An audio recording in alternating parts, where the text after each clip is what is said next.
Drewski clip as well. I have the one that's on Breakfast Club. I can play that if people want. I don't know. It's getting weird in here. Oh, I'm happy to do that one. They will not withdraw. As far as they're concerned, it seems like they're saying that the agreements between the U.S. and Iran has nothing to do with what they're doing, and they'll continue doing what they do.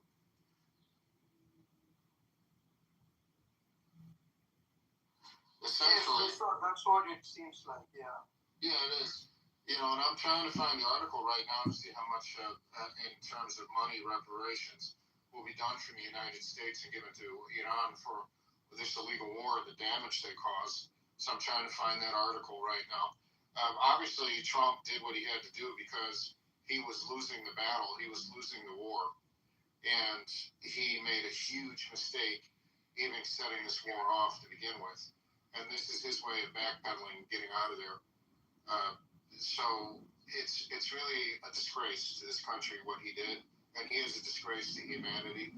And unfortunately, the people of the Middle East still suffer, and the people of Iran still suffer, because Israel is not going to stop any of the atrocities. They will not stop. Very good point. But this is my opinion. Trump is the last president from whom Israel can get many things done. And the president who comes after Trump may not be as amenable, and also because the American public is turning against Israel in many ways. So Israel is trying to get as much done as possible before Trump leaves office. And that's why I think they continue to wage the wars. They continue to steal lands. I mean, everything. There are two reasons. One is, of course, Netanyahu's own survival, and the other one is what I just said, that Trump is their best bet to get things done, which may not be possible when the next president. Trump is, Sorry, Brother Sam. I just have a question, brother. Based on what you just said, would you think that America's actions are her own or not, really? Her own? Absolutely not. We don't work independent. We are controlled financially. The media, and this is not conspiracy talk, anybody can research this, the media in the United States is owned by Zionists. The entertainment industry in the United States is owned by Zionists. The banking industry in the United States is owned by Zionists. The supply chain owned by Zionists. I can go on and on. Economy basically is owned by Zionists. So America so you would say is it total control? That's a good question. It is complete and total control. We all to have life, freedom, and happiness and all the other crap that's spewed out. We're here to pay taxes, and so our money goes to Israel. But how about those old days, man? Is it just old days? But what is it? JFK was very upset and very leery about that Israel was accumulating nuclear weapons. And he rubbed the lobbyists in D.C. wrong. So, JFK was not murdered by some patsy who fired perfect shots from a building and nailed him every single time. It would not surprise me if that was a Zionist, that was a CIA, Zionist, and Mossad hit. It would not surprise me because he was vocally against Israel. So basically what you're saying is it is complete and utter control, or pardon my French, they've got you by the balls. Shit, you're retarded. And I'll give you a world example that anybody can look up themselves. You do realize that Epstein, the most prolific child murderer, rapist, and pedophile, was a Mossad agent. Definitely right. And what did he do?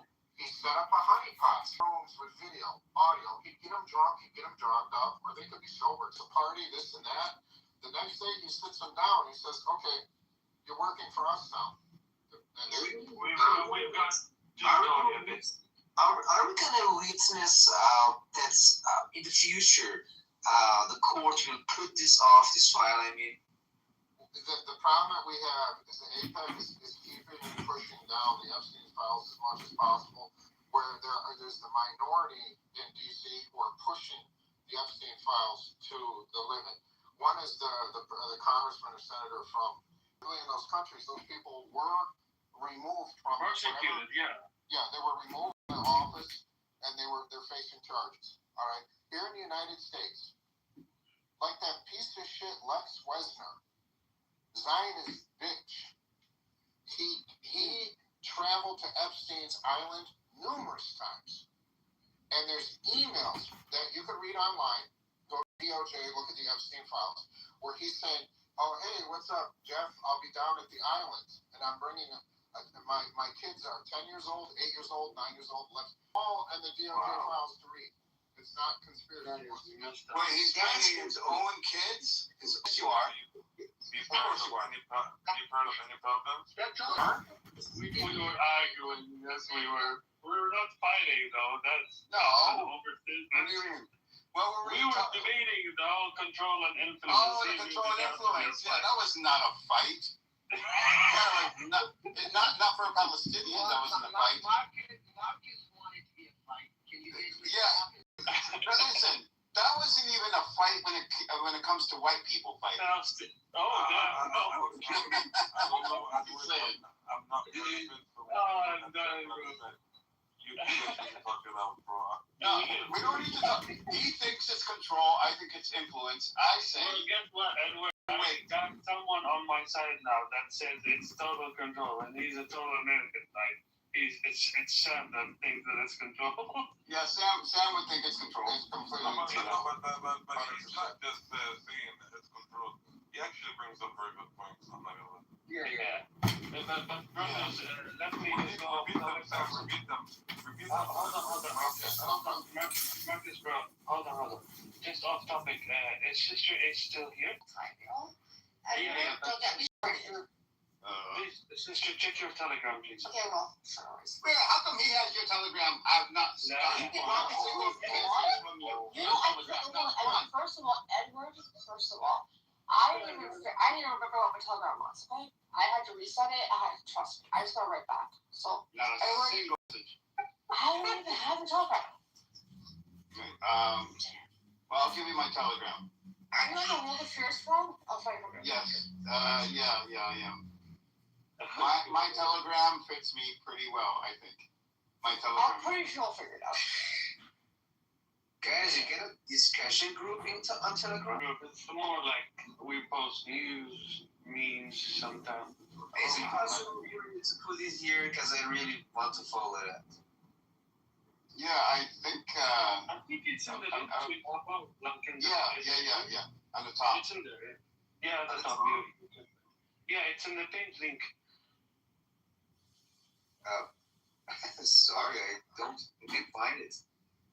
No. There's a link, brother, above, on top of the room. The first thing in the room is a pinned link. Go there. It's on the top. Yeah. Hey, brother. Oh, now I found it. Thank you. Yeah. You're welcome. كيفك أبو؟ Say again? كيفك يا زلمة كيفك؟ كيفك؟ الحمد لله كيف أنت عامل؟ تمام. So you said earlier, Sam. So step by step, when you started the deal that was reached between U.S. and Iran, and how Netanyahu has expressed dissatisfaction, and he said it has nothing to do with it. That does not mean that that he's not go out there and act on his own and start his own war against Iran. However, he knows better because he's gonna get his ass kicked if he was to go it alone. Now, I agree. When he runs out of fuel, he's going to fuel him. In other words, he's going to fund him, and he comes back for a refill, to infinity, basically. If the U.S. says no, you're on your own, man. We're not gonna help you. We've reached a deal with these people, and we're not fighting this war. This is not our war. It's your war. Fight it on your own. Then we know it is total control. It's just influence, and influence happens at the difference, not at the top level.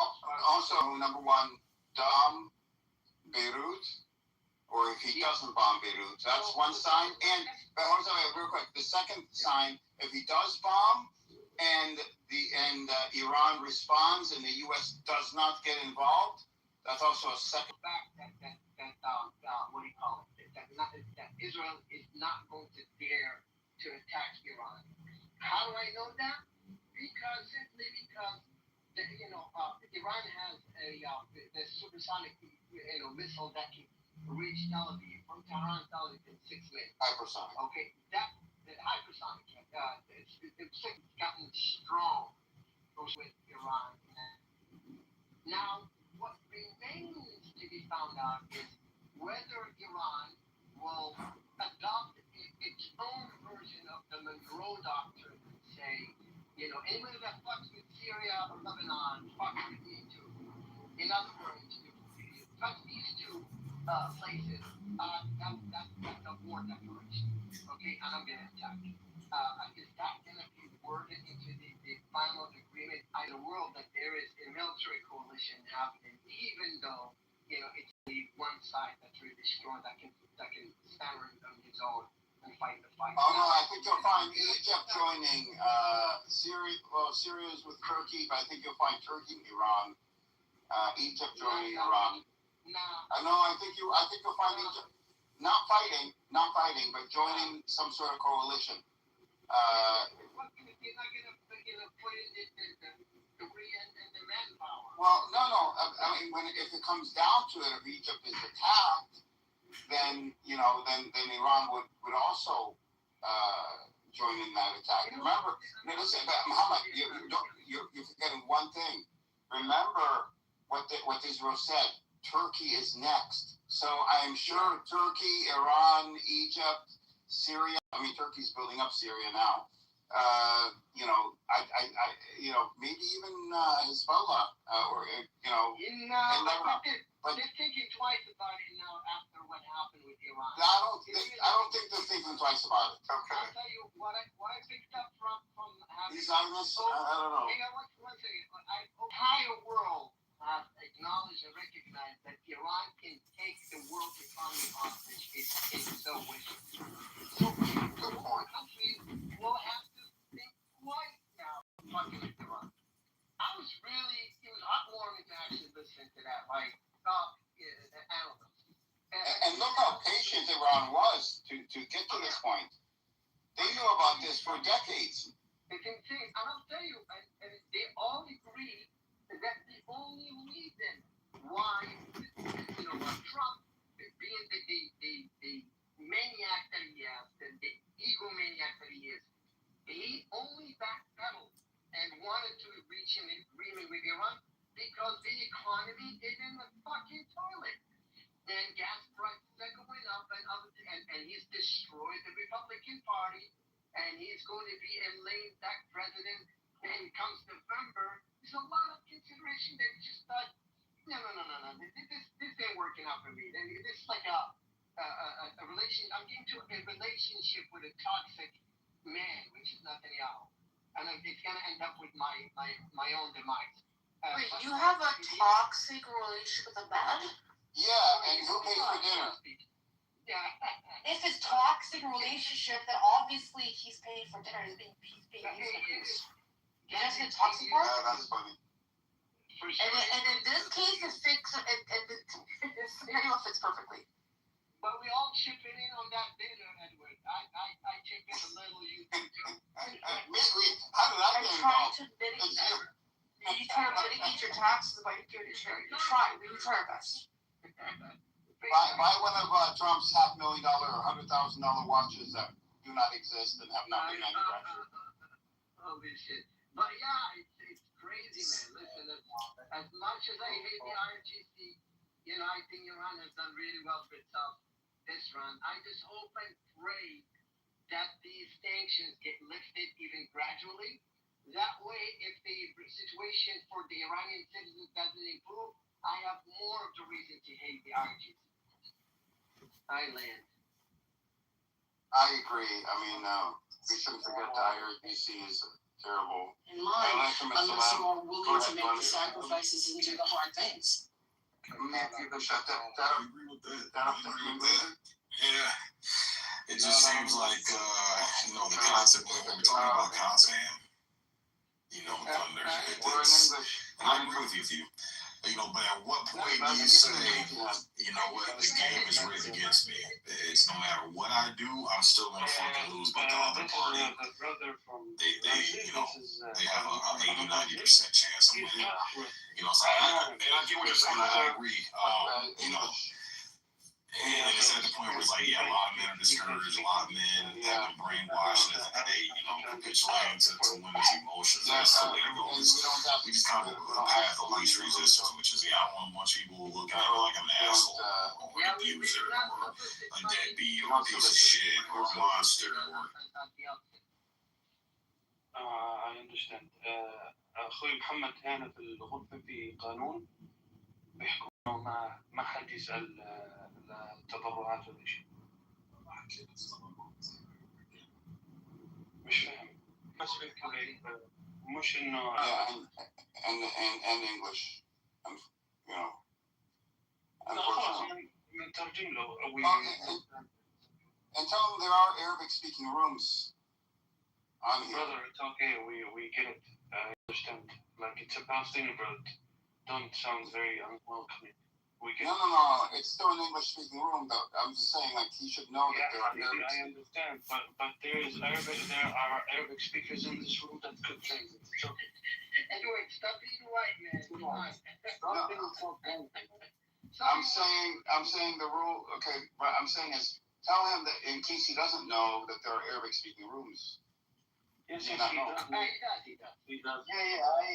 spoke to him before. I told him, in this room, I don't promote anybody's donation links or whatever, because there's an incident that happened a long time ago. And, you're welcome to open up your own space and, promote the link. Respectfully, I don't do that in my room. Because there's been a lot of, no, I'm not saying you, but there's been a lot of scams out there. And it's not just for you, the rules set for everybody. What am I doing? He can't speak English. I mean, he's trying to tell you in Arabic. He doesn't speak English. You could translate, Edward. Huh? You could translate the message.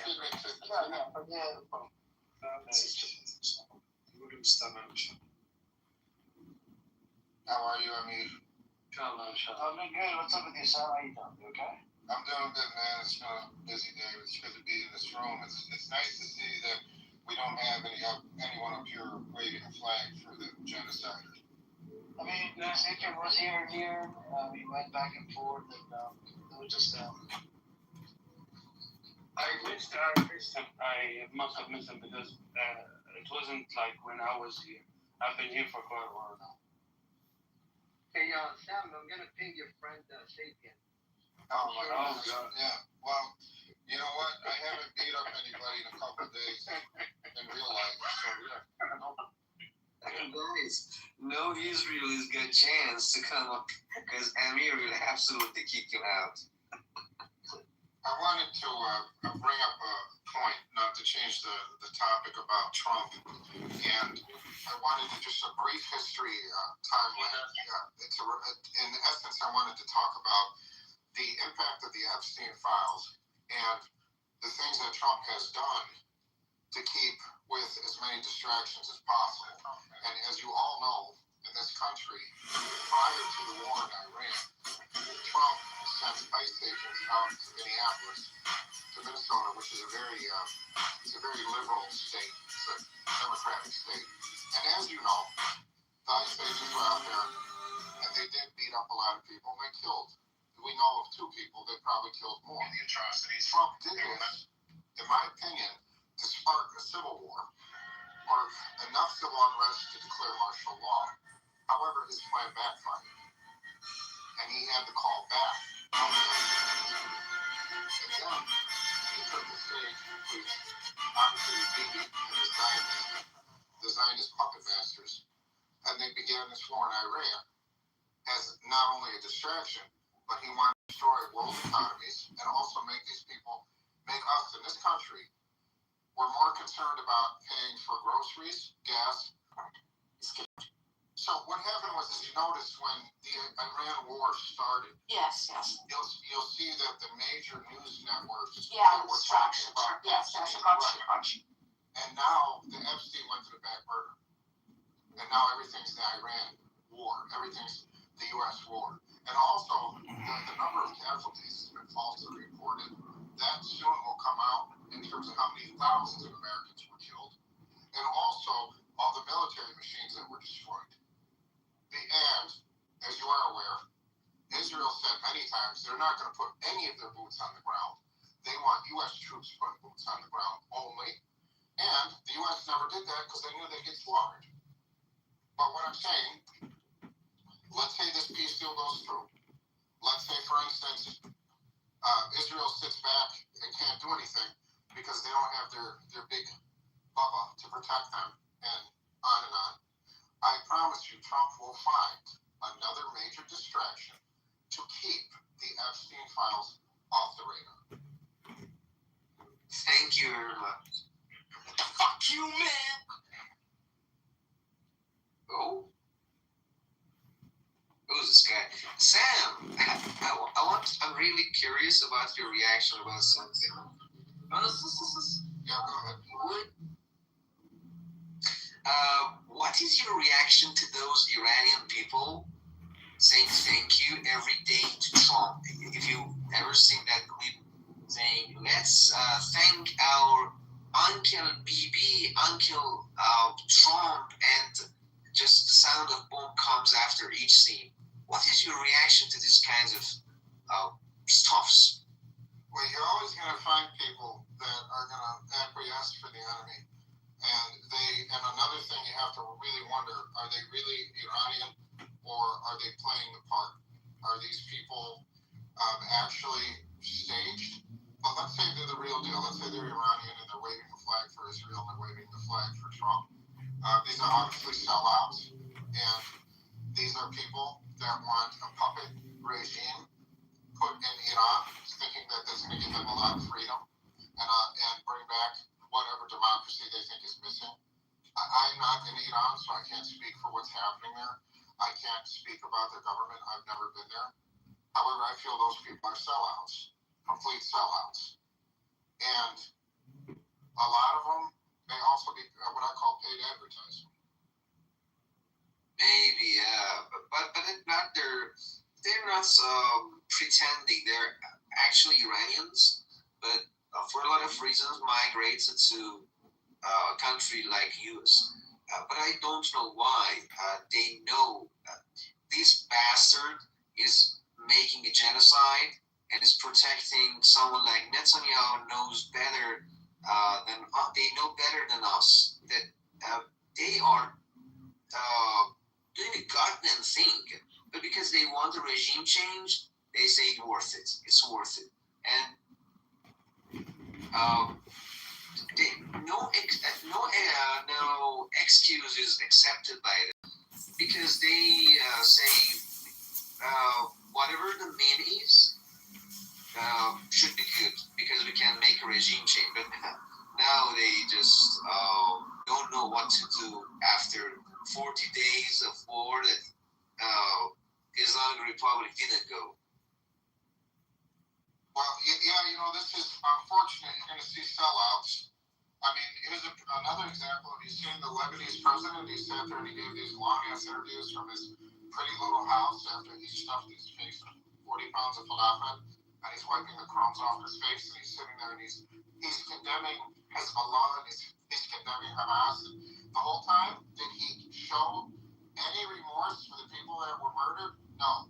Did he blame Israel for anything? No. Did he call his so-called army together to form some kind of barrier, some line, protect his people? No. So, if you want to sell out, you don't have to look too far. Go to Lebanon, look at that president, and then you can put him in the same group as those Iranians. It's very sad. What do you by sell out? I'm sorry? I'm a traitor. Oh, yeah, a sellout. A sellout, yeah. He's a sellout, he's a traitor, he's a Zionist bootlicker. He's an American bootlicker. Nothing new. Thank you. I mean, the whole army of Lebanon went north when all this started. And it's like, do you have any type respect for your own people, for your own land. You run like cowards. That was completely uncalled for.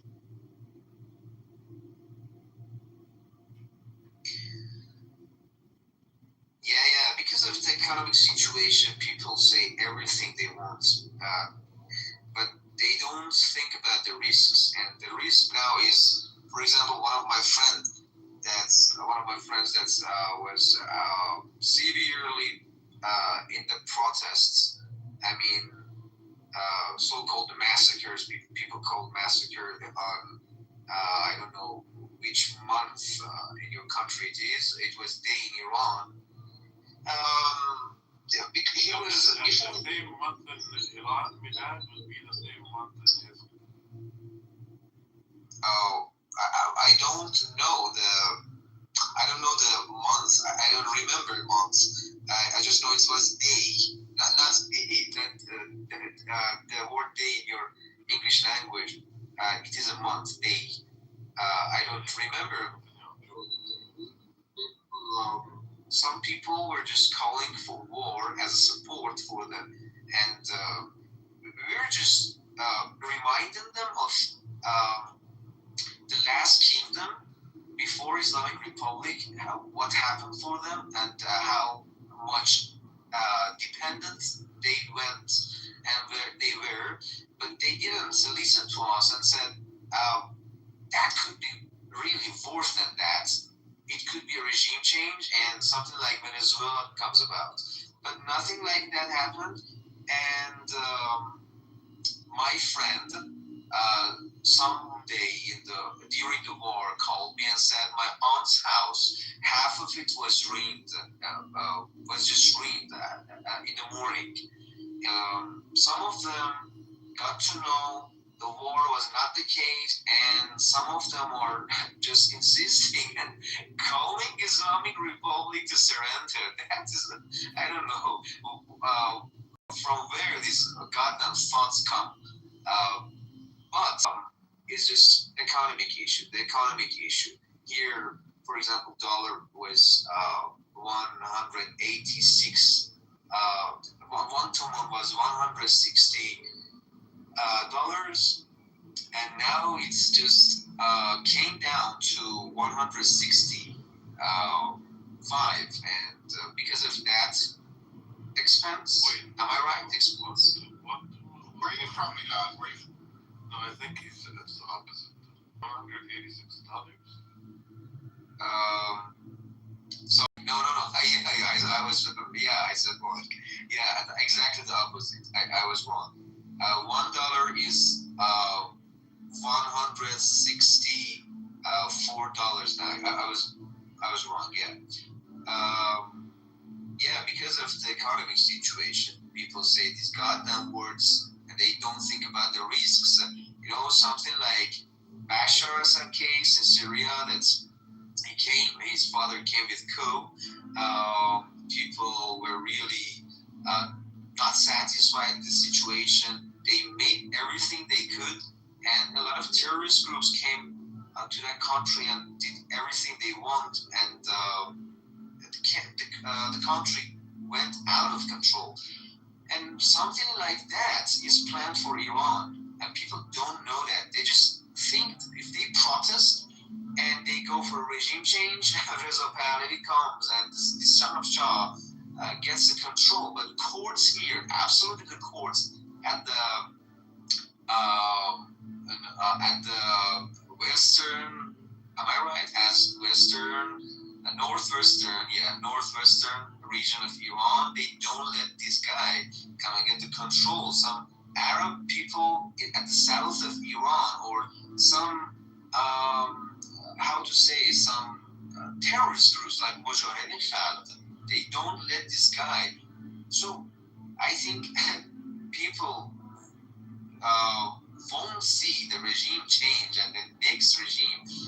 We just have to think and move it more over.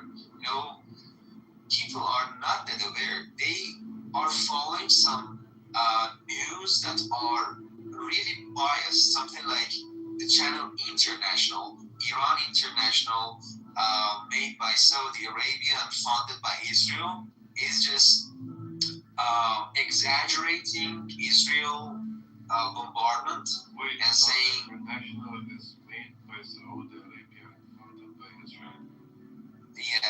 yeah, and Saudi Arabia is funding it. Iran International is really worse than that BBC against the countries. It is not just colonialism. It doesn't want to control Iran. It wants it separated. And if you follow, some of the guys in that agency are leaving there. They are being fired because in the war they couldn't go according to the policies set by Saudi Arabia or Israel. And this goddamn channel is really related and controlled to Israel. Why? Because when Khamenei, the leadership of Iran, was terrored, this was the first channel announced this guy was terrored. That is absolutely right, because some years announcing every single terror. I think whenever, as long as people are following these news agencies, news channels, they don't get true information. They are getting false information, something like, for example, they say, okay, it was only the government of Iran that did the massacre, and they say, okay, every single guy killed on the streets was killed by the government, but I myself witnessed, and I was in the streets, that some guys carried guns against the police officers, and they killed, for example, 300, at least 300 police officers and the security people, and they don't say these kind of goddamn things. They just say, okay, something like a massacre happened. Okay, go against the government and make this country separated. They don't say that why this massacre happened, because they are sanctioning Iran. They are pushing this country forward to, I don't know, a valley that we've never supposed. And I think people, if don't change their media, this country will be ruined. Yeah, that's the case, I think. And I'm really upset about the case, because when I opened my eyes in this country, when I was born, the only thing I saw was controversial issues between people. They are discussing over goddamn things, even in parties. You can't believe it. For example, you go to the nature, you want to enjoy the parks, and they are discussing political things. And you see, okay. I have no clue where you're going with this, and I'm really Let's go on. No clue of what? Where are you from exactly? I was, I think, 3 times here. You don't know me, you don't remember me. I said I'm from Iran. I'm sorry, I missed that part. This is the first time I started talking to you. I know you were talking about Iran and everything. I just want to verify it. But I had a question for you regarding those riots that took place before the war started. How much involvement was from the Mossad and the CIA with those riots? Let me in advance tell you something. That's most of my friends are police officers, and it goes back to the days I was a military. Sorry, I don't know how to say that. When I passed my military service, I was in the police agency, police department. So most of them are police officers. I got 2 of my friends killed in the riots, and they were not carrying guns at the first day. What they witnessed, they said, for example, on one street there was a blockade, and a lot of rocks were put over each other. They were shooting at say, I don't know how to say that. What is riot police? Yeah, they said most of the riot police officers were not allowed to carry guns to kill people. They were just guns to, for example, I don't know how to say that, some materials that you use to crack, use for crackdown. And so Not lethal, not lethal. So they're using rubber bullets and probably tear gas. Yeah, now lethal. And just suppose that the second day they went to their commanders, said, if you are going to continue this, not allowing us to carry guns to protect our lives, and like the day before that 300 police officers were killed, we are not going to help the government. And just suppose that IRGC set a plan to give them lethal guns to go and shoot at people whom they think are terrorists or are, somehow really confronting them. When someone is confronting the police officer with rocks, I don't know anything supposed, and is playing the role of shield of terrorists in the streets, would be absolutely killed. Just suppose the police officer sees that guy as the shield of that terrorist. What is going to be done? Can you answer this question? People say that was a massacre, so they got killed, and I'm not gonna deny that most of them were innocent guys. I know some of them from my neighborhood.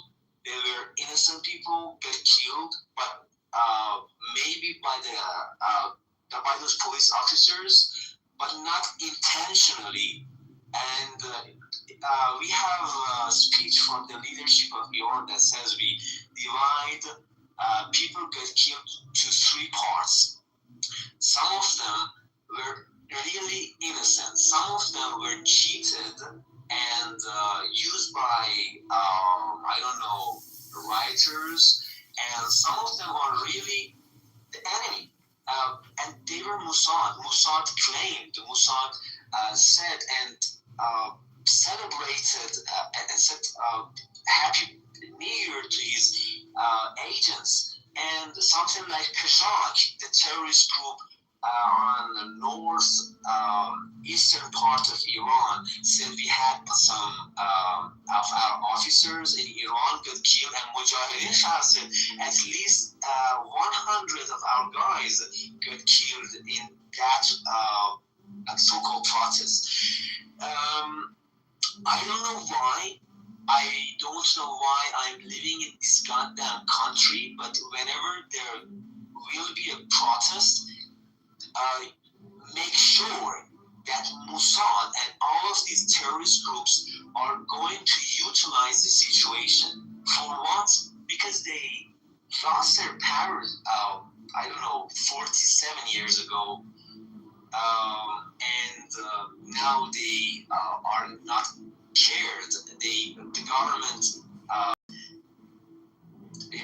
IRGC is really right, but if there was no IRGC, no resistance, no Palestine, and no Lebanon and Hezbollah and Hamas would come about, because this was the organization. The case that we are now in is caused by some reformists in Iran. I don't believe in these people. Some of these people think if we give out uranium, America will make a deal. We've seen that in the past presidency. I think it was, 8 years ago. People celebrated the day that the deal came about. But nothing happened, because Randy Sherman came and said, the war suspended. When you have the line says sanctions are suspended, the war suspend, speaking by language, doesn't mean end sorry, I said something wrong. The word lift sanctions, lift sanctions, sorry, my bad. There was a line that was saying sanctions will be lifted, but lift, as Wendy Sherman said, can mean suspend, doesn't mean necessarily to end. And some of the guys in Iran said to Mohammad Javad Zarif, why didn't you choose better words? And it was just about atomic sanctions, and nothing came about. And just, I think it was not Trump. It was the policy of United States that wanted to make this trap for Iran. And these days, have you ever noticed that he's complimenting Arachi as the tweets? Did you see? That's is okay saying this guy is going to be a better guy than those ones, and is going to make a deal. Yes, because they are making a trap and complimenting a coward group, a cow group, I mean, and they just want to make deals more and more, just to put more pressure on Iran. And I think if Iran surrenders to these guys, we'll absolutely lose the game. I think we lost our leader. We lost our leader. We have our children killed. 168 innocent children in Minot got killed, and a lot of people, and a lot of our infrastructure, and these people are just going to make a deal. If this deal is not going to be under our leadership conditions, I mean, if we lose the Strait of the Hormuz, if we give our uranium, they absolutely attack again, something like Libya. Because what happened in Libya? Gaddafi, or I don't know how to call it, he gave up all weapons and transferred them to United States. What happened then? 10 years after that, they attacked and got that land. This country is just based on occupation. This is their policy, and it's not gonna be ended. Sorry, guys, I made headaches for you. Could I answer you? Yes, you did. You did indicate what was pretty obvious to many, that the Mossad and CIA were involved. I mean, and I can send you some photos. It is somewhere that these martyrs are buried, and I can send you the photos of these guys, really beautiful guys. I mean the security guys, or just normal people that got killed during the war, and some of them say Pahlavi was really the most powerful influencer in that case, because he made that call for people. And let me tell you something. Pahlavi said, we want people to come and protest and get their rights, okay? But during the war, I think it was the last Wednesday, the last Wednesday of the year, he said there's a call, but not for normal people, something like special guard forces of Pahlavi are on the streets. They are going to make damages to some forces, some Islamic Republic forces in the squares. And you can't believe that in the squares, people are shaking flags. Some bad things happen. For example,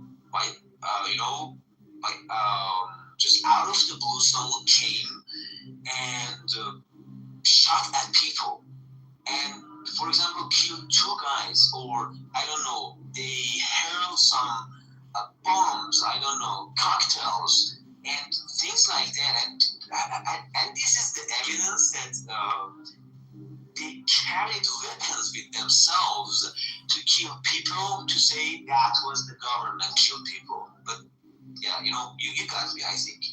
Yeah, what you're talking about are agent provocateurs. And these are foreign agents that go in and they pretty much kick the beehive. They start all the problems, and that's their intention. And it's once again, it's a CIA and a Mossad operation. And it's a shame that innocent people had to die. And then when the U.S. decided to blow up that school that had all those schoolgirls in it, and they sat back and said, "Oh no!" First they said we didn't do it. Iran did it themselves, but then admitted that they did it. And then they said there was missiles there at the school. They had to do it. It's the same nonsense. It's absolutely disgusting. And something like a rumor is really, we have a rumor here that say, okay, those guys ruined the banks, fired the streets, and made a lot of damages to traffic lights and things like that. They were from the government itself. Why do you support these guys when government says they will be executed? So if they are from the government body itself, why are you going to support them not being executed? Let me tell you, at least 6 Mossad agents got executed before war, and because of that, Trump was saying 30, I don't know, 60 people got prison in Iran, and Iran called me and said, we are not going to execute them, and I said, okay, I'm not going to end the war. I don't know, but they themselves are claiming that we got a real influence in Iran, and something about courts, that Trump said, I gave them a lot of weapons, but they didn't deliver them to the people of Iran, and that is showing why that 3,000 half people is not few number. You know, that was massacre, but by who? That was not that was not decided. That was not intentional. When you see your friend as a police officer next to you is getting killed by some guy in the crowd and people are clapping for that terrorist, what are you going to do? You just shoot a gun to the sky, and your next shot will be at the I don't know, I have to say that, I don't know, specific site that you see, for example, terrorists. I can send you a lot of photos that they pushed forward I don't know how to call it. We have signs in the streets. Yeah, their poles were put into the asshole of these police officers, and they were treated like that. You know, that is absolutely terrible. Like that. I have the photo. And nothing like that happens in US, and they let those terrorists do that again. If you just threaten the police of USA, they just by one single goddamn word kick you and blast you and explode your mind. And you know, but in Iran, you have to be silent. When someone says there was a massacre, I myself get silent because economic issues, you know, somehow give the excuse. Am I right? The words. Yeah. They just say that was a good excuse to do that, and they justify their deeds. I don't know why, but I live in this country. Maybe in the future it gets better, but no way instead of resistance. Because I read something in the history. Let me share with you. Before Islamic Republic, there was kingdom here. You know? Yeah. Sam. Yeah, I'm listening. Go ahead, please. Yeah. we got someone called Muhammad Reza Pahlavi, the father of this goddamn guy in US, Reza Pahlavi. He was his father. When did he came? On our age system, I don't know how to say that, year system, I mean. On our year system, it is 1320. You can change it to your own year system. 1320. Reza Pahlavi as went for Hitler and thought that it is better to go and support Hitler instead of Britain, an island called Moors. I think it's near Africa. 1320 was the year this guy, Reza Shah, the grandpa of Reza Pahlavi, was sent. 3 years after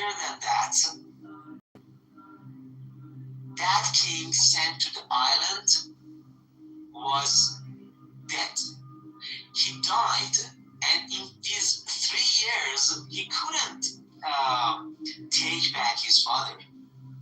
What kind of powerful kingdom is it that Pahlavi people claim that he couldn't take back his father, and it is kind of treating his father.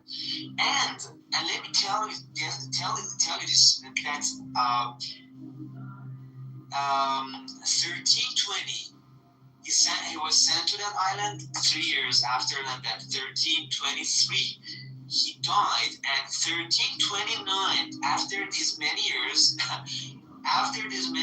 his body was taken back to the country. Got it? And just suppose what kind of goddamn discussions we have with these Pahlavi groups, and they don't accept that dependence to a country and a foreign outsider is really, really terrible. They say, okay, why shouldn't we be like Saudi Arabia? It is dependent to US, and they've got their lives. They have the best machines, they have the best factories, got the best stadiums. But that's not the case. If you go to the am I right, asylum? Do we call those poor neighborhoods asylum? Poor neighborhoods, usually they're called more ghetto than asylum, I think. Asylum is where you go somewhere to be safe from any type of persecution. Oh, no. I confused the word with something else. We have a lot of poor neighborhoods and streets. You see people are just lying on the ground and sleeping there. They are spending their time there. But the people of Iran just see whatever Iran International is showing them. Netanyahu said something in the past years that the thing we've got in Iran, we've not got that in Iraq. That is media. Show them Hollywood movies and change their lifestyle and culture. They themselves go and protest against the government, but they couldn't because you're witnessing that a lot of people are shaking flags. They know they are religious. They know that Islamic Republic is better than any kind of other governments, because we would be separated after that regime. Express my feeling and opinions. I could talk by. No, dude, you certainly explained a lot, and you shed a lot of light about Iran and the upheaval that took place prior to the illegal.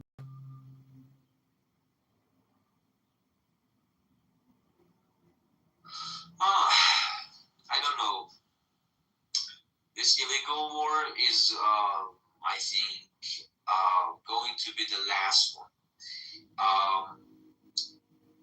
one guy here was speaking about hypersonic missile, and that is a really good technology, but we've got something newer, and that is Majid system. If you search it, it comes up, and you can search it and know what it is. Majid system works with in infrared,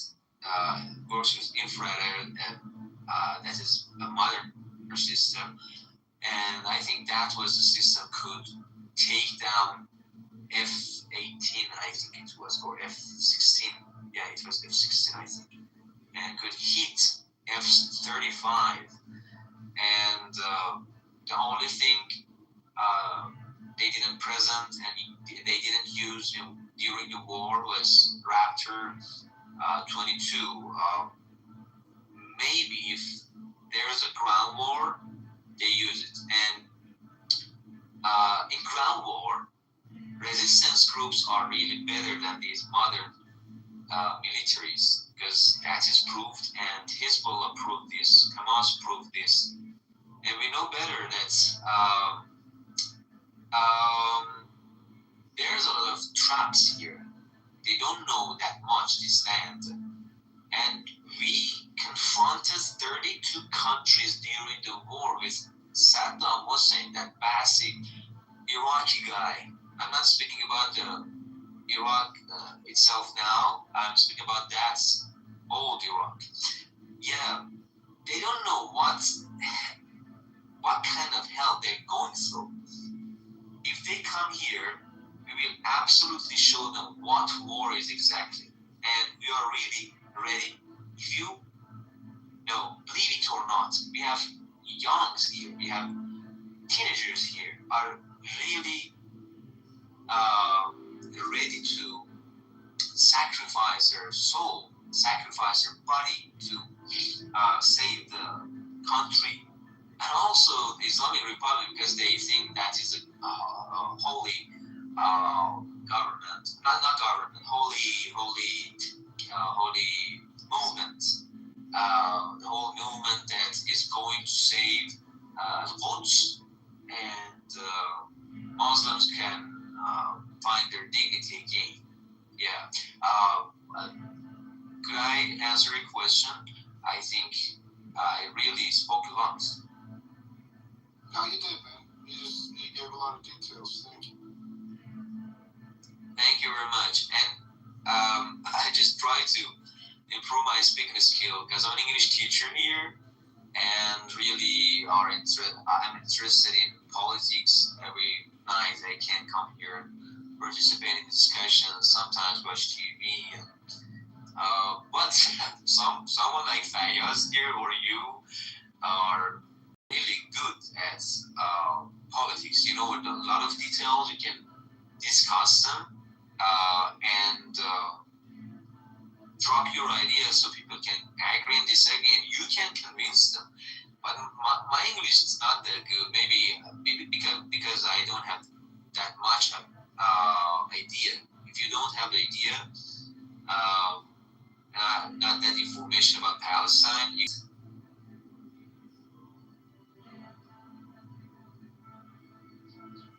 What time is it there, bro? What time is it there? Well, where I'm at on the East Coast, 7:38 p.m. Eastern Standard. 7:38 p.m. And people here know that this is 3 a.m., but they are waiting for World Cup game. How to say that? The game that we have with New Zealand. People are just awake, but some of them don't care about it.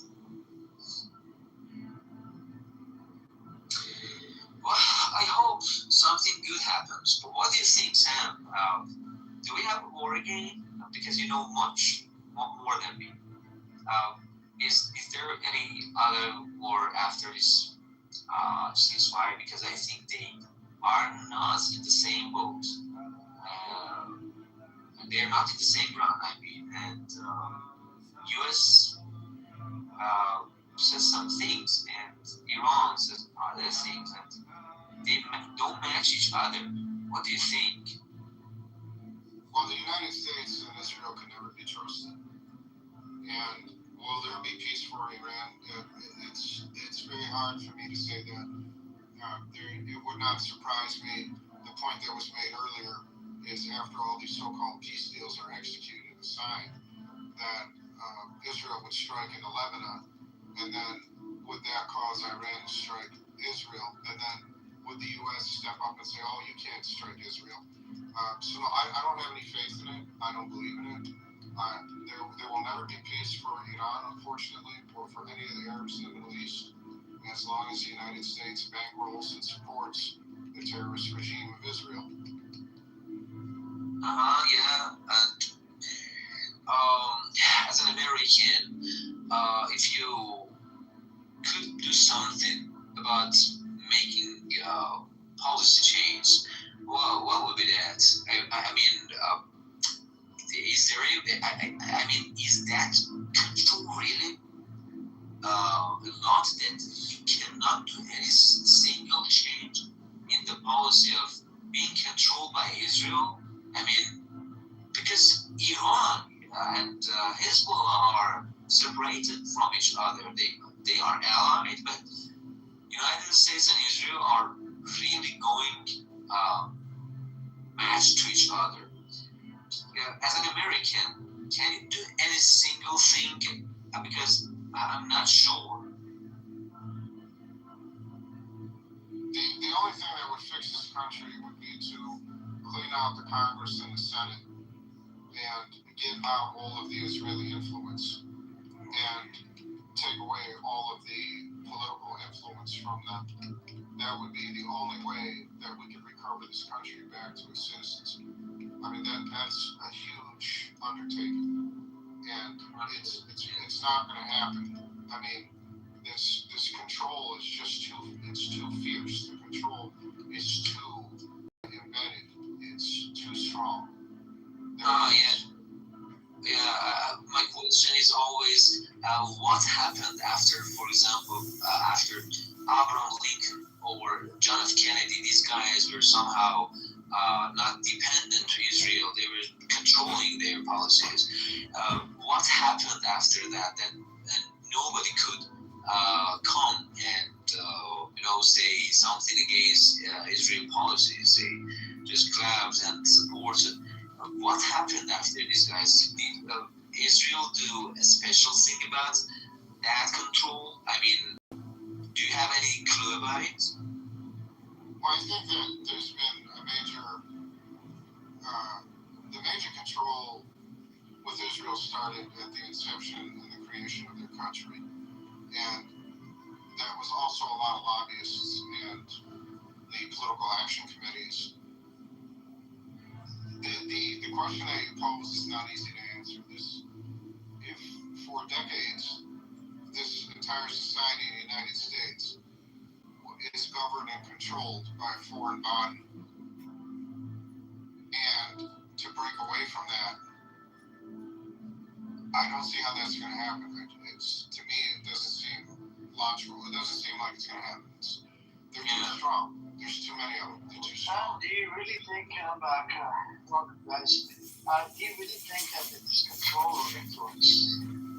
Or is it like type of control? This is a good point. I mean, this is black male control. This is typical, what I call the honeypot Mossad. These are the activities of the Mossad and the honeypot centers. And I have a follow-up question for you. Go ahead. So if that's the thing, Trump cursed him out, right? Trump said, "You don't know shit," or this and that. When Trump is doing this to him, why doesn't he expose Trump? Because I think it's really a script between the two of them. I think they're really just they're shadow boxing. I think they're just putting on a show. I think they're doing it as a distraction. I don't believe they're really at odds with each other at all. I think Netanyahu was telling them what to say, keeping it spicy like that so that people don't focus on the real problems. And, it's kind of like, trouble in paradise. It's like a tabloid thing. Look at these two. They were best buddies. Now look at them. I think it's all bullshit. I think that's really a ploy. I don't believe that they're really at odds at all.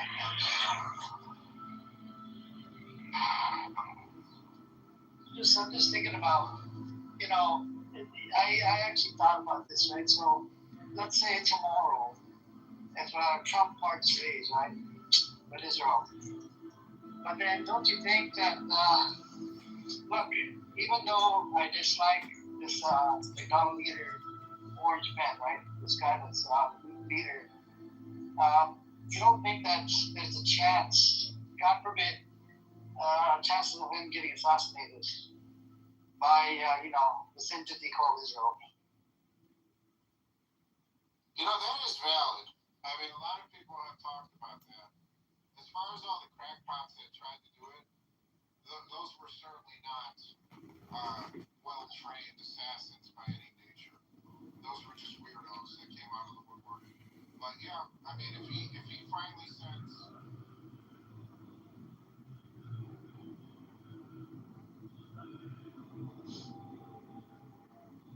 Just like turn down the volume or the lights a bit.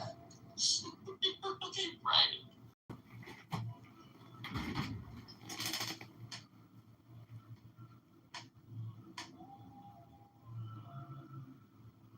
Try that one. I believe you see it in this picture. I don't know, maybe I'm going. I need to shave your head. Lighting. I think I look. You need to shave your head. Shave it again. Not again. No, shave it. Let it grow out a little bit. Give it a No, few he more has weeks. ugly hair. It's spiky. I like it. But it just grows out of his head like a lettuce. It has no flow to it. It has no what? It's has no direction. It's just pure chaos. Because it's all straight, right? It can't be fluid, bend. How about Yeah, too high right now. maybe a French crop? Okay, yeah, he needs to have because his face is very square. It's a Caesar cut. You have a square face, so you need a little bit of softness on the hair. It needs to be a little bit rounded. The hair design. The face is angular. Texture, no. I don't know. I like the texture. It looks good. I think your perm would look cute on you. I think it needs to be shorter on the sides. When my hair is long and wet and I go on the car ride with the windows down for a long time, I get the Yiddish curls. Oh my god, you're a dog. I swear I get Yiddish curls. Okay, well, lean into that. Lean into those curls. No, not that way. Okay, with your haircut. Yeah, get some layers and texture and shed, some texturizing powder, maybe sea salt spray, and cut in such a manner that you are bringing that out, at least on top, maybe just shorter on the sides. Shorter on the sides with a little bit of movement on top, right? Like a little curl or something. Yeah, this would look good on you, Jacob. Like how my cousin looks? Yeah. Well, I don't know what your cousin looks like. How the fuck do we know what your cousin looks like? I don't know. All I see is that you have a very angled jawline, which is great, but your hair can also be all very straight as well and angled. So you gotta soften that. Yelly Jabelli's talking for my cousin, I think. I don't know. He was looking at my family. I did. Remember things we do when we do those deep dives. You were fishing or something on a. Yeah, you're out in there. Yeah. Oh, why am I remembering that now? Yeah, yeah. Yeah, Newport or something. Fuck you. Don't spoil the ride. Nah, it's the only time You have no right to develop schizophrenia.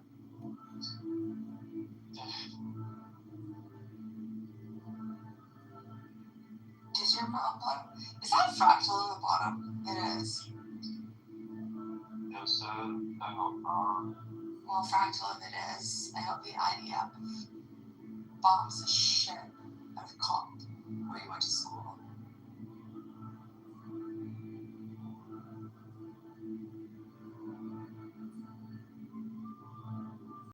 And you can't text me because I blocked you, bitch.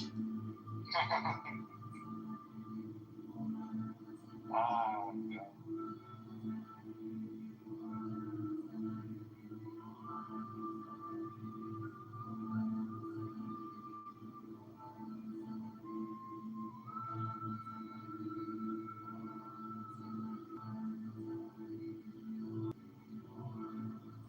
kind of heard about half of what you said, but being a lesbian has nothing to do with gender.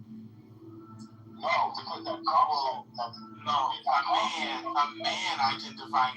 Once again, either a man or a woman identifying as a lesbian has nothing whatsoever to do with gender.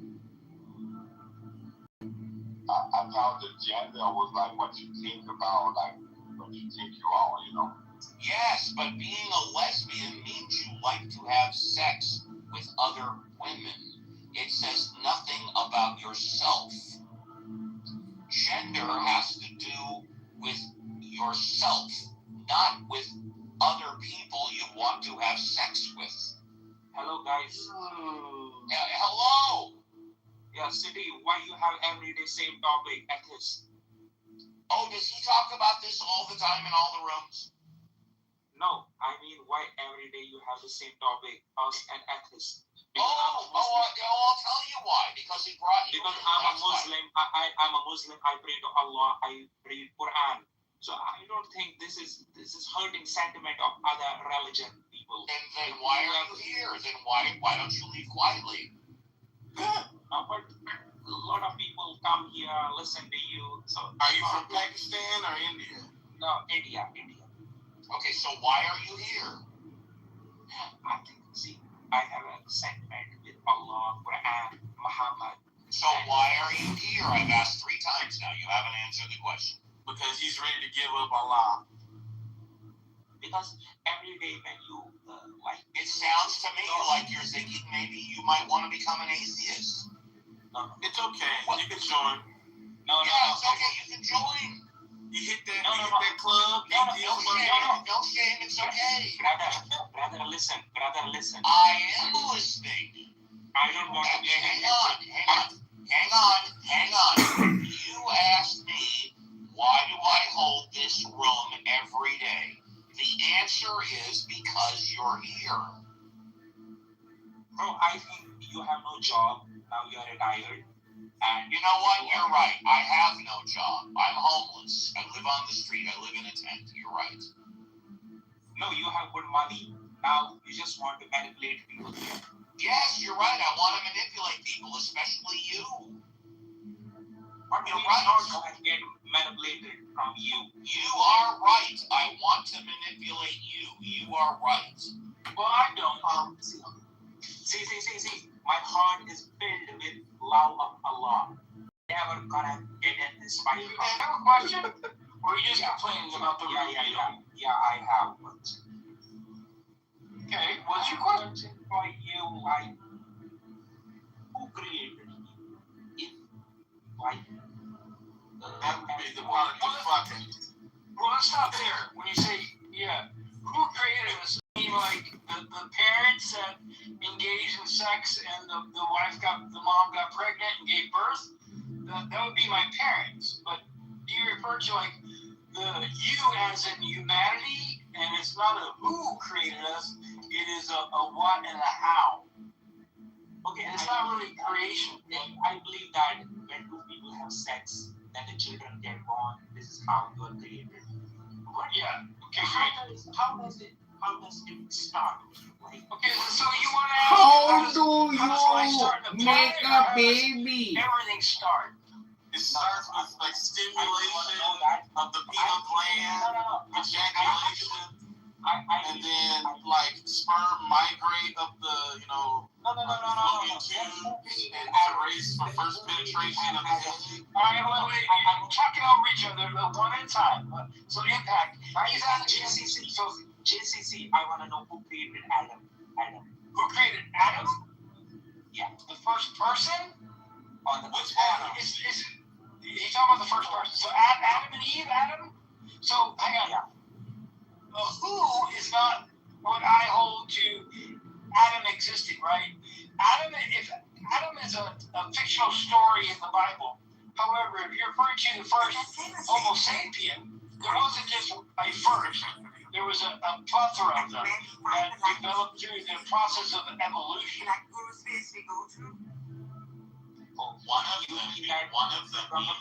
One of them being Adam West. JCC, do you know Adam West? I am Batman. There you go, but see, you don't have a proper answer for that. I did give you a proper answer. That is a proper answer. No. That's no. But what is a proper answer? Now I'm gonna make fun of your accent because it's fun to do. What's a proper answer, dude? God did it? That's what you're gonna hear? Yeah, God. Lie? Yeah, God. Is that what you want to hear? See, that's not a proper answer either. That's a belief, right? So the process of evolution can be backed up. It's factual. It's not a mystery. Allah, God, and all the other gods, those are mysteries. Those are beliefs. I'm not here to tell you not to believe, but I gave you a factual answer. You have no proof for that. We do have proof. Now you call me a liar. No, I'm not a liar. There's proof. Evolution is a fact. JCC, he's a troll. I'm not a troll, Steve. You're talking so He much. is a troll. I noticed your accent changed a little when I said that. You are a troll. Yeah, it's okay. This is how I talk. It's perfectly okay. We welcome trolls. It's okay. We welcome trolls. Just as long as you don't take up someone else's time who wants to speak, you and the rest of your trolls are.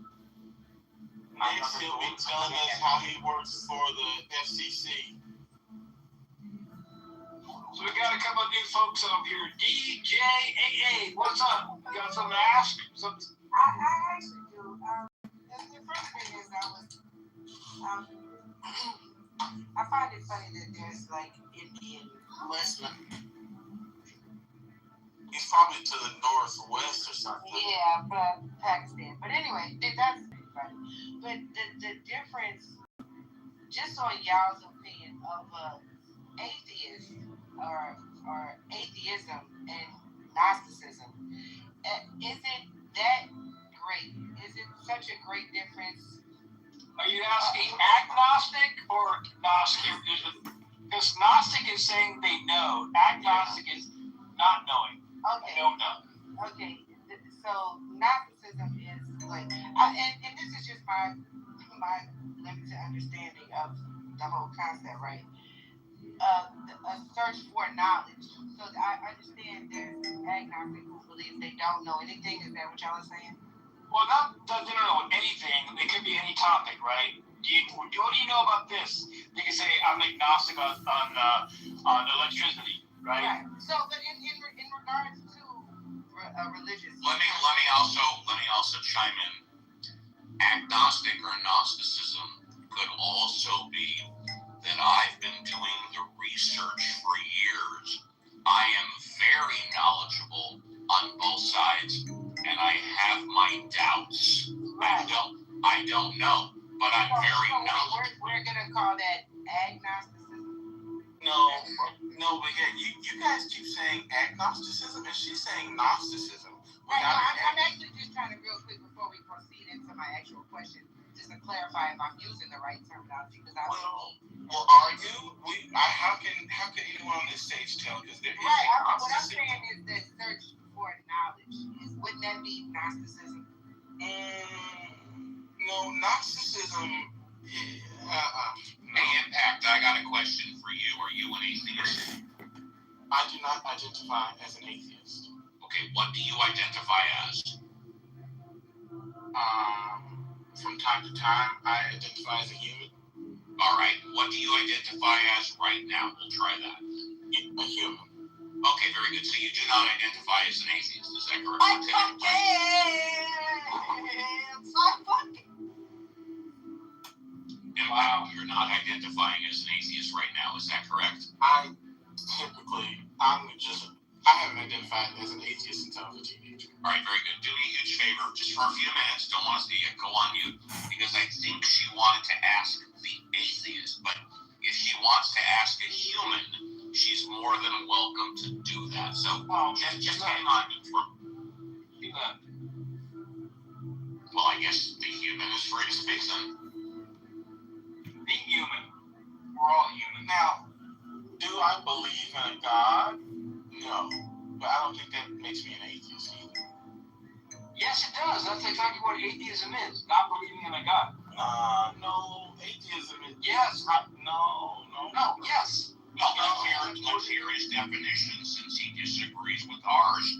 In fact, what's the definition of atheism? I think I have a working definition of atheism being a person who spends a whole bunch of time talking about how shit don't believe. Well, that is not true. That is not true. That is absolutely wrong, and I will tell you why. Well, no, it's a definition. Can I finish? When I finish telling you why you're wrong. Oh, you can tell me why you think I'm wrong. Good. Yeah, go on mute. I will tell you not only what I think. Right? Can you wait to talk? If you can, I want to speak to you. Yeah. All right, you can't wait, so you get bounced to the goo. That's bullshit. It's because somebody can be an atheist and talking about God or about an atheist has nothing whatsoever to do with the definition of atheism.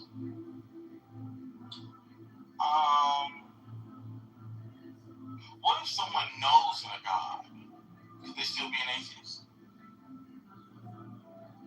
The definition of an atheist. Wait, you couldn't be about to answer the question, but I'll listen. You didn't think I was answering your question? Well, not if you. It was a closed-ended question. Steve Apple. So what does that mean? Did the answer require me to do something?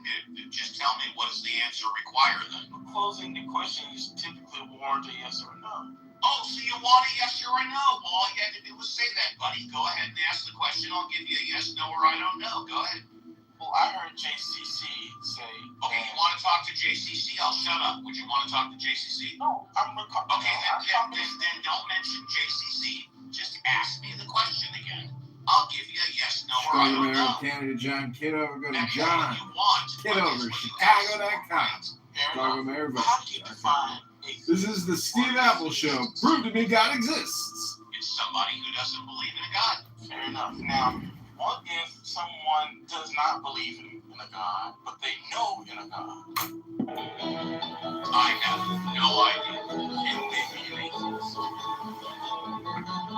An atheist is somebody who doesn't believe in God. I hear you, but the answer to my question is I gave you the answer. I said I have no idea. I don't know. now, that really kind of brings up the lady who was talking about stage, because she was saying Gnosticism, right? And I'm not going to bring up Gnosticism. It has nothing to do with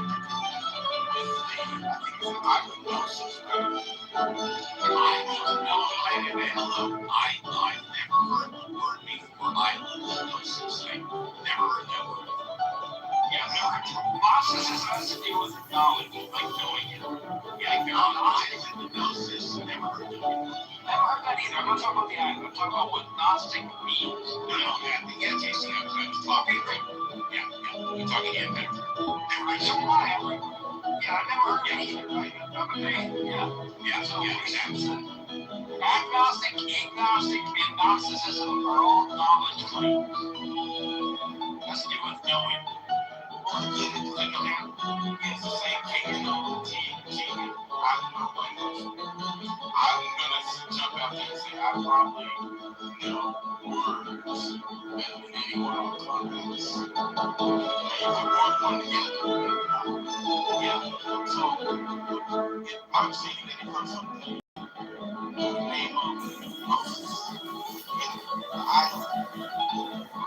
didn't know Kitover, but I don't want to know. Okay, great. So they know with certainty. Those people are Gnostic. They're claiming they know it to be the case. I would imagine it's Grecian. Okay, so Greece owns the island of Gnosis. Okay. I'm not certain, but I think it's... You're not certain. You bring up a word that neither JCC or I have heard of. You said it's an island.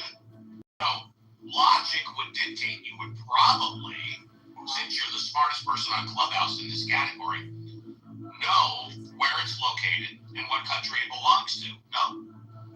Again, Greece, because there's Crete. Yeah, you already said that. Yeah.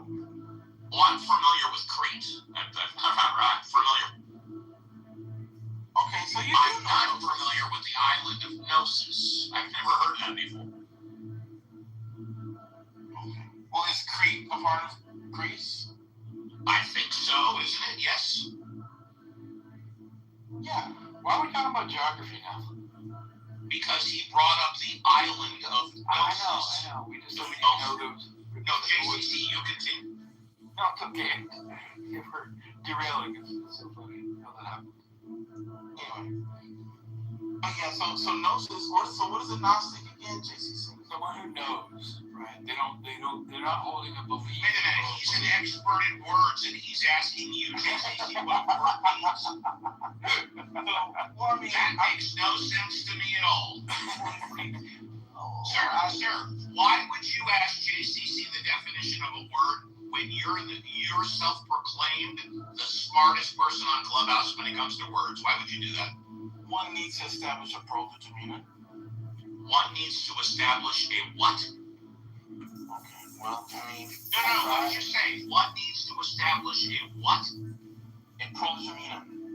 What does that mean? Scotty, you know what that means? Have you heard of that, Scotty? I haven't. Me either. Scotty might be away. What does that word mean, sir? Hello? It's a, he's in the Matrix on my end. Yeah, you're breaking up there. Now you're in the Matrix. Just getting to the good part, he goes into the Matrix. Now, yeah, go ahead. Okay. So, when JCC, what does the word mean? What's the definition of the word? I'll get to define the word for you. When JCC, okay, so you're basically saying, Steve, I'll define the word later, but right now I want to talk about JCC. Okay. Well, that's your characterization of what I'm doing. So when I ask JCC, exactly what you're doing. Go ahead. That is your characterization. Well, then define the word first. I will. You can look it up. Okay. Go ahead. I get it. It's okay. So, when I asked JCC, the meaning of gnosis, I've heard Gnosticism used in several different contexts that are really fucking confusing to me. That's a part of my suffering. Now, after speaking to you for 5 Steve minutes, got him. My opinion. Steve Take it got for what him. it's worth, and I'm no expert, but it's clear to me, black and white, no gray. You are not the smartest person on Clubhouse when it comes to words. Yeah, because Gnostic means they know. They're Gnostic on the subject. Yeah, I get that, and is it ever used in a context outside of just whether someone knows or not? Once again, the smartest person on Clubhouse regarding words is asking JCC for his opinion. Using agnostic or Gnostic or agnostic is going to be related to some level of knowledge about said topic. It's not going to be used outside of a knowledge statement at all. Now, the Gnostic religion, Gnostics are those who claim they know God exists. I don't know all the ins and outs of that said religion, but that's what it basically means. Okay. This is a show about people discussing word definitions.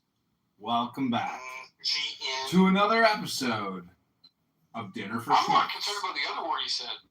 What word? It was a P something. Proto-demeanor.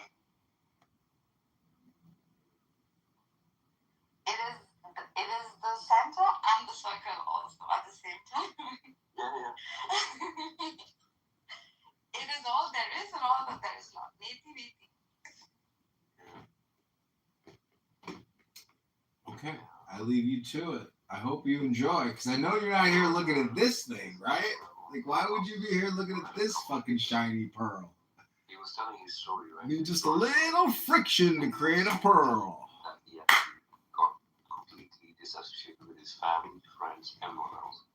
even food. And he ended up in the hospital, basically. And then he started doing different kind of meditation, which were more materialistic. I don't know what he meant, but so that's figured out.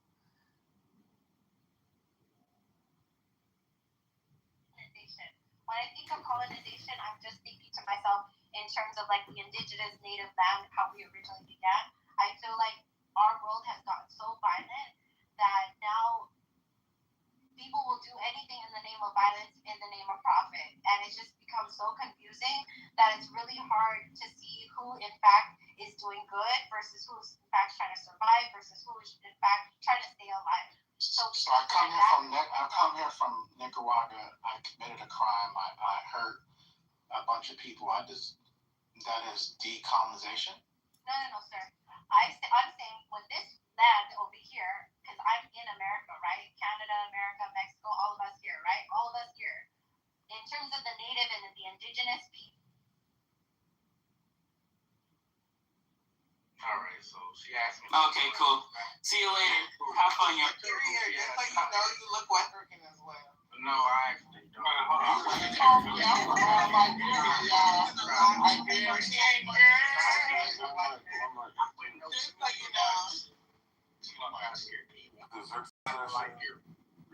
He's Liberian and Wisconsin.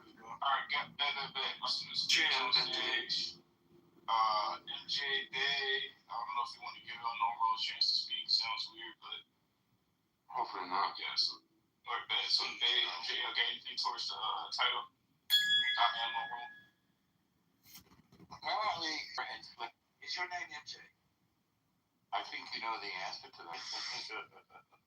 It's funny how certain people want to, come into spaces and talk on cultures that they don't belong to. Why I guess not? they're just using That's a dumb statement, MJ. You don't have to. Oh my God. you You don't have to belong to the culture of being educated or be educated. I have a rule. Hold on, you guys. I have one rule here for right now. Yeah, everybody that owns a speech has to be aligned. Hello, Steven? Hello? Hello?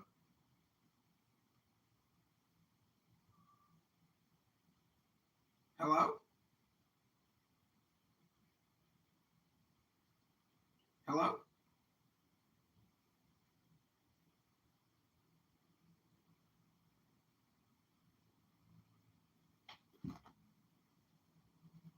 All right. all because they raise their kids differently. I don't think Americans raise their kids uniformly the same either. I don't think Americans raise their kids the same either. And I definitely know that the suburban versus rural people raise their kids different. This is all regardless of race. So, yeah, my 2 cents. Yeah, and I never did answer the question because I came in on other stuff. But do migrants raise their children differently? Of course they do. They're from a different country. They got a different set of standards when it comes to raising children. Facts, and you're Nigerian, so you raise your children differently. I thought I was Liberian. It's something like that. You definitely don't look Black American. Okay. Why do y'all think y'all look like? Hold on, what Black American? Why do y'all think y'all look like? No, hold up. Why do y'all think y'all actually blend in like that? Like y'all. Why do you think you look different than in my whole life? any other? I do. I didn't even know when I just thought those. So what you look? What I look like I'm from? But this guy looks like a straight Ghanaian. That's the crazy part. He looks like my Ghanaian cousin. You look like a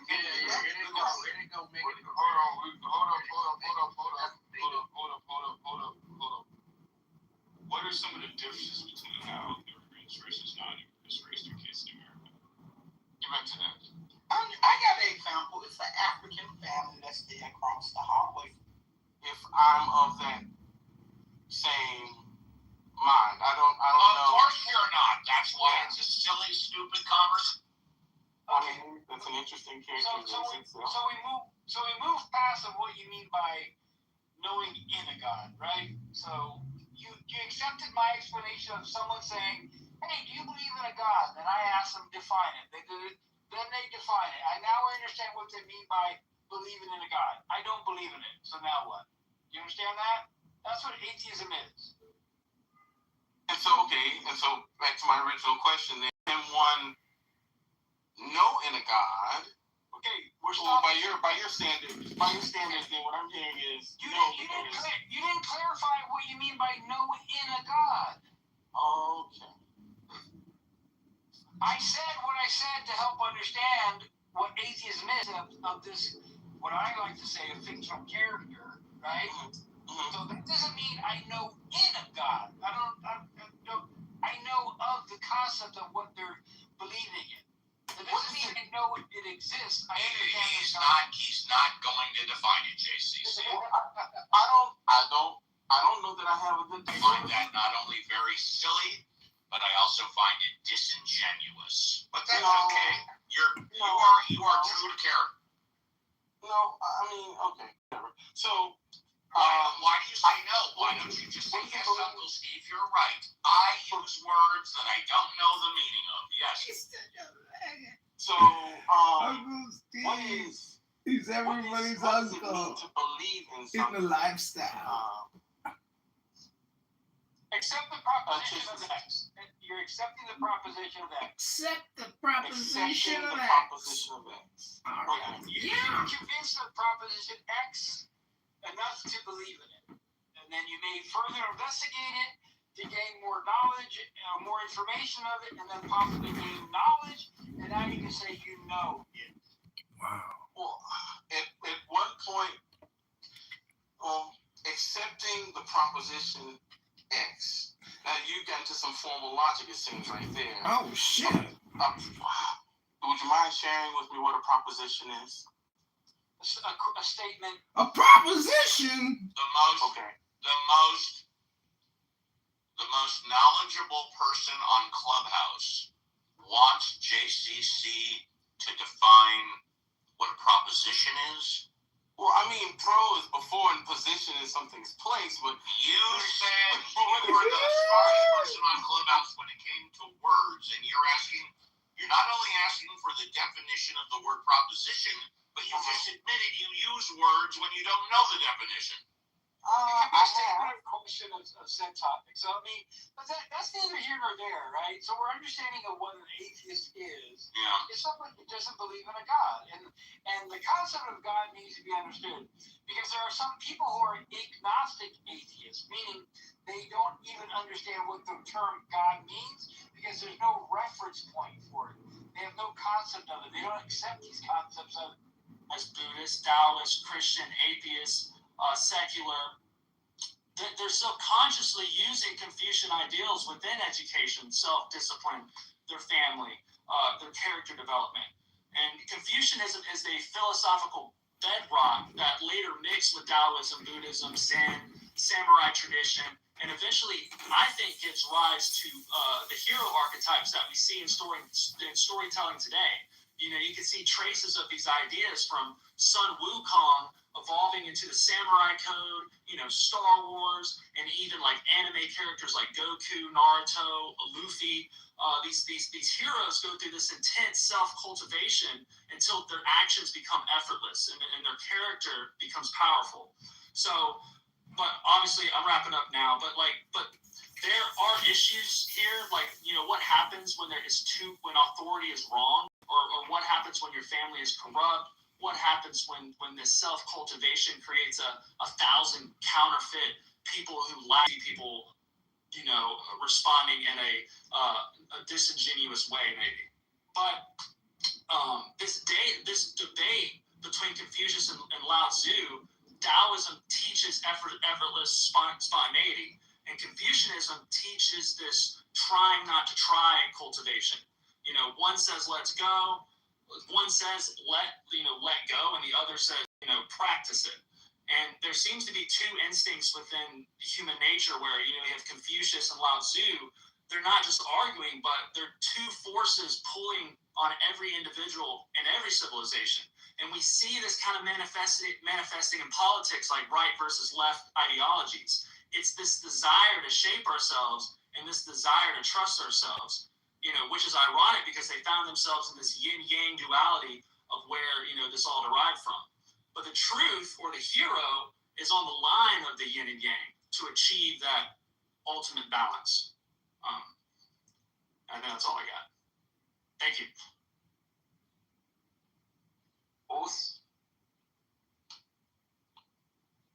Awesome. Thank you for that, Bugs.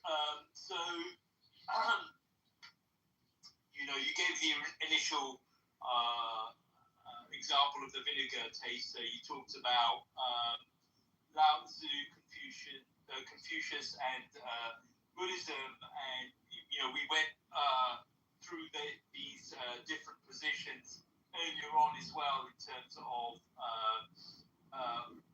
tasting the vinegar and seeing it as sour and humanity being flawed versus tasting the vinegar and smiling and assuming life to be perfect.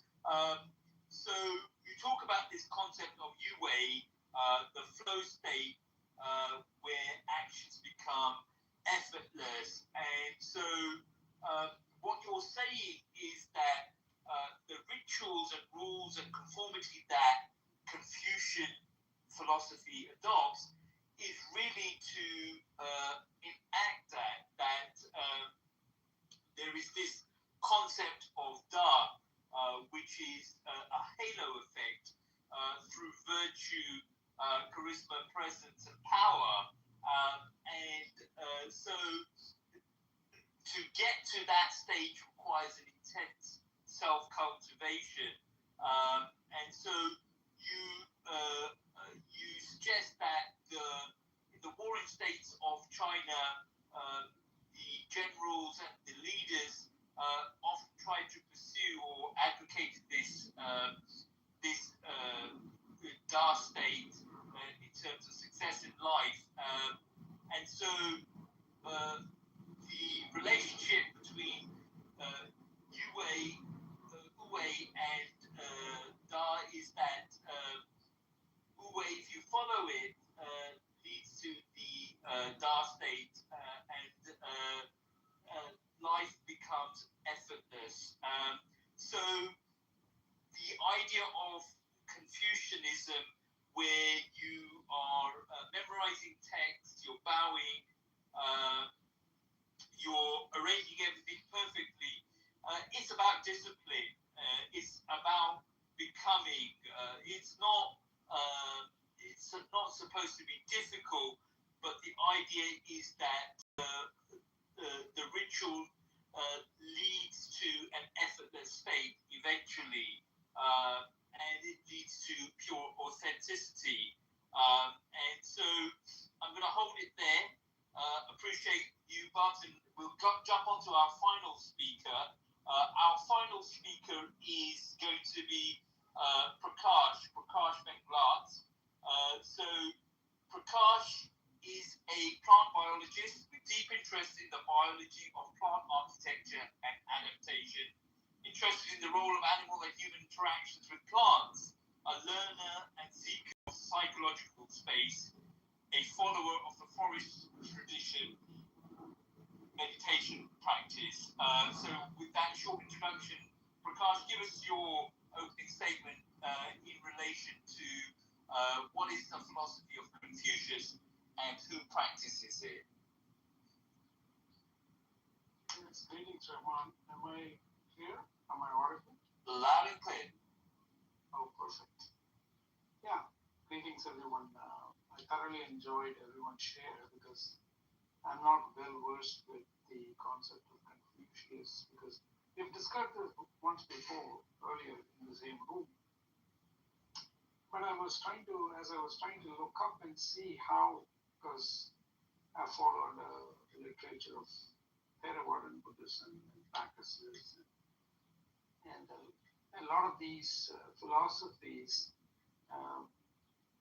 where the ethics and the spirituality are not separated, right? But later on, you see the ethics part is brought into governance, right? And so you start to see that there's a separation of what we call as the spiritual practice and the practice of ethics, and they are kind of interweaved. But if you look at several teachers in the tradition of Confucius or Confucianism, there's a teacher whose name is Mencius. Mencius is one of the earliest sages in the tradition of Confucianism. And in his literature, we can see that the ethics, which is more of a social order, and what we see as natural order, which is more of spirituality, are not necessarily separated in the core of Confucius or Confucianism, because or the philosophy of Confucius, because he gives examples of how ethics develop. When you bring in the concept of something to develop, there again you start to see that agriculture, plant metaphors start to creep in. And it's easier to communicate the natural rhythms through the lens of plants. And there's a beautiful story that I read where a farmer, he was looking at his crops and he was saying, oh, my crops are not growing that fast enough. So he used the strategy of slightly yanking it a little bit, and he did that to all the plants. And after doing all that for the whole field, when he goes back home, he told his family members that he did this the whole day, thinking that it'll go faster. But then the son goes to the field to see the next day morning, and he sees that all the seedlings are actually wilted and dead. So a forced ethics will work only up to a point, after which the natural rhythms of who you are, the spirituality, and the core aspect of what earlier speaker about, the separation of what you see is as the social frameworks evolve, they'll be given their own unique space, like in the philosophy of Confucius. But in terms of the overall structure, it's blended back into the core of one's own ontic state, one's own being, which is spirituality. And that aligns with the way this can be, pedagogically applied as a tool for, early stage teaching or teaching at different stages of development, where you can reinforce the values, but you allow the natural rhythms to unfold so that it grows into the individual's personality, right? And so there are several examples of that weave into this kind of thinking, and how it aligns with not just social and ethical development, but the natural development of one's own core spirituality, and aligning with life as it is. Because nature is life, and you can't define life as any kind of social ethical boundaries. Life is just part of nature, right? And so that represents again a spiritual angle. And there are many other stories which talks about life cycle, right? So the best way to explain life cycle, in spite of you having worked hard during your life, established social order and all that, the remembrance of the wheel of life and how that weaves into this, and how do you apply the right kind of effort to master certain life skills and strategies as you follow the social and ethical order. So you still have a personal take into this whole thing. And I think in that sense, you can bring back Confucius not just as and his philosophy as not just as a social and ethical structure, but also a spiritual practice. And I'll stop there. Over to you, Rahman.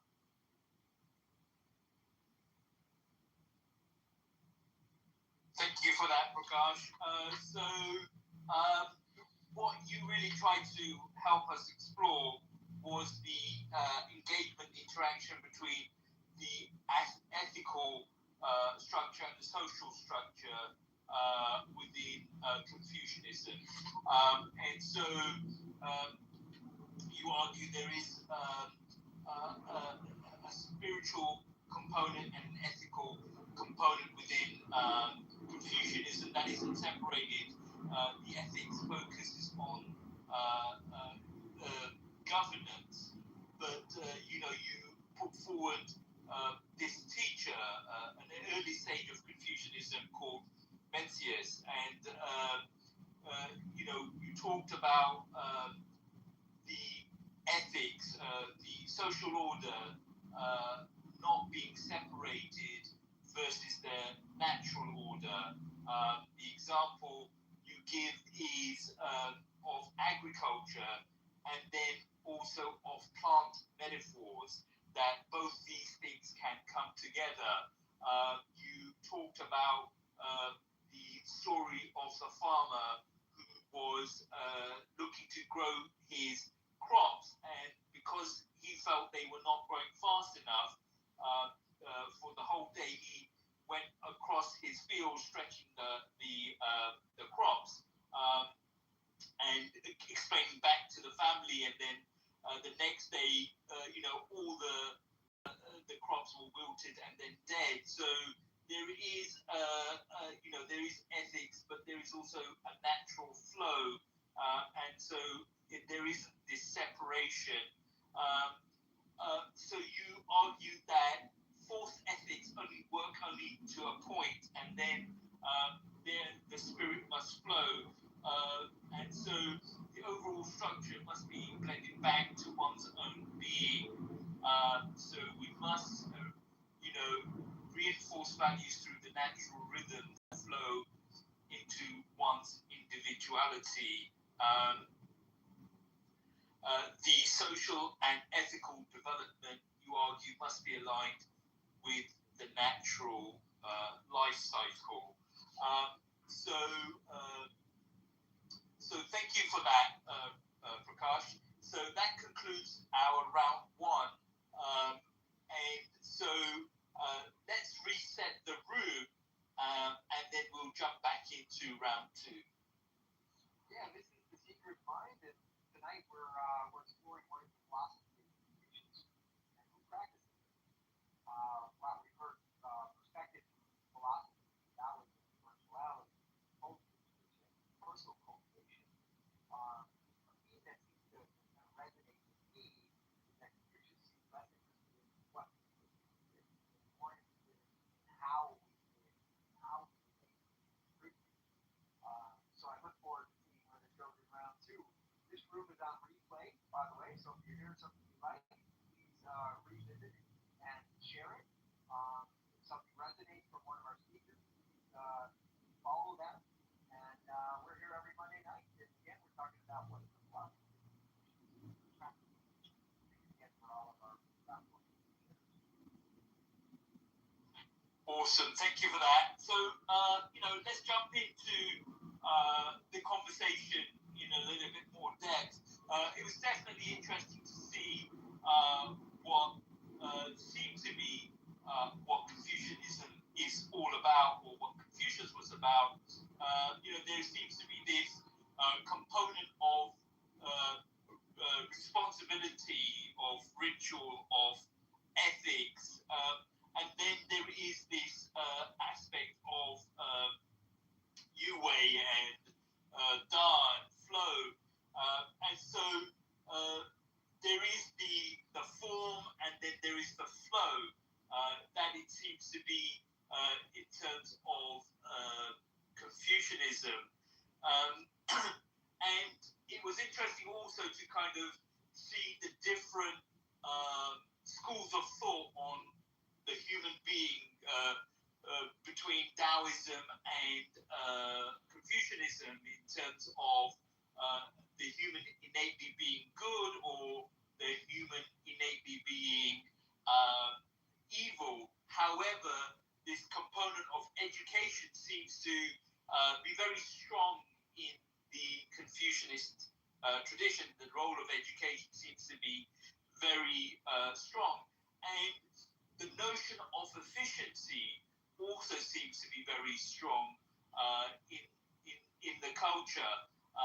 That you're following these rituals to get to efficiency, and in efficiency there is this transcendence, this flow. So that was also interesting, and it was interesting to also look at someone who's lived the Confucianist way, naturally, not being taught, not intellectually, but practically. And then, so all of that is very interesting for me as I listen to all the speakers. So Confucianism seems to be a system of a sort. But what I took away from Sunny's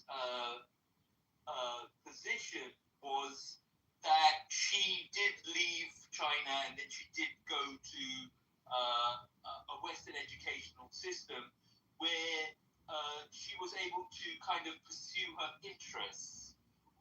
So what is the role of the individual within Confucianism? That's my question to the stage. Let's go across to Nick first. Renee, Sunny, Bubs, and then Prakash. What is the role of the individual within Confucianism? Yeah, I think the role of the individual in Confucianism is similar to other spiritual systems in which the individual must harmonize with the collective, with the cosmos. There's the concept of Tian or heaven in Confucianism. There's also the concept of Chang or Chang, that's sincerity. And through Chang, it allows one to align with these heavenly principles or Tian Li. And in this way, it mirrors a lot of other spiritual systems, whether it's Taoism and harmonizing with the Tao, whether it's Buddhism and Hinduism and harmonizing with Dharma. It seems to be that the role of the individual is to find their place within a productive society, intellectually understanding themselves, their fellow man, nature, the cosmos, and harmonizing with this divine organization, whether it's framed divine or not, spiritually or not. It seems to be that there's these ordering principles that one must align themselves with in order to become the most effective human. And in that sense, I think that's the goal of all spiritual seeking, is to try to find the greater patterns in which the individual should harmonize themselves with in order to find wisdom, beauty, inner strength, the cultivation of principles that allow for one to become the best individual that they can possibly be. So that's how I'd answer that. Awesome. Renee?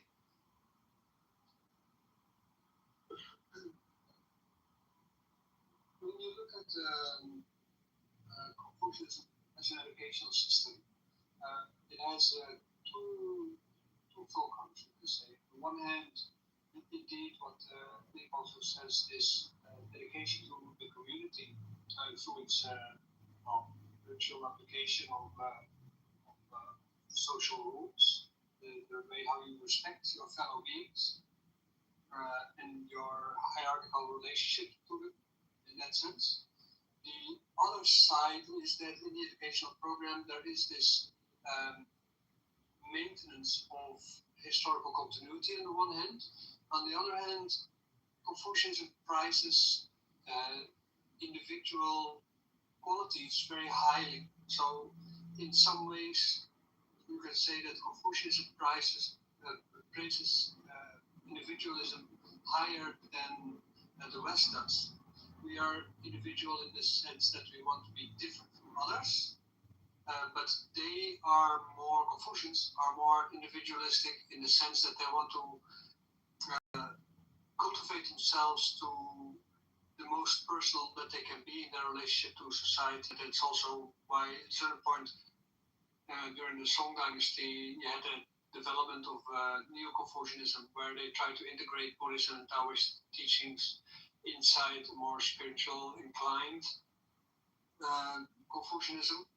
And before that time, in the Tang Dynasty, they tried to make a sort of a church out of Confucianism. But primarily, it's an educational system. So this individuality is on the one hand subservient to the community, but on the other hand, it also serves to escape that community by enhancing the best of your individual qualities. So I think that's about it. Thank you for that. Bubs? Sunny. That's just funny. Oh yeah, okay. Yeah, actually, I think like Confucianism is it's not like view individual. That's individual, to be honest. I still feel like it has everybody like needs to play a role like under Confucian society. Basically, it's defined by your society, the traditional like 5 relationships, right? Parents, child, ruler, like subject, this kind of stuff. I mean, also like I want to point out like one thing, the filial piety about like to our parents and stuff. I think this is a really interesting bit because as my personal experience, I feel my parents and my grandparents, they practice it really well. But to our generation, I think we replace the word like, because in Chinese it's as 孝顺, fulfill pity. 顺 means like obedience. Really listen to them. Although like sometimes you don't agree with them, but you don't fight. But like I think for us, our generation, we fight a bit. Like, you know, we think we don't obey that much, but we respect our parents. However, I think I have another thinking now about this fulfill pity. Because like when we I think for a lot of times, for me, I think also my friends, we don't fight that much again. You know, like after like Shakyamuni, I think they find he find the middle way after going to like both sides. But that middle way is like not fighting that much, but also obey to some extent. I think, yeah, that's a really interesting thing to me about how should I play individual role like as a child, you know, in this like Confucianism society. I think it's not this way and that way. Yeah. Also, like it's really interesting. The speakers mentioned loads of like examples just now. The vinegars, also the I just realized I was actually surrounded by all these kind of stories like in China, but I just didn't realize it, and I didn't know how to use English to explain it. But I think you guys talk really like open my view of Confucianism. Oh, how it's sometimes already going to blood. I think that's really perspective, really special perspective for me. I mean, thank you guys. Yeah, that's it. Well, we definitely like to bring special into the room, but the individual and Confucianism. How I'm thinking of it is, you know, the individual is not something that's isolated necessarily, and it's not, he or she is not a servant to the state. The individual is where order is supposed to emerge from, and you're basically a signal that you're, if we jump back into Wu Wei and the Da, I'll layer that in a second, but it's you're giving off that you're on the right path. So if you want to, you know, fix the world and make the world a better place, the Confucian idea is to cultivate yourself and to reach this Wu Wei through practice and cultivate your Da. And the thing is, you know, like I said before, the individual should start with radiating their authentic energy and their so basically you're trying to get to a point where you start off with harmonizing your family, your community, and then your state, and then to the civilization, and that will emerge from you. So when you are in Wu Wei, when you're completely at ease and you're just in this flow state, you're going to be more attuned to what you're interested in, or what your curiosities are, or what fears you need to tackle. Your body is like a tuning fork. It's always sending you emotions and thoughts of things that you need to go look at, or things that you need to go conquer. And a lot of people hide in fear, anxiety, depression, whatever you want to call it, good, bad feelings. But this God or the Tao or whatever you want to call it is trying to call you forth on a journey to step up and go after these things that you're interested in, and attack things that, find the gold underneath the dragon. So, when you start with just, cleaning up your house or, cleaning up your room, like what Jordan Peterson or someone would say, you want to start from the very foundations of where you are. And then once you grow from there until eventually you reach a higher amount of people to influence. And your is your own authenticity. It's like your own personal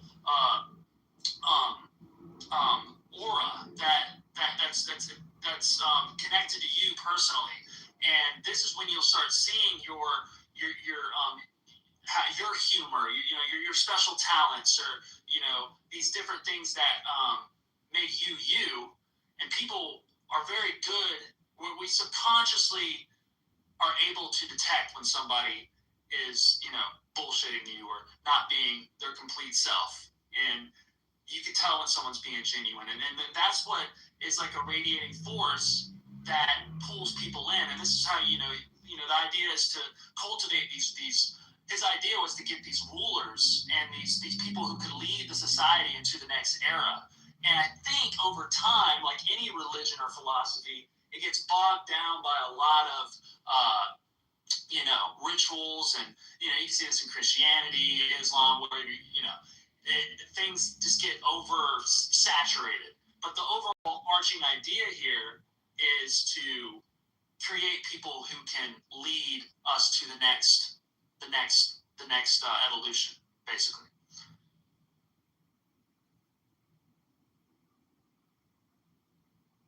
Awesome.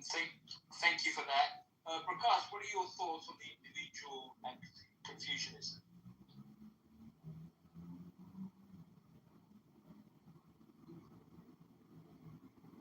Can you hear me? Can people hear me? Yes. Okay, then. Prakash, I can't hear you. Okay. Prakash, you have thoughts on the individual and Confucianism? Yeah, I think all the speakers already have kind of saturated that aspect. So I can contrast it by looking at this concept of self. In the contemporary Western thought, the individual is the epicenter of a society, right? And the emancipation or the betterment of the individual gives rise to social orders, right? But if you look at a lot of the older cultures, the individual is always a part. It's a relational self all the time, right? So you have to weave that architecture into how you think about,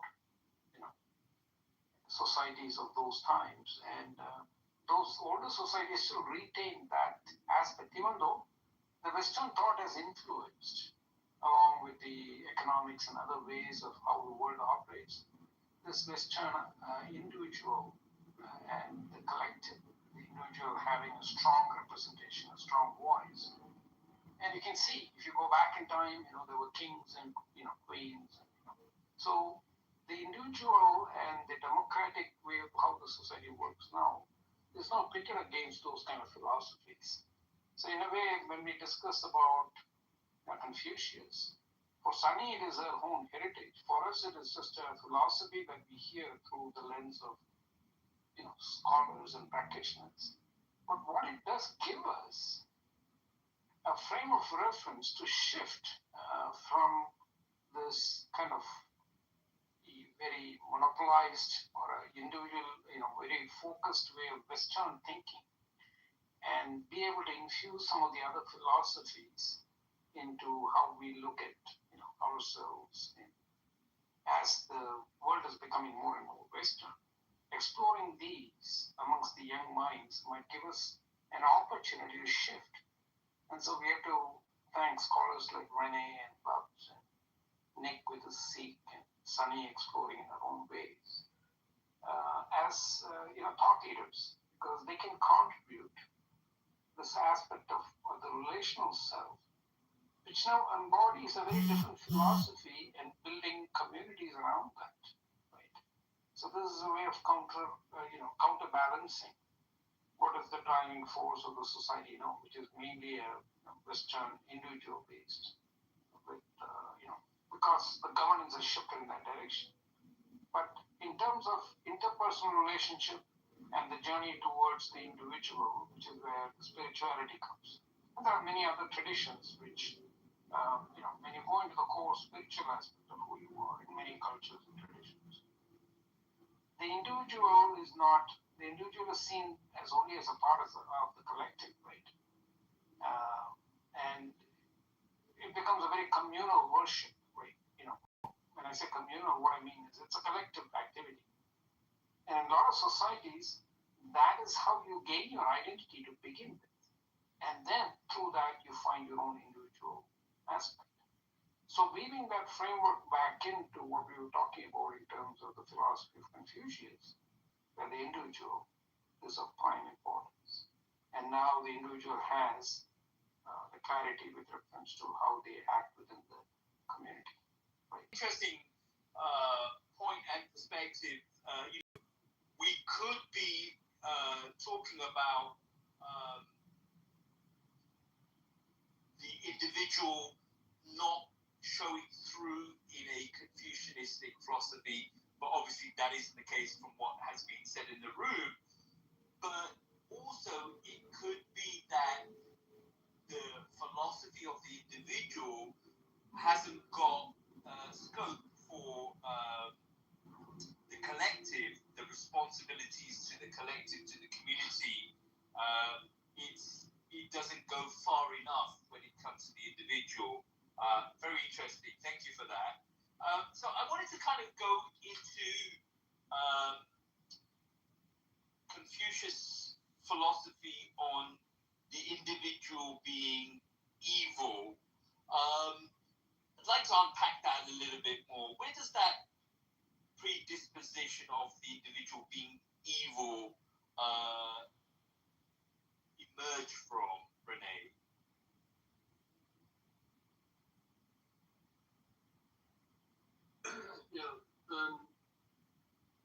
If you look at Confucianism as a whole, we see it very often as a philosophy or as an educational system for the state, but technically it is a way of dealing with the way how the worldview was constructed in the Warring States period and before.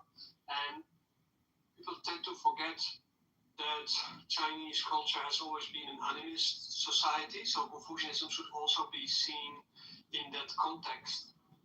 And Monte actually described it the best, and you see that echoed in Confucius. Confucius, of course, didn't write anything down. Only through third or fourth generation people we know things about his thoughts, just like with Jesus. And I think Mohammed is the only religious figure who ever wrote something down himself. But Monte described basically a sort of hierarchy of beings, which we later also see back in the Tibetan forms of Buddhism, although that's also mingled with Indian ideas. But you see it also in the folk religion of China, where the world is populated by all kinds of beings. And these are generally classified in 6 kinds, or 6 different realms, or Confucianism says there's basically 3 realms of existence. There's the heavenly realm with its own kind of beings, and there's the water realm with all kind of beings, and society, human society is part of that water realm. And then there is the earth realm with all kind of beings. Later on, when China developed its idea of hell, this was the place where you went to as if you died, because everybody, according to Confucianism, Buddhism, and Taoism, goes to hell. And at that moment, when they are in hell, to purify themselves to be ready for the next life, they're being accompanied by guardians, which are then demons. But there's all kind of classes of demons, and many of them, they live in all kind of realms. Also in the water realm, they roam around and they have their own society as a whole. And they can even become immortals at the same time. And human beings within both modes and Confucianism, especially in the form of the teachings of Sun Tzu, they suggest that people are not born as good beings, but they have the capacity to be good. So Sun Tzu, especially with all the boringness of everything that he wrote, because he wrote a lot, and it is very, how do you say, just saying statement after statement. It's not very pleasant, not a pleasant read. But one of the things that he said is that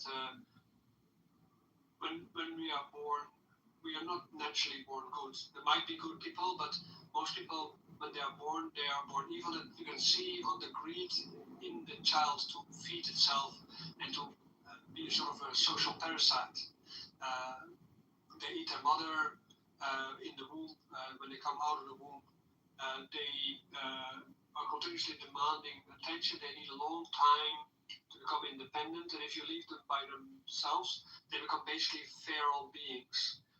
And at the moment when you look at them, at people from that perspective, you see that you can't leave people alone. If you don't create society as an educational structure around people, only their worst sides come out.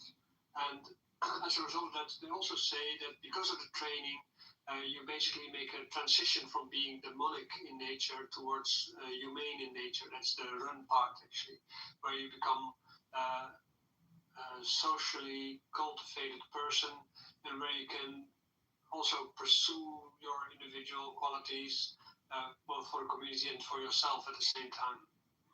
So this demonic side is what you're born with, and you can see that with a lot of people when they do not try to compose themselves as mature beings.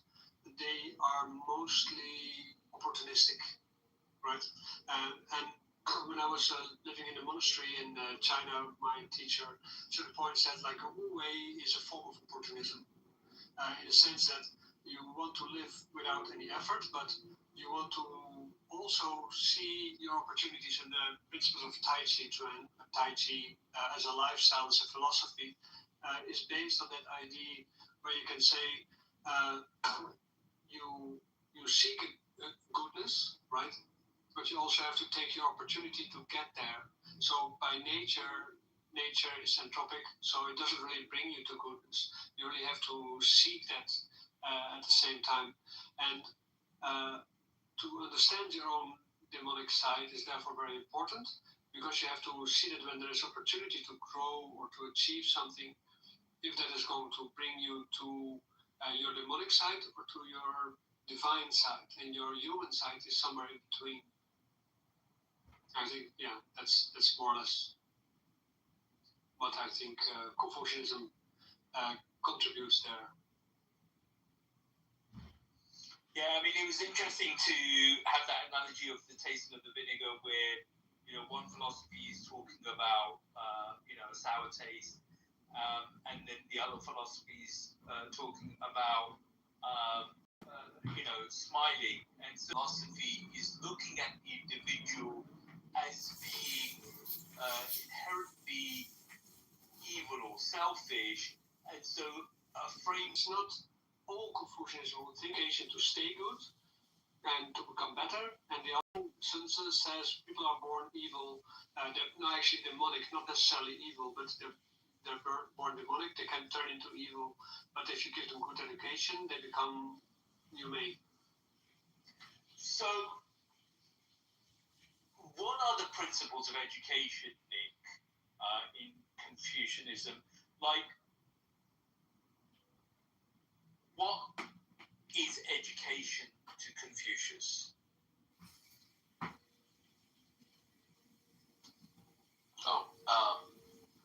Yeah, in Confucianism, there's this concept of tian in order to align oneself with.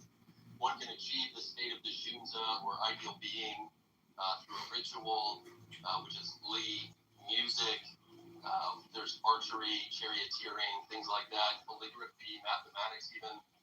The five constants or cardinal virtues, benevolence, righteousness, propriety, wisdom, and integrity, sincerity, are typically seen as the things that are embodied for those who want to personify this Tiapli, this heavenly, cosmological, celestial mode of being. On another spiritual note, though, and on the concept of heaven and hell and this duality, while in Confucianism, this idea of Tian is more ideological, it's a consciousness-based mentality, it's not directly pertinent to an afterlife. One of my favorite ways to look at that duality is Rabia al-Adawiyya in Sufism, and she's famously depicted with a torch in one hand and a bucket of water in the other. When she's asked about her actions, she stated she wanted to use the torch to burn down the rewards of paradise and the water to extinguish the fires of hell. And in this sense, she wanted everybody to love God for God's own sake.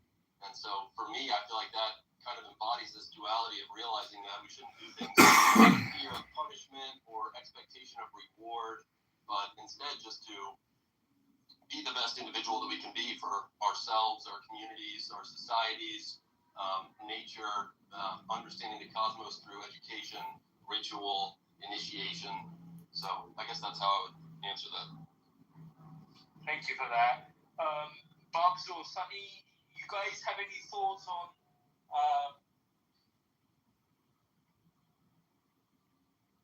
say that about 30% of the population is atheist, you are wrong. What percent of the population is agnostic? 50% is Muslim.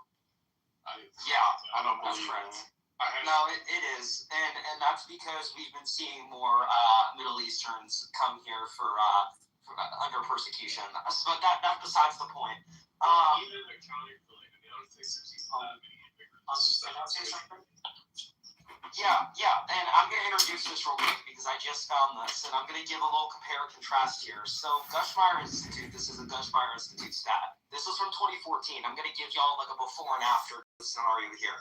So, 2014, those who were getting abortions were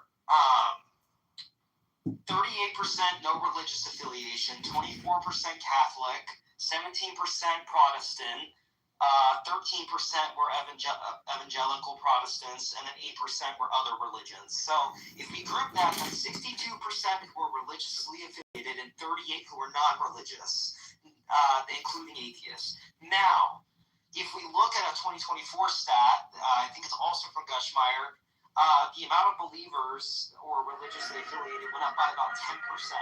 So let's say just a quick round up, like 70 to 30, which would align with what Steve said.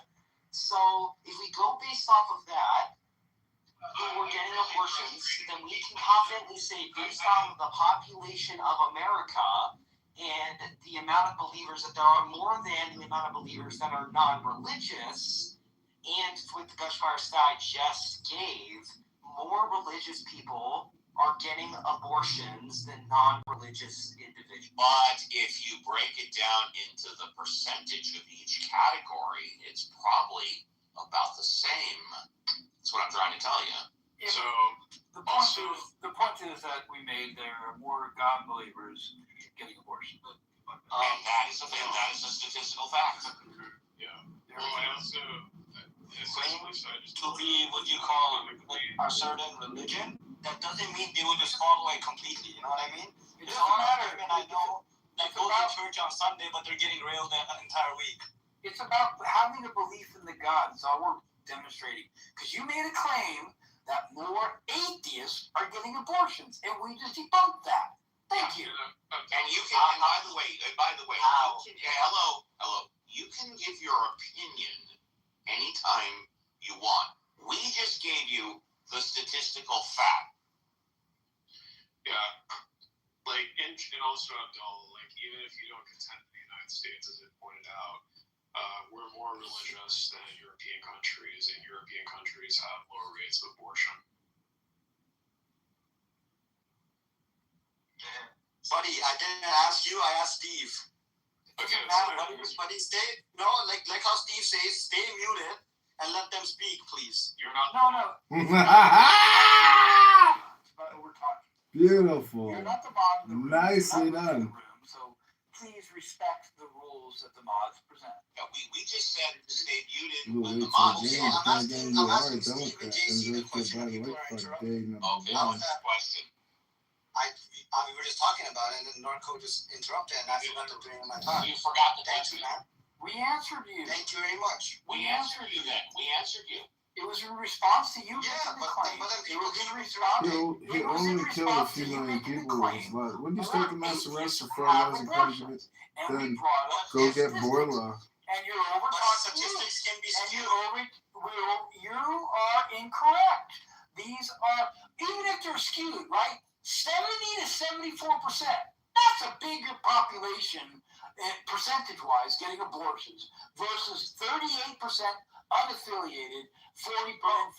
Yeah, so it's a big, huge difference. So it can be skewed, sure. However, it demonstrates more God believers are getting abortions. Thank you. And that being said, So I just want to say one thing. Go ahead. Say your one thing. Okay, so 80% of what you call the U.S. is Christian, but why are the churches empty? Thank you for saying the one thing. What is that? Bye-bye. Yeah.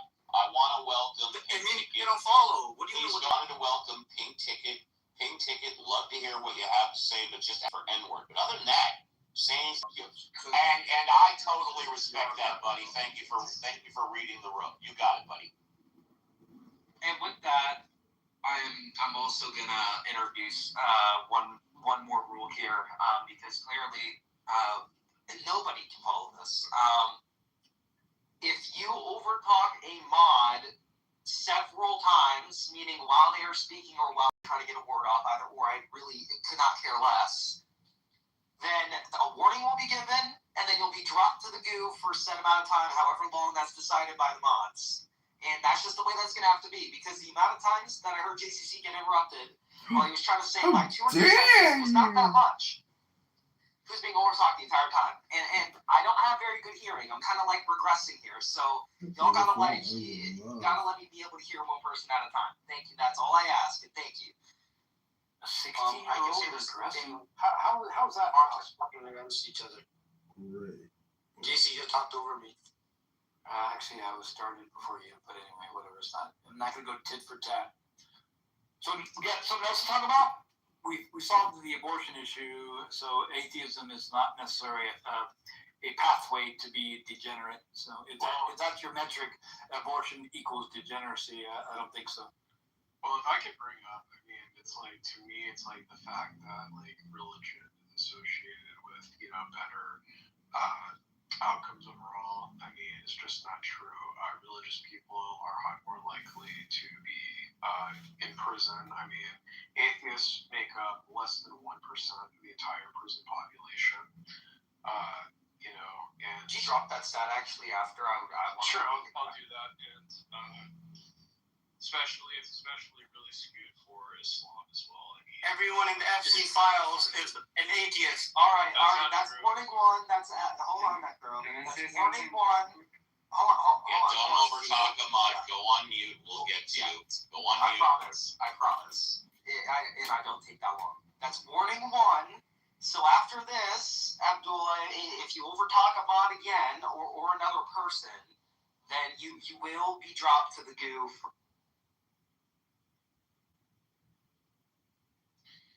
Yeah, pretty much. I mean, I got what it is. Like, the fact is, like, to me, it's like, yeah, it's like, I mean, you're, like, countries that are less religious have lower rates of crime overall. Sorry, did you have something you wanted to say, Steve? No, I was unmuted, but my dog was making some sound, so I went on mute. Please continue. Oh, okay. Hey, can I ask one question? You can if you wait. Yes. Yeah, all we ask is you wait. Just wait. Yes. Stop being a good going. All right, and that's dropped to the goo right there. It was not needed at all. Yeah. We'll be brought up in a minute. And Pink, I'm going to mute you because obviously you're having a problem. We will get to you, I promise. Thank you.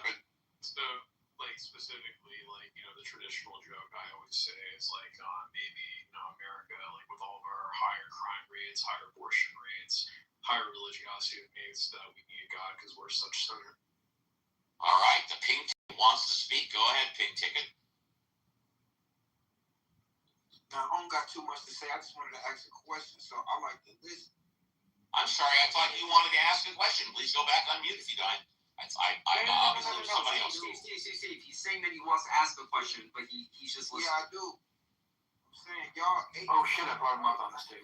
You better behave, dude. So am I wrong to just sit here and listen? You know what I'm saying? Because I am a Christian. You're not wrong to sit here and listen. Is that your question? I do like other turn points, though. I'm trying to figure out what y'all talking about exactly.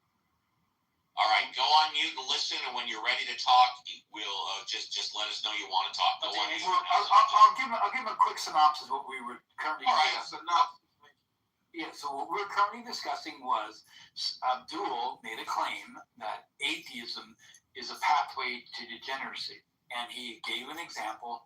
More atheists have abortions, and we brought up statistical facts to rebut that, and we came up with a number that was 70 to 74% of theists, which are God believers, have more abortions. And before that, someone was talking to me about an automobile on Pluto. No bullshit. And before that, I think, what were we talking about, JCC, before that? Argument from complexity. Argument from complexity. Therefore, it must intelligently designed. And some geometry came in. Someone was bringing up if x is this, then x plus whatever equals this. Someone brought up some geometry, right? I don't remember that, but I was just giving what we were most recently talking about. But yeah, so there you go, Pink Ticket. You're up to date. So we got new people on stage. We got Matthew and Captain. So I think it was. Yeah, we love to hear from the new people. Hi, Matthew. Hey guys, hey, I'm Steve, JCC. Hey. On the shit. Yo.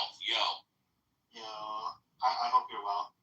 Thank you. So to combat the idea that that's cool, bro. I appreciate the refresher, bro. Thank you. Okay, you need to stay on mute, Pink Ticket, because you're not ready to talk, right? You said you would let us know when you're ready to ask a question. Hey, didn't you hear me say I appreciate the refresher?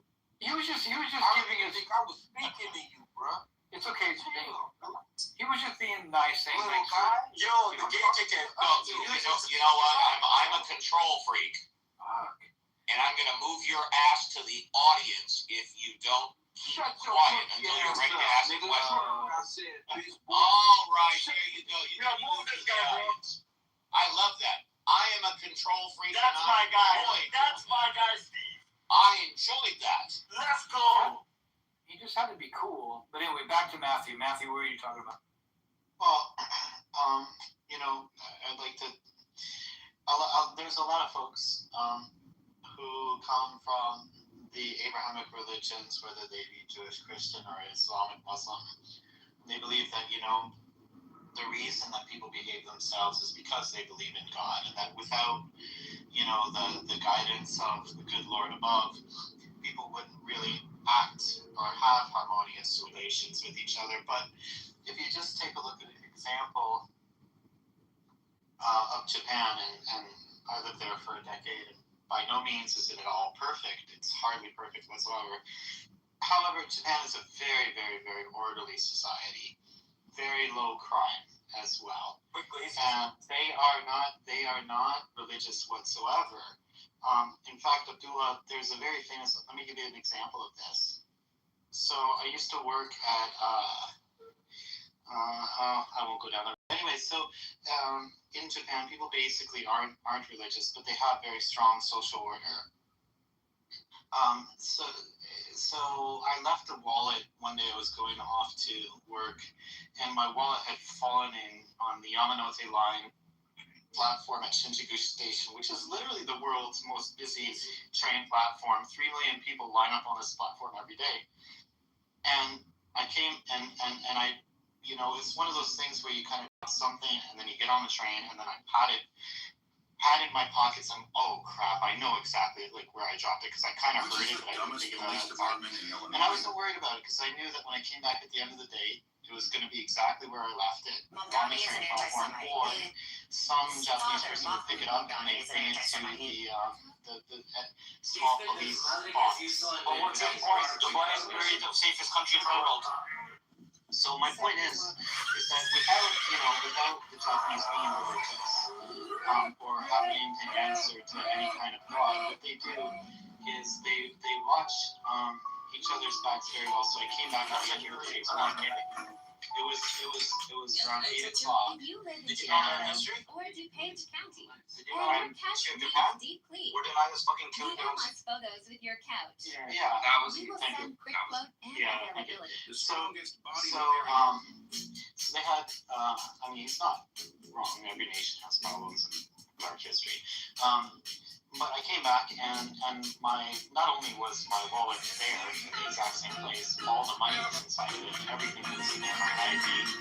And not only did the Japanese not steal it, but they literally walked around it. They looked down at their feet. They walked around my wallet so as not to kick it into the train tracks. So it had been literally like 1,000 people looking down, seeing my wallet, not touching it, walking around it, not kicking it, for, you know, over the course of whatever it was, like 11 hours until I came back to the station. And this is common. You can look this up with stories about Japan everywhere, and it's absolutely true. Now, again, it's not perfect, but it's extremely clean, extremely ordinary. You can leave, it's extremely high trust. You can leave your doors open, leave the bicycles anywhere. Again, there's things about the country that do drive me crazy because it is so orderly, right? Because they are so nitpicky about everything. But they do all of this and they really consider each other. And from a very young age, you know, the Japanese kids, they don't have cleaners. They clean their own washrooms. They wash the toilets at school. They wash the walls. They wash their desks every day. They literally wash the floors every single day in their school. They take the dogs out. They walk each other home. In the city, Greater Tokyo metropolis is 44 million people. You will have like 4-year-old kids, 5, 6. 300 billion saying that they're going to have access to a $300 billion reconstruction fund. True or false?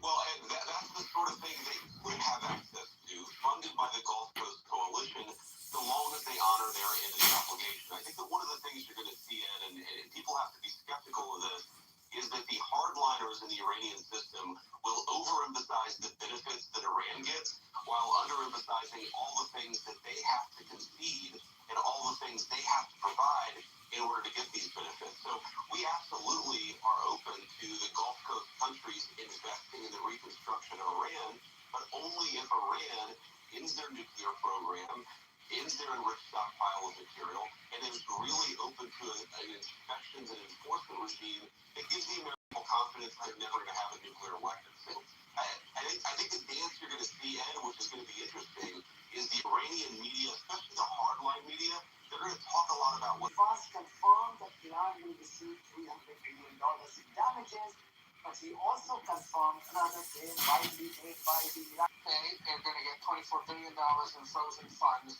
They hit certain benchmarks. Is that? Well, again, Ed, we're open to a lot of things that are on the table, but that $24 billion just doesn't appear anywhere in any of the text that we've talked about with the Iranians.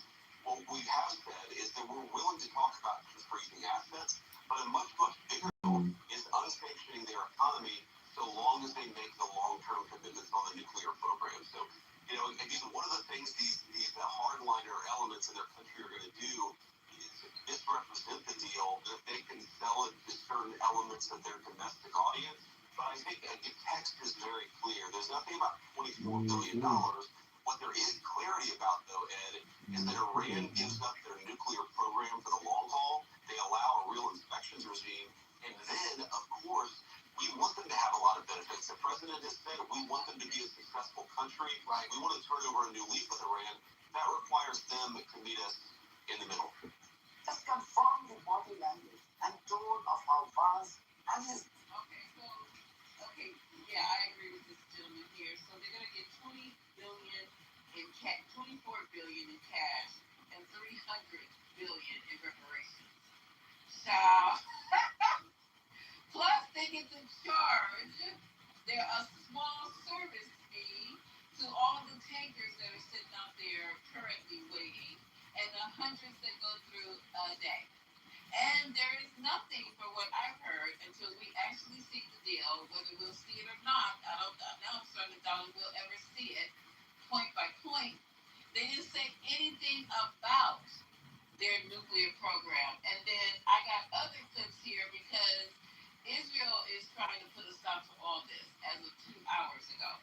Anybody got any comments or questions? It's conditional. That's the main point that you guys keep skating over. It's conditional. On the stage. We got like 20 people on the stage. Is this a psyop?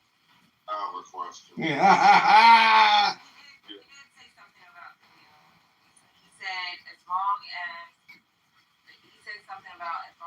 they do the inspections and they get rid of the nuclear program. So that is what they got to get rid of to get the sanctions lifted and the cash. Now, how is this going to be verified? The same way they did before, AEIA. Trust, Okay. but verified. Okay, I'm sorry, Mike. No, you're fine. So what's going to happen as far as because they want to beef up inspections. So what's going to happen is Israel going to be under inspection now? It was a rhetorical question. Not fair to ask. Israel didn't threaten to fucking blow up the United States of America. No. So that has nothing to do with it. I don't think Israel is under. Israel didn't sign a nuclear proliferation agreement. There's only certain countries that have. Iran has. Have they admitted to it, Patty? Have they admitted to having nukes at this point? Because they're. We know that they do have them, but they haven't signed a nuclear proliferation agreement. I don't understand why some people think that these countries can't have it. If they didn't agree to not have them, it's not our problem. It is now. Okay. And so basically, Trump got a worse deal than JCPOA. I mean, he and for what? He's literally got a worse deal than Obama. It's all about protecting Barack Hussein Obama's legacy. The greatest president we've ever had. Living like what? Read the news? So we're gonna act like people didn't die under Obama? You want me to pull up the numbers? So wow, how did Obama get? Like, I don't want to compare. I feel like we should let Obama live in his retirement gracefully and all that, but do you want me to pull up the numbers? Yeah, we were in country. I didn't bring him up. It was Michael that brought him up. I didn't bring him up. Hold on, y'all. Let me respond. Let me respond to that, please, just real quick. So me know why your president Donald Trump brought it up when he ripped up the JCPOA, and also when he talked about Obama and his Nobel Peace Prize and anything else he said about Obama. They even talked about Michelle Obama being a man at the UFC event last night.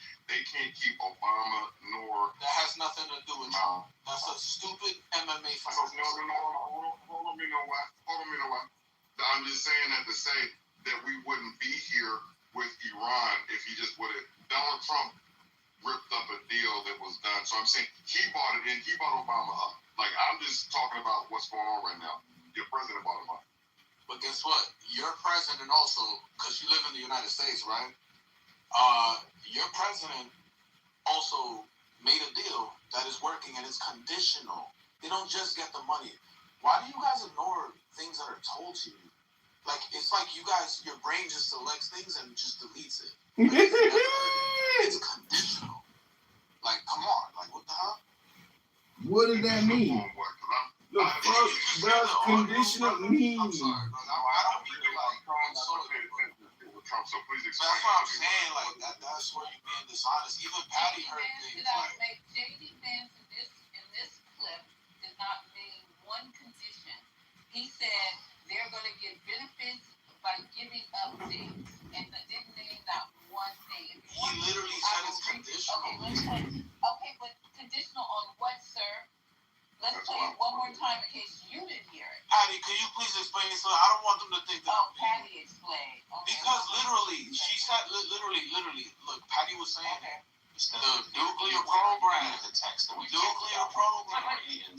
Well, that's the number one thing that we don't want them to have because of their ideology. But a much bigger deal is unsanctioning their economy so long as they make the long-term commitments on the nuclear program. So, you know, again, one of the things these hardliner elements in their country are going to do is misrepresent the deal so that they can sell it to certain elements of their domestic audience. But I think, again, the text is very clear. There's nothing about $24 billion. What there is clarity about, though, Ed, is that Iran gives up their nuclear program for the long haul. They allow a real inspections regime. And then, of course, we want them to have a lot of benefits. The president has said we want them to be a successful country. Right. We want to turn over a new leaf with Iran, but that requires them process in the middle.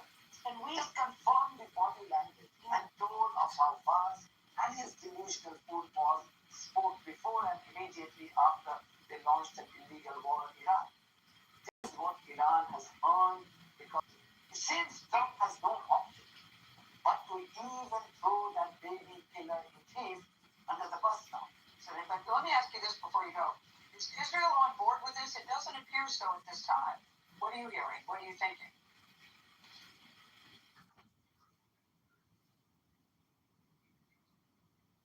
You went back on mute again, Miss. Well, Gail, of course, Israel's been a good partner, but we do expect everybody in the region. They've been participating in this peace agreement. They've been participating in talks with Iran. They understand where our perspective is. And what the president has said is that we expect everybody to honor this agreement. There are always, Gail, these bumpy moments with these ceasefires. Sometimes someone will fire and sometimes somebody responds. We think right now that there are probably people within Iran because the internet blackout, they're not even aware that this deal has happened. So we certainly expect the Israelis are going to be a participant in this peace process. We think it's going to be good for them. It's going to be good for us. It's going to be good for the Gulf Coast Coalition. And Gail, if the Iranians comply with their end of the bargain, it's going to be good for Iran.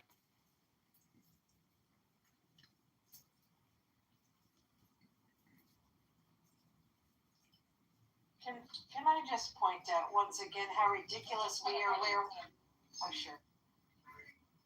Signed, the Muslim side.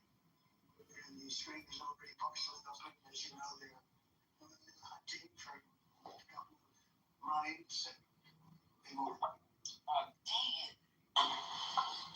But essentially, ships are starting to go out on Friday and be completely open. We got along very well with Iran. It's a different set of leaders. As you know, the first set is gone, the second set is gone. And we found the third set to be very smart, strong, very smart, but we ended up making a deal. I felt really that we had to go back on the attack for 2 nights. And I felt very good. We made it before that happened. But I think a lot of great things are going to happen in the Middle East right now. Very importantly, the oil is plummeting down, and the stock market is shooting up like a rocket today, like record kind of numbers. And the oil is taking its biggest plunge, and we're into the low numbers, not quite back yet, Kevin, to the extent where we're getting close to the numbers we were before it all started. And the main thing is that Iran will not have a nuclear weapon. Before they agreed to that, with strong policing powers, and they won't have a nuclear weapon, which is what it was all about. Probably would have used it if they had it. So we had 2 big moments when they terminated the JCPOA, that was the Obama deal, the Barack Hussein Obama deal. And when they terminated them, it was very important because it was a note to a nuclear weapon. It was a horrible deal for the United States. It was a deal where billions of dollars was given to Iran. It was a deal with $1.7 billion in cash was put on a book. Okay, so there you go. $1.7 billion in cash. They're getting $300 million today, as well as $24 billion. What a deal! And they had agreed in the JCPOA. I can't state this enough. In the JCPOA, it said Iran shall not seek to get a nuclear weapon, and actually, that was not happening before Trump tore it up, okay? They were pretty much compliant. There were inspectors already Pretty much. So when Trump, I find, doesn't anyone else find this just bizarre? Yeah, no, I mean, all of these things. It was free. It was free. I did not understand. I can't animate it? Is that, now you're tone policing me? That's interesting. Thanks a lot, but I don't need that. Listen, I just find it just bizarre. He's acting as if we live in an alternate reality where no one knew that the JCPOA actually was a pretty good deal. And that $1.7 billion is going to look like peanuts compared to the amount of money that Trump is going to wind up giving Iraq. The JCPOA was ignoring something very important that you didn't know. On the stage, but the BM, T.I., Ed, Marlene, Patty, Deborah, Omari, Michael. This is not going to be a podcast. No. So everybody else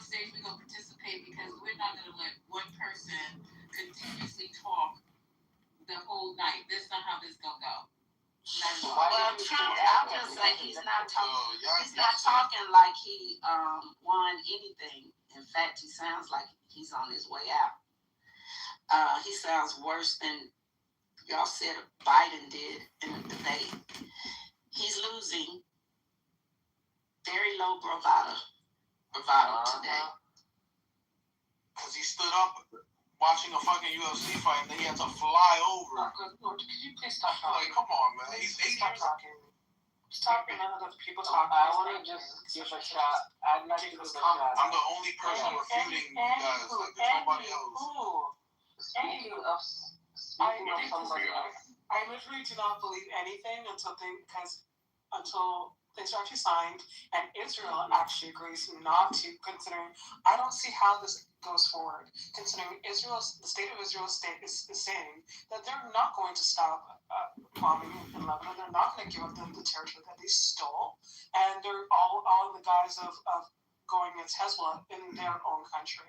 Lebanon is not part of the deal, that's why. So if that was any kind of, it's not that they're doing it for no reason. They're doing it, again, also to degrade Iran. So I don't see how you actually have a viable deal, which, by the way, sounds like absolute bullshit. Lebanon was never part of the deal. Excuse me. At no point did I interrupt you. Educate yourself. You're saying control yourself. Could you try to act like an adult, like a semi-intelligent one? You're not intelligent because you didn't know Lebanon was not in the deal. Why are you speaking to me when I'm still speaking? Why are you speaking to me when I'm still speaking? Like, ill.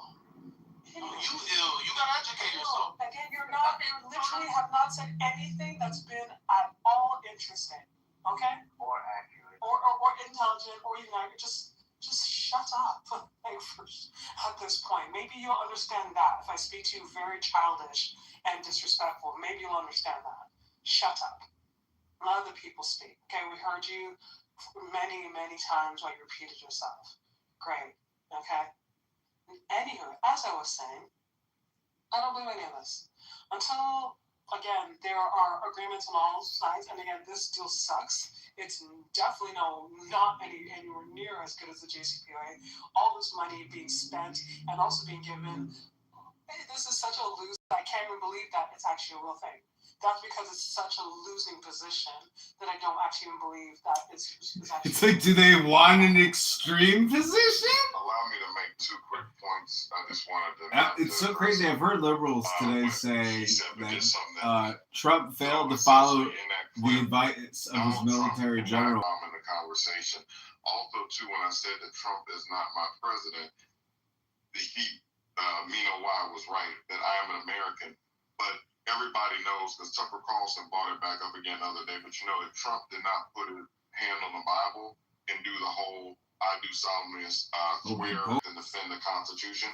He didn't buy his president at this point based on that. And I went, that's it.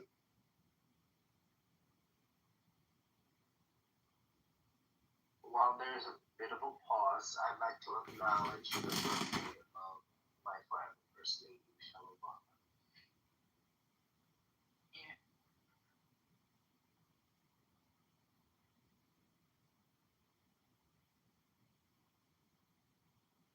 Sorry, I know that we've been accused of, well, we're doing like Donald Trump bringing up Obama all the time, but it is her birthday. He brings up Obama, and they brought up the man got in the ring last night, the UFC fight, and talked about that she's a man. So they can't keep Obama's names out there, and they keep them in the public conversation. Michelle Obama's birthday is in January. You might go wild with that? Hey, Michelle Obama's birthday is in January.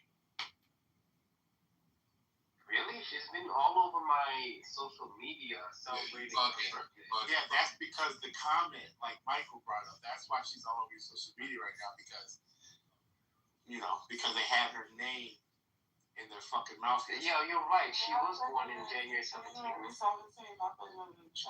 Yeah, why is she around it now? Like, why is... Because the men, are you listening? The men said that she was the man on the UFC fight last night. Yeah, somebody break it down to me. Why happened at the fight? She The man at the trailer Yeah, track. just one of the fighters. Oh, I see. So it's an appreciation day. Yo, fuck wrong with y'all? What up, JD? Yeah, what's up, bro? Yeah, one of the fighters, like Michael said, went out on the when he was brought out. Right, it was a fight. It was a fighter, Michael, right? It was. Yeah. It was a fight. It was his speech. He won, so he was the speech. Oh, there you go. When he won. Oh, okay. And why? What? How does this fight even relate to her? That's crazy. Because you think he's apparently like. But it's further proof that fight it had more to do with just a fight on the lawn. It was another thing to push the agenda. Whatever weird shit agenda they got going on. That's why it was brought up. We need to start filing more slander and libel suits against these motherfuckers. They ain't getting hit in the pocket civilly enough. Well, I was talking to other people in another room, and they said that she doesn't have grounds to sue on. But I be thinking about how Donald Trump be suing for all kinds of shit. And that's what I'm saying, Brooklyn. Just do it. Just do it. Like, I don't want to understand why she wouldn't sue, but they said, she's a lawyer, so she would know. It still don't make no fucking sense, though. Like, you literally can't sue for anything, and I would just do it. Just because, but I guess you Fucking sue him. Fuck it. Don't matter if you win or lose. Just do it. super disrespectful. Necessary. And racist. Yes. But hold on. Let's ask the black maggots on here. Was that racist or not? Since y'all say everything is racist. No, they're gonna say some shit. Use the race card. Guess what? The white maggots get that shit from the black maggots. They get that whole Michelle Obama shit from niggas. They ain't just making that shit up out of the air. That's how they heard the niggas on the podcast say that shit, and that's what they say because they say it. But it only speaks to their mentality. It only speaks to their mentality to go on and on over something that everybody knows is not true. And saying it, how many times they say it, don't make it true. It does for them in politics, but that don't translate to someone's literal, what is it? What she is. I can't think of the word right now. She's a female. So to keep saying she's not, Can't think of the word. don't make it true. Amari, do you find out like going out of racist, saying Amari? This is all about. I like the question, but this is all about disrespecting and devaluing and dehumanizing blacks and black people that are far exceeding your capabilities as a fucking wrestler. I don't even understand. Right, that point is a dehumanization. That's why he said it. These people can't get over the fact that Barack Obama, Trump could, Trump giving out shoes 2 sizes too big.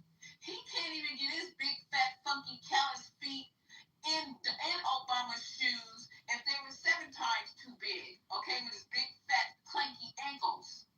He wants to see Barack and his wife and his children underneath him at the level of subserviency, and that it will never fucking happen.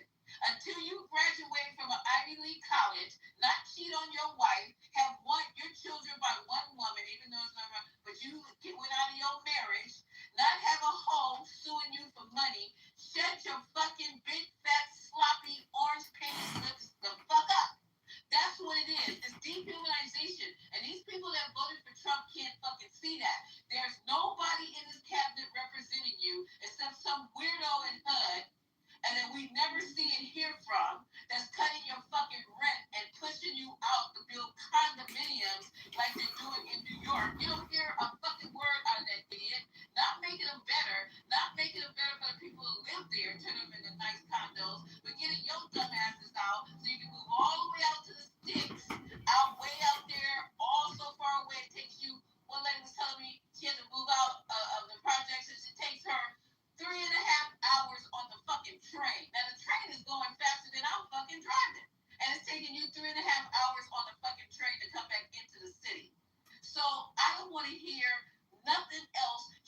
she'd still be better than Melania with her coochie on the internet.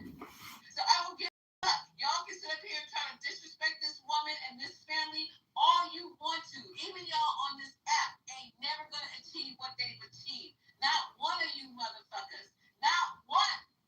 So I don't give a fuck. That made me so. I couldn't even taste in my mouth. This is what this regime is about. Dehumanizing black people. I'm not even saying people of color anymore because I'm tired of that. That's a weird ass statement. That's too inclusive. He is doing it to blacks. If it's not the books, if it's not the pictures, if it's not the slave memorials at the motherfucking park, it's everything that got to do with blacks.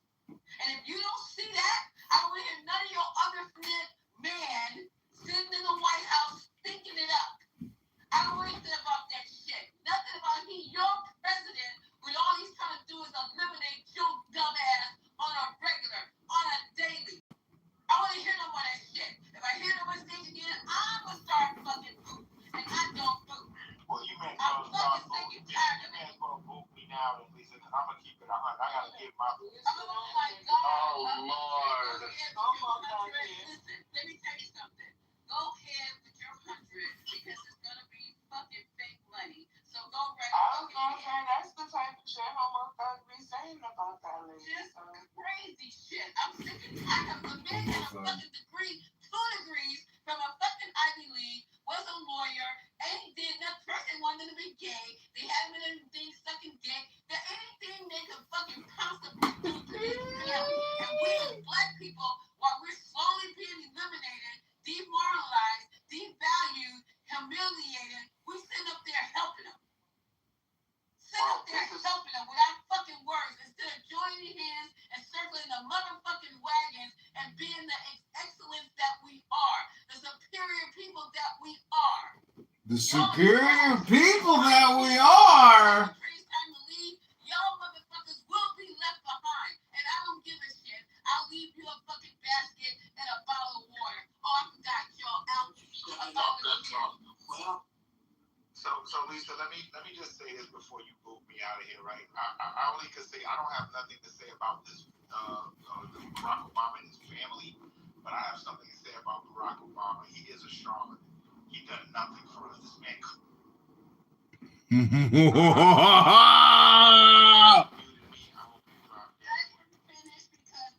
Damn. Damn. Whoever's muting me, I know you're probably way beneath me, right? I've served 4 prison sentences. Finish your sentence, bro. Finish your statement. Right. You can let me finish, right? So this is my time to speak. I didn't cut anybody off. Right. Okay, here we go, Lisa. Here we go, Lisa. Okay, so I asked you guys. We gotta squabble. Squabble wobble. Here's the thing, right? Barack Obama is a charlatan. We know him to have cosplayed as a black man in America, wooed us over with all of these fake ass speeches that he made, and we got nothing from it, right? He was a nothing burger for black people in America. We got more. We got more from Donald Trump than we did from Barack Obama in 8 years that he's been in office. That's what we got, right? We got a man that sat down and actually talked to our people about the Platinum Plan and instituted some of these things that got us. And I didn't have to come off mic to snicker and cackle like a fucking devil. I didn't have to do that. I didn't have to. It's easy for you to interrupt me when you're triggered about your weak, feeble ass points of view that doesn't butter no bit to help do anything against them. You know why? Because it's for naught. This helps you. This is your therapy. Your therapy is that the Democratic Party is no longer a viable option for black people. Okay. But you hate Republicans. Excuse me. Let me finish. So you can keep muting me, right? Because this is the echo chamber room. This is the echo chamber.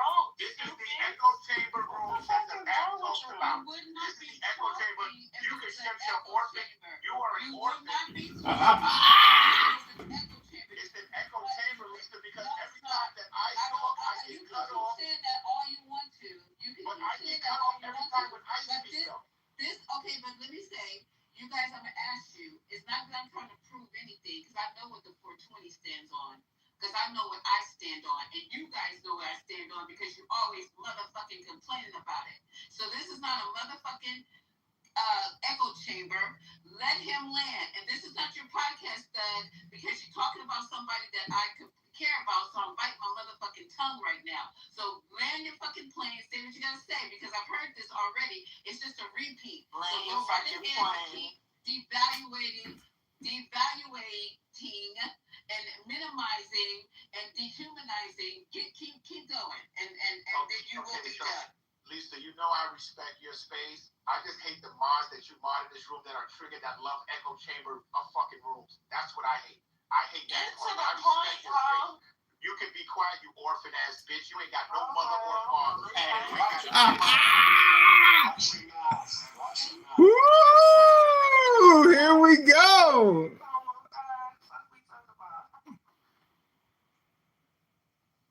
Okay, you guys just couldn't help yourself. I'm not bringing them back up. When I ask you to do something in this room, which I rarely do, I expect it to happen, because this is the shit that goes from room to room, and you guys don't have to stand on nothing that has to do with 420. My name, and people got my fucking name in their mouth 24 hours a day. So go right ahead. You Listen, do? let me say something real quick, because I think somebody named Love think that Homo Thug is funny. Well, let me tell y'all something. I don't see how a person whose mother died at 10 and was raised by her father and her family was an orphan. But if you want to take the side of a nigga that got fucked in the booty for a whole fucking for 25 years or better, then happy to know you. Happy Pride. Good for all of you. You know what I'm saying? Like, that nigga couldn't touch me with a fucking a 10-foot pole. The bitch is a bum ass homo thug. He probably gonna go back to jail in a few more years. And when he does, I'm gonna get him shanked. Fucking bitch. I've never heard in my life somebody brag about serving 4 prison sentences as if that's supposed Like it's a bragging right, because what it says That's is crazy. I needed the help of the white man to teach me how to act right. I needed the help of the white man to teach me how to abide the law. There was not enough discipline in my home to teach me how to act in the real world as an adult. And that's supposed to be a flex, that you did 4 bids in the penitentiary. It's disgusting, and in 5 years he has continued like it's almost like when you hear a person that served in the military and they're proud to say a veteran, that he treats it because he went to prison for 4 different times, and it's sad. He always reminiscing because he missed his prison husband. That's all that is. We understand what it's all about. We get it. You have to tell us in your own way. That's why he always. This isn't very LGBTQ friendly, Brooklyn. This is not across the Martin Luther King in here tonight. We're not doing that. Can I just point out something about the platinum plans? Okay, go ahead. Hello? No, go ahead. I'm sorry. Yeah, sure. No. So Trump did propose this platinum plan in 2020. Of course, he lost the election, but I should point out that in 2024, 2025, the new Trump, that has never been re-proposed. Moreover, under Trump's new, sort of seemingly very new profile, that would be considered DEI, right? He would never be proposing specific money for blacks or for black empowerment zones or jobs for blacks, because his new administration seems to feel that anybody who's not a white man is a DEI person, and so we can't give them anything. No particular program, no specific program, etc. So the reason it's not back is because Donald Trump has essentially espoused what I consider to be a number of racist policies and will not be bringing anything like that back. So Trish, let me ask you this: what do you think? Sarah, hold on, Doug. Before you go, Doug, real quick before you go, I just want to say one thing about what Tara said, and I literally, because I want you back up there. Tara, I wish you wouldn't, because I literally just stopped laughing about the damn platinum plan thing. So I wish you wouldn't have brought that up. I had like a brother, like I had a fucking laughing fit over here. So my bad. A nothing burger, just to cut me off to make a nothing burger. Oh, look at how nigga that was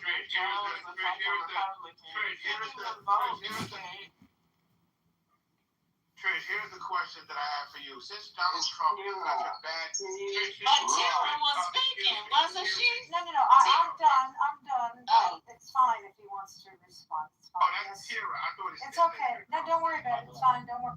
The question that I don't have my glasses, so I can read very well. You ignorant bastard. So, Tara, here's the question. Here's the question. Okay, Tara, I'm serious right now because I can close this room. I really do. Don't close the room. Move the people who are disrupting. Lisa. Yeah, because I really do. I really do have other shit that I could be doing. So Tara, since this president is so bad in your eyes, right? When his term is over, who's next that's going to do the bidding that you think should be done for the American people? Who do you think is next? Well, I hope it's not J.D. Vance or Marco Rubio, who's shown to me, both of them have shown no spine and they have no guts, and basically they have given themselves to a man So who you doesn't don't deserve. see no viable candidate in the Democratic Party coming up that will do the bidding of the American people? Well, look, I think both parties struggle to do the bidding of the American people. To be honest, I think our system is relatively dysfunctional. I hate the fact that we are seemingly enthralled to, people with big money, pharma, people like that. I think it's really bad, but that's the Supreme Court. They have established in Citizens United the fact that money and big corporations are going to basically govern a lot of what we do, which is really unfortunate. However, I think there are some people, you're seeing some signs in the Democratic Party, like I think John Ossoff has been showing, some interesting rhetoric, let's just say, in the past month or so that I have been impressed with. I also I liked Wes Moore the last time. I'd like to sort of hear more about him. I understand there's some maybe potential issues, but I thought he's an excellent speaker and he seems to have some good points. So I think there are some people I'd like to hear more from. It's still 2 years away. I'm not going to basically give a front run or anything like that. But can I just finish? Go ahead. This is not such a great thing, and I'm sorry if I'm offending anybody. But I feel like watching them try and destroy history.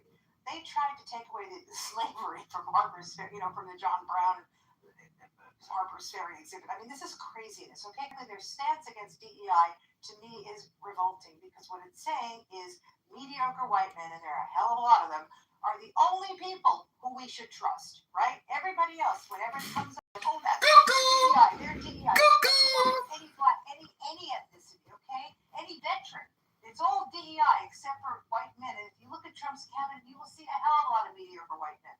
So what bothers me a lot is we are seeing racism emerge in this country in ways She's the racist. Extremely depressing to me personally, and ways that should not be happening right now. We should be working together to be better, let's just say, instead of pulling each other apart. And that's what I think that's what I think the MAGA people have done the worst. They have empowered the worst racists among people, right?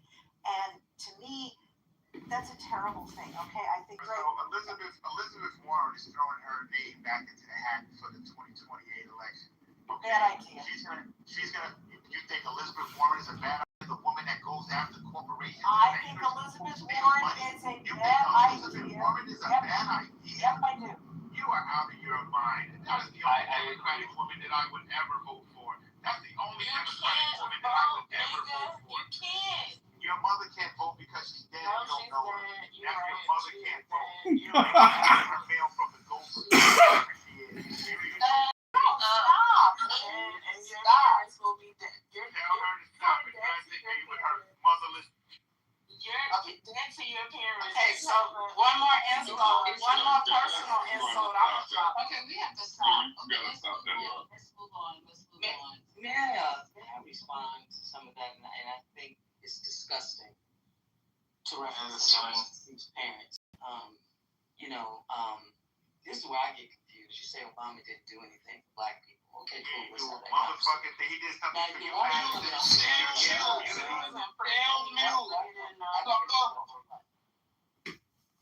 Because he did something for you and your gay community, man. Well, you was Doug, are you trying to get dropped? Why everybody else can talk shit to me, but I gotta be the one to get dropped? I'm just asking you. Madison is speaking. Everybody's disrespecting me, but I gotta be the one to get dropped. And I will start dropping them too. Okay, thanks. And I'm gonna be quiet. Brandy being the pick me. Why I gotta be a pick me? One mic on Madison. Y'all gonna let this woman speak. Thank you. Thank you. Yeah, just in terms of having different people, different politicians. But to act like he did nothing while giving credit for something that never fucking happened and barely touched our community in the first place is wild to me. The Platinum Plan really loved that, but what's stupid about it is that it didn't transform the lives of Black people. We're not talking about state prisons. We're talking about federal ones. We're talking about white collar crime and yeah, some drug cases, right? So it affected a few people. Most Black families are still dealing with the criminal justice system. They never saw a benefit from that. It didn't fix policing. It didn't fix and you think that the first act step that got a few guys out who had federal sentences, that's just big, that's it. So you're talking about, a situation like that. You're talking about being transactional, which is what we need to do. We need to negotiate. So what the hell did we negotiate with Trump? Real talk. What the fuck did Black folks say? The ones who voted for him didn't ask for shit. Yes, we If that wasn't the stupidest shit on the planet, I don't know what it is. Because I heard all the speeches. I heard the YouTube. The Democrats got us on a plantation, all that bullshit. Okay, cool. So what in the entire fuck did we get? We weren't even promised anything this time around. So what we got exactly was nothing. And everything that Tara laid out, and you should know better. Come on.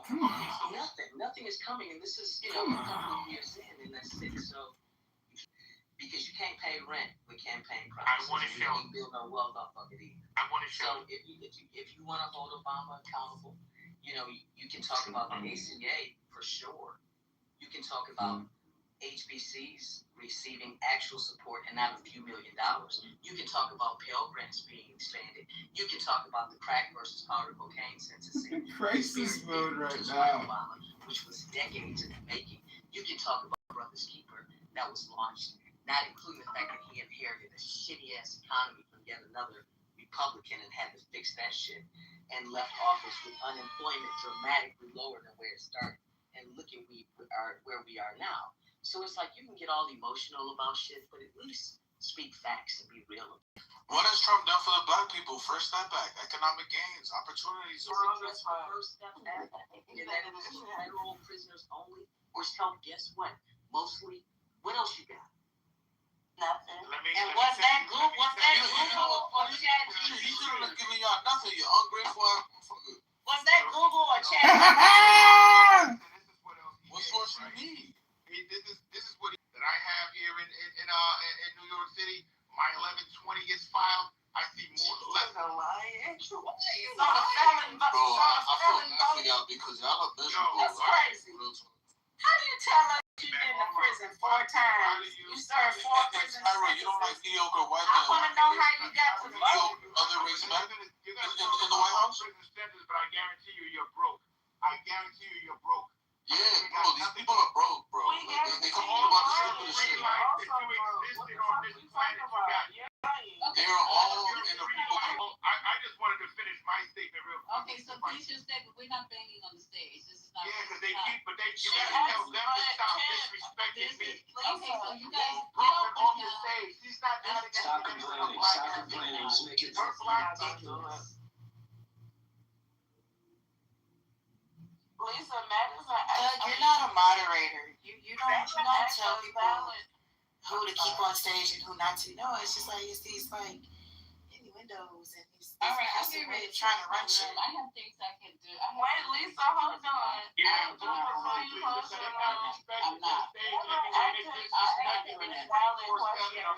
guys are going to nice. I'll just be okay. Yo, guys, y'all shouldn't be like that. Okay. And you got to take into consideration, call her a bitch. Says I'm taking into consideration everything. And this is not nothing new, because I'm sitting on people's stages having my name called out, talking about me, cussing me out, calling me all kind of fucking names. That happens all the time on fucking Clubhouse. I've been called every fucking name in the motherfucking book on every fucking stage. So I don't even know what I'm doing here right now. Arguing against me? I'm the top left here. This is my room. We're gonna control it. Don't close the room. We're gonna hold it down. Stop right. Don't boom. Stop. Alright, we're gonna hold it down. Please. Let's go. So we can. Who is it that was supposed to finish your sentiments? Was it Thug? And if so, Thug, while you're down there, if you could just get to your point, so that way we can move forward. Let's not do the antagonizing thing. Let's just have a conversation. Can we agree to that? He's not on stage. Not, but he can. Oh, sure. I didn't know if I was. Okay, that's okay. Penny, to be fair, Deborah asked him a valid question. Like, how you keep talking about your vote when you was a prisoner? Well, what he talked about was the 1120 And he's corporate not on taxes. stage. You see how this shit is going? If you have a Corp C, then maybe you did save some money that particular year because of the tax law, but that wasn't for black people. Okay, so When you said it was specifically for black people. That was for Americans. So here's the thing, right? So many of you are so ignorant to the fact anyone that comes home from prison, whether it's state or federal, has a right to vote. You can vote. There are actually also not true. there are also It's you can have a provisional ballot. You're wrong. It can be provisional. Wait, let me just no. Oh, New York. You're talking about New York. What I was trying to say. Wait, no. Can I just? Let's just let him. Okay. Yeah. Okay. Go ahead, Thug. No, I wasn't. I did not. I think a lot of people who claim. Just get to the point. Don't do that. I got more money in my pocket by voting for Donald Trump. I see more money in my pocket with the term that this president has served more than the 8 years that I got with Obama. I had so much toil, so much fucking litigation that I couldn't hardly fucking get out of. But the minute Trump stepped in office, all of that shit went away. I'm talking about instantly. I'm talking about I had. Bro, how much they pay you for this bullshit, yo? Hold on, excuse me. Let me just finish, bro, because I really don't want to talk to y'all. Y'all don't like me. Let me just get my statement out so y'all can talk shit about me, right? Because that's what you want to do anyway. The whole thing is that the point is this president has got. If you're not making any money in America, you probably hate this president, and you hate him because you don't have talented if you ain't making money. You don't have shit to do in your own life. You ain't file taxes. You ain't get shit back because you don't make shit. That's why you're angry. But the Democrats are going to sit up here, if they ever make it into office again, they're going to lie to you like they've been doing. Lie. And you're going to love them for lying to you. Lie. Dumb niggas look you, die. Come on, get the fuck out of here. I just wanted to clarify that when Thug made his point, what I was trying to say was this is not true in all states. He didn't mention New York initially. So some states, New York does allow former felons to vote. There are 15 states, I think, that make it extremely difficult for former felons to vote, depending on the nature of the felony. So he had not mentioned New York specific, so that's all I was trying to say. And I just asked the question because I wanted to know how, so he could have just explained it. Yeah, I need to get Trump. But instead, he likes to fight. Minimize. You keep minimize. Okay, pause. Minimize. And I'm saying this. Now that you found out that you're wrong and you don't know what the fuck you're talking about. Watch the motherfucking mouth. Look, Tyra was wrong about a lot of things with me and her going back. And I'm saying you're wrong. And fuck you. Watch your fucking mouth. This is typical. They always wrong, bro. A grown ass man want to call himself a thug. He's some bitch ass nigga, yo. Why don't you take your hating ass back to said your that he fucking owns the dry Holocaust. fucking Y'all believe him if y'all want to, okay? Listen, Tyro's the fucking girlfriend, nigga. Only intelligent white woman on the It's stage. typical. Only intelligent white woman on the stage. Okay, so I was, The country for a all reason. I was Like y'all saying, just criticized. only referring to New York because he wasn't clear. Got it. We understand, Sarah, for the third time. You. He said felons. He said felons all. Yo, Tyra. Excuse me. And you like mediocre men from other races now? The White House, Tyra? Because that's what it sounds like. No, that's not what it sounds like. It's Tira, but it doesn't matter. Because y'all all sound mediocre right now. Listen, look at Trump's cabinet. The only people he has are people like Pete Hegseth. So these are not the right people for the jobs. These are not people with backgrounds that are significant. Okay, look at all these. Oh, Tara would be a great fit for government. To me, they do not represent the creme de la creme. Maybe you think they do, but High class I Tara. believe that creme de la creme could be white. Hey, Minnow. Yes, Hey, Minnow. I'm sorry, Tira. Hold on, Tira. It's. I'm about to put my teacher hat on. Don't respond to bad behavior. We're gonna let people land, right? Menawai, you have just not given a fuck. I'm calling your name out because I'm sorry. Okay, show me with your actions. Just let her land. I did the same thing for Thug. It's like, hey, just let him land. Because what happens is it gets discombobulated. Okay? So please stop.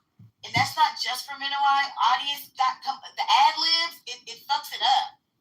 All right, okay, so go ahead. So, look, I think that there are good people of every ethnicity, race, etc.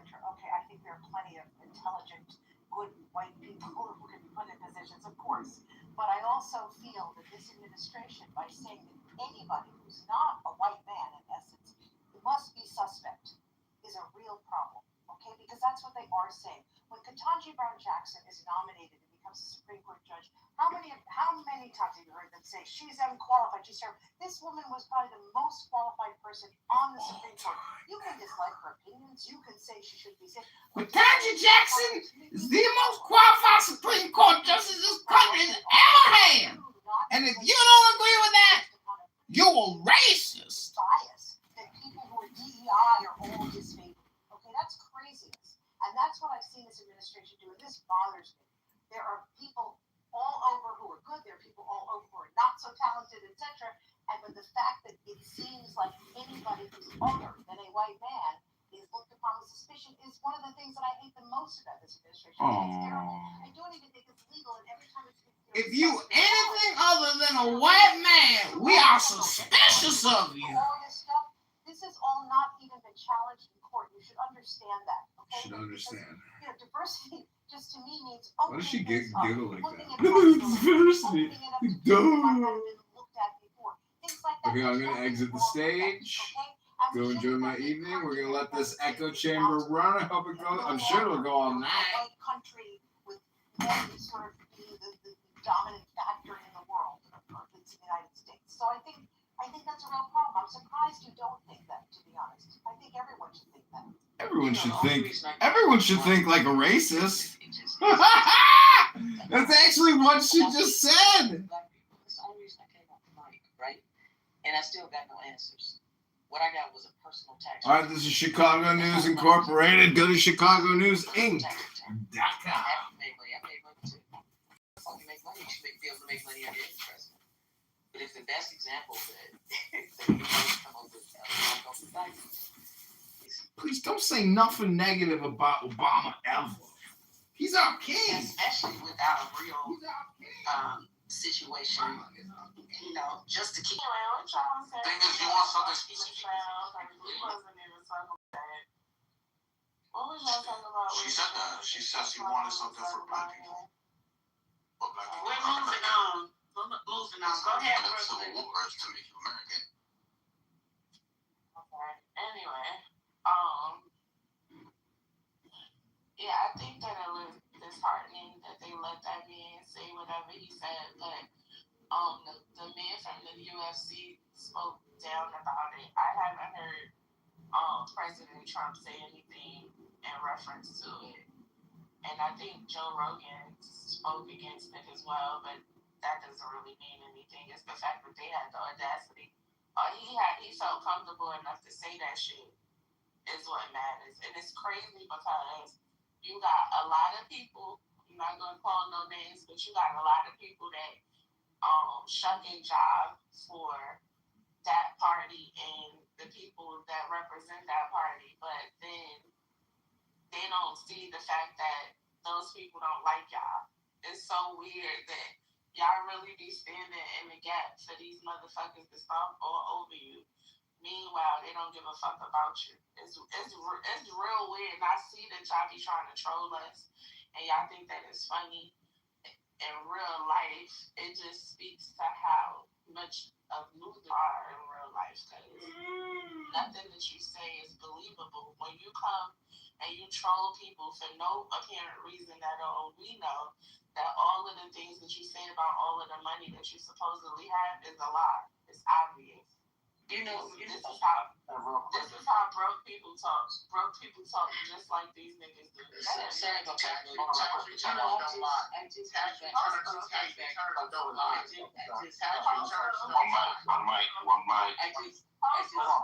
Real quick, we don't get off this back and forth. Cause I done photoshopped a lot of. I thought we weren't doing personal attacks anymore. I didn't personally attack anybody. I said something. Hold on, Brooklyn, hold on. Those people think that way about themselves, and that's on them. That got shit to do with me.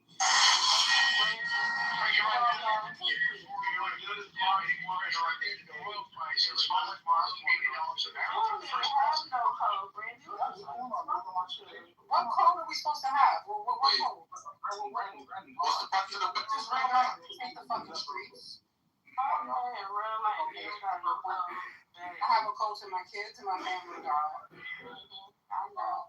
Yeah. She ain't got no kids. She ain't got no kids, Brandy. She got that one that's put between her legs. You don't need that at 60 She got that years one that's put old. between her legs. You don't need that at 60 years old. Come on, Brooklyn. Stop, Brooklyn. Don't engage with him. Stop. You got a boyfriend at 60. No.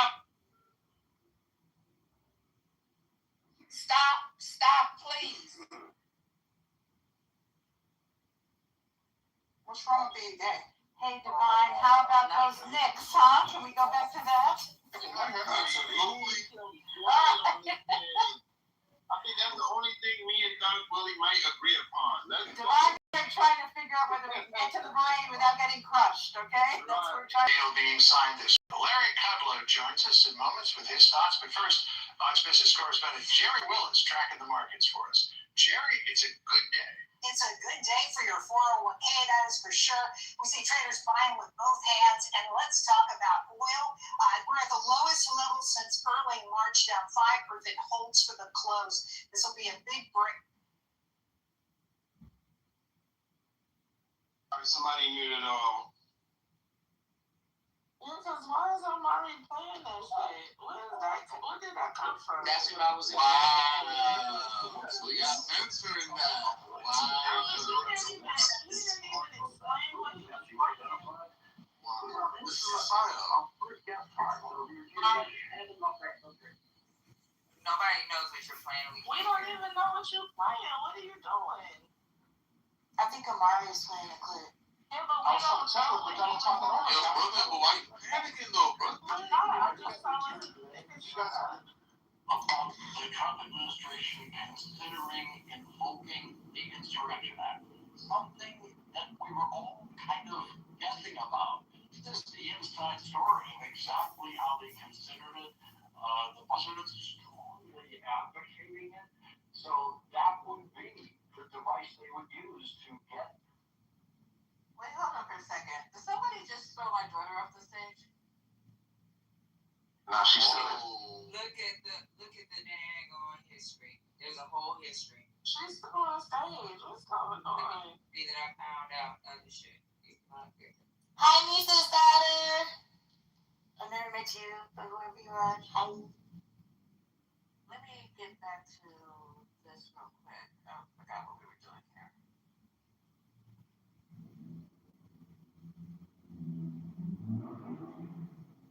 When I came in, you were talking about DC. You were talking. No, we're getting ready to do this real quick. Oh, okay. Back to it just a second. Hold on. You trying to do Lawrence O'Donnell? Hold on. Because she was doing it, then I was disappeared. She's still on. Well, she just left the stage. She's still on. No, if it's 212, is it the 212 NY account? Yeah, she's still on stage. Okay, no, she's still on stage, Nisa. Okay, hold on, y'all. I'm in a different room. Madison, earlier, I put an X on you. I'm sorry. With the last of the puppies out.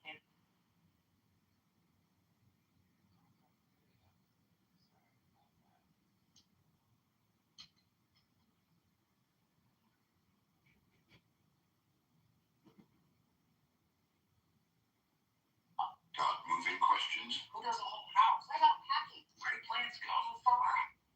Hey, Misha, I got the intro if you want me to play it.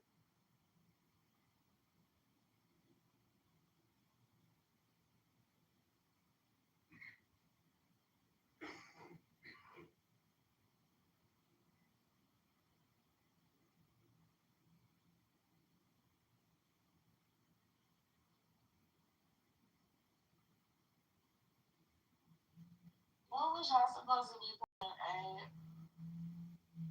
She didn't answer, but I think she's trying to play large now.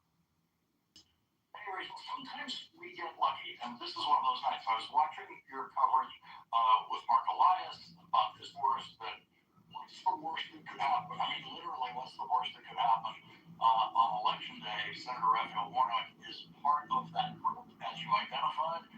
He's really relevant to that reporting that the New York Times is now running from Maggie Haberman and Jonathan Swan's new book called Regime Change, where they were reporting today in the New York Times about the Trump administration considering invoking the Insurrection Act, something that we were all kind of guessing about. This is the inside story of exactly how they considered it. The vice president strongly advocating it. So that would be the device they would use to get the federal troops, American military, on the ground, on the streets, possibly at polling places in this country. Yeah, and if anybody was thinking that J.D. Vance might be sort of a more democracy-minded leader than Donald Trump, consider that within the Trump administration, according to this new reporting, J.D. Vance was the loudest voice asking to deploy active duty military against the American public on American soil. He was the leader of it, and he could be the top name on the Republican presidential ticket in the next presidential election in the White House, advocating the same thing for that election.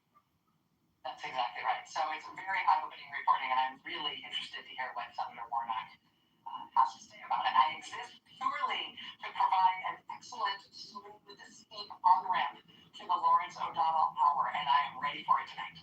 You actually think we do like homework and coordinating stuff. Which, like, you know what? Let's let him think that. Well, this is on purpose, surely. Sure. Thanks, Rachel. Thank you, Lawrence. Thank you.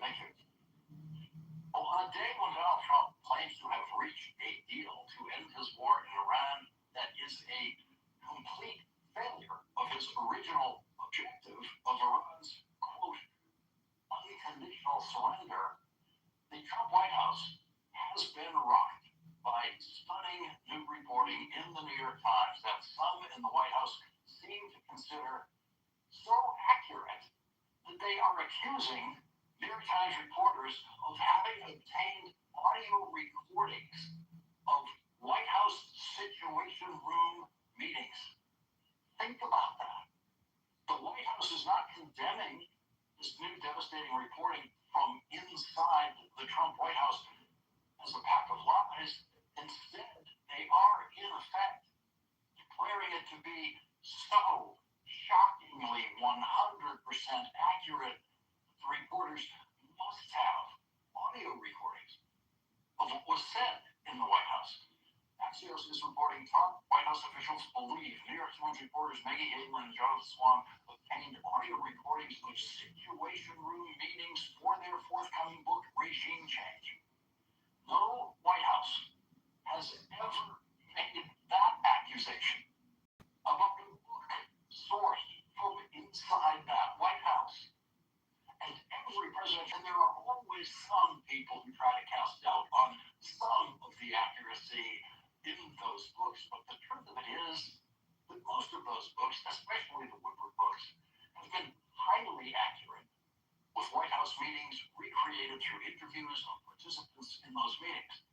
The White House is saying, think about this, that Maggie Haberman and Jonathan Swan have gone so far beyond any other inside the White House book, especially any other inside the Trump White House book, and reached a level of what they think is such perfect accuracy that's achievable only by reporters obtaining audio recordings. Axios reported, quote, such a taped leak would be a shocking breach of one of the most secure settings on earth. Independent recording devices in the Situation Room are forbidden. So that means White House forces suspect someone at Donald Trump's White House working for Donald Trump was improperly recording Situation Room meetings and then handing them over to the New York Times. Axios reports, we're afraid some of our most sensitive conversations were being recorded, an administration source told us. That is the highest possible compliment that any White House has ever issued about any book written to expose the inner workings of that White House. It must all be on audio tape. The book, titled Regime Change, will go on sale a week from now and can be pre-ordered online and ordered at your local bookstore, and you can get your name on a list for it at your local public library. And the White House is now promising you that this book is worth it. Much of what you will be reading has apparently been certified accurate by the Trump White House. Peggy Haberman and Jonathan Swan have shared some of the reporting in their book in 2 breaking news articles for the New York Times in today's edition. A report on the debate within the Trump White House led by Stephen Miller to suspend a constitutional right. Something so insane that even people in the Trump White House used the word insane to describe it. And now think about that one. How insane does something have to be for people working in the Trump White House to think that it is insane? They work for a man who says insane things every day that they accept and publicly support whenever called upon to do so. But privately, they thought Stephen Miller's idea was insane. That's their word for it. Today's New York Times reports some figures in the White House privately called suspending habeas corpus insane. The legal doctrine of habeas corpus has its origins in the oldest English common law and actually predates Magna Carta of 1215. It took written form in England in the Habeas Corpus Act of 1679 during the reign of King Charles II. It prevents the government from arbitrarily imprisoning people without giving them a right to a hearing. It was something that, as Stephen Miller put it, we're actively looking at. The Constitution is clear, and that, of course, is the supreme law of the land, that the privilege of the writ of habeas corpus can be suspended in a time of invasion. So it's an option we're actually looking at. The White House Staff Secretary William Scharf wrote a memo arguing against Stephen Miller's idea of suspending habeas corpus. The Times reports the memo this way.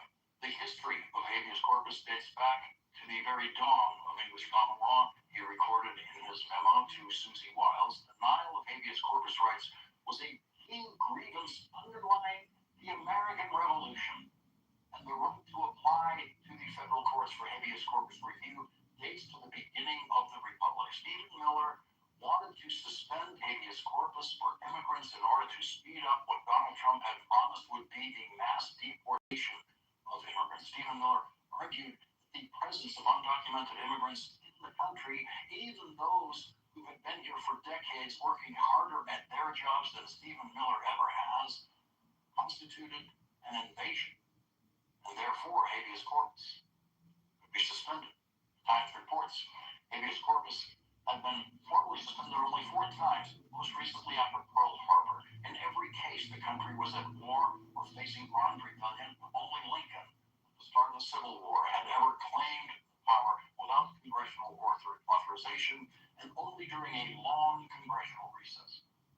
Because habeas corpus was written into the body of the Constitution, Alexander Hamilton argued in Federalist Paper 84 that the Bill of Rights was therefore unnecessary. Hamilton said that the habeas corpus provision of the Constitution was enough to prevent the worst possible kind of tyranny. Alexander Hamilton wrote, "The practice of arbitrary imprisonments have been in all ages the favorite and most formidable instruments of tyranny." And so it's Alexander Hamilton versus Stephen Miller in the Trump White House, and as of tonight, Alexander Hamilton is winning. But Stephen Miller has a huge advantage over Alexander Hamilton because Stephen Miller is still working in the Trump White House with a president and a vice president who could not be more ignorant of our history. James David Vance proves that with this statement.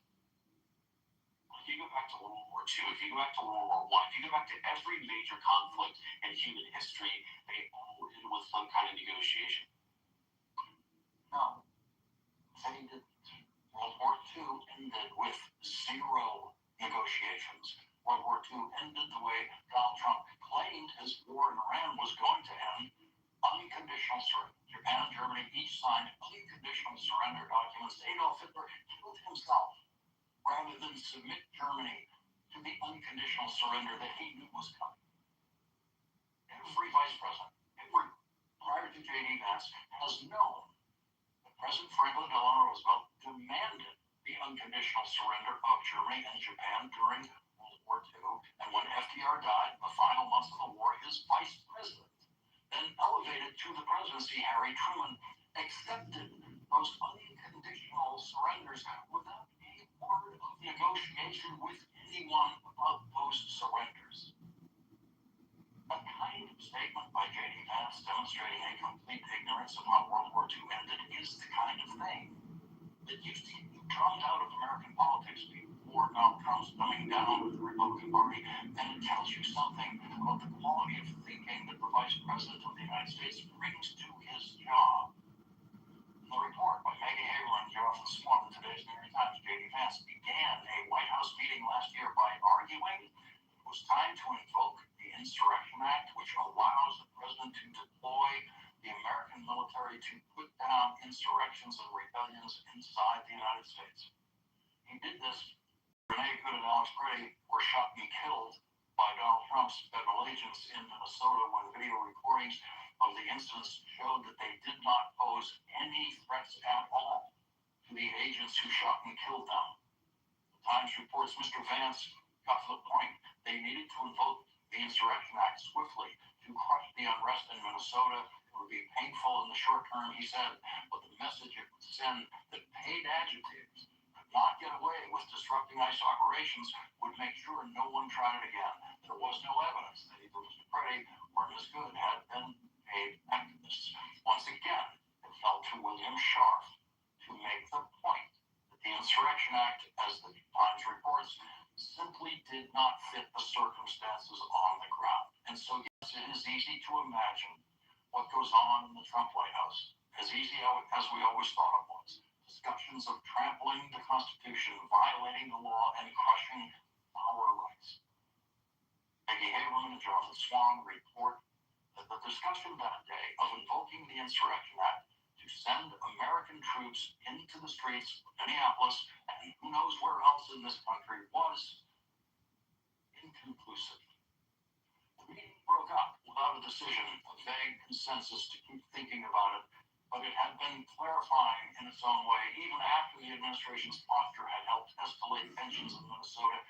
Even with the blowback mounting, the vice president and Mr. Miller were still searching for a reason to put federal troops on American streets. Just as the idea of suspending habeas corpus was set aside, but never fully abandoned by some inside the White House, the Insurrection Act, at least in the eyes of its proponents, would remain a loaded weapon in a West Wing eager to test the limits of presidential power. The Insurrection Act remains a loaded weapon. Some observers have suggested could be aimed at our polling places in swing states like Georgia. It could go either way in the November election. Leading off our discussion tonight is Democratic Senator Raphael Warnock of Georgia. He serves on the Senate Finance Committee and the Senate Banking Committee. He's also the author of the new book, The Crooked Places Made Straight, Reflections on the Meaning of America. Senator, thank you very much for joining us tonight. Okay, here we go. Lawrence O'Donnell for tonight. Any questions or comments? Lawrence O'Donnell, he's innocent now. Comes from this. Yeah. This wasn't actually new. They were talking about this. There was reporting on this early on, and I think the president even said that he's thinking about it. And this was because there was so much going on. This was in Minnesota and other places, and so it's not really new, but they never did it, so.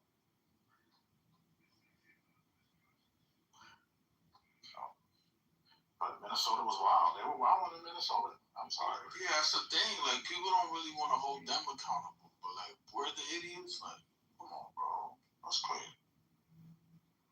This fraud is huge, bro.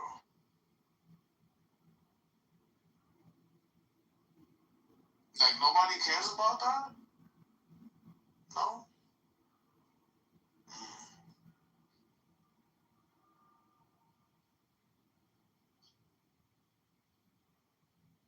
See, that's the thing. You guys are quiet when it doesn't push the agenda that you want to push. That's hypocritical. United States. Yeah, it's good now. You know what? What I was gonna say is that they're talking about November, so that's the problem. Is that everybody's looking at what's happening in November. And even what he said when they talked about that they wanted to deploy them, I thought they should have deployed them in Minneapolis because they wanted to teach people a lesson. That what they're calling paid agitators, when there's no proof that Alex or Renee were paid agitators, they want to keep people, deter people from doing that. What they're trying to do, and what it appears that they've been always trying to do, and I say appears because I don't know, but it's about the midterms that they know they're going to lose. He's in the toilet for his approval rating. So he's got one of the worst approval ratings of any American president. I think he may have the worst. And with an unpopular war, with gas prices, campaign promises broken, you can pretty much assume that they're probably going to lose seats in this upcoming election. And so that's what this insurrection is all about, them maintaining power. That's literally all it's about, period. Oh, okay. I don't agree to an insurrection, of course. You know what I mean? That would be weird. So basically, the stupidity of it all and grasping for straws is not worth responding to.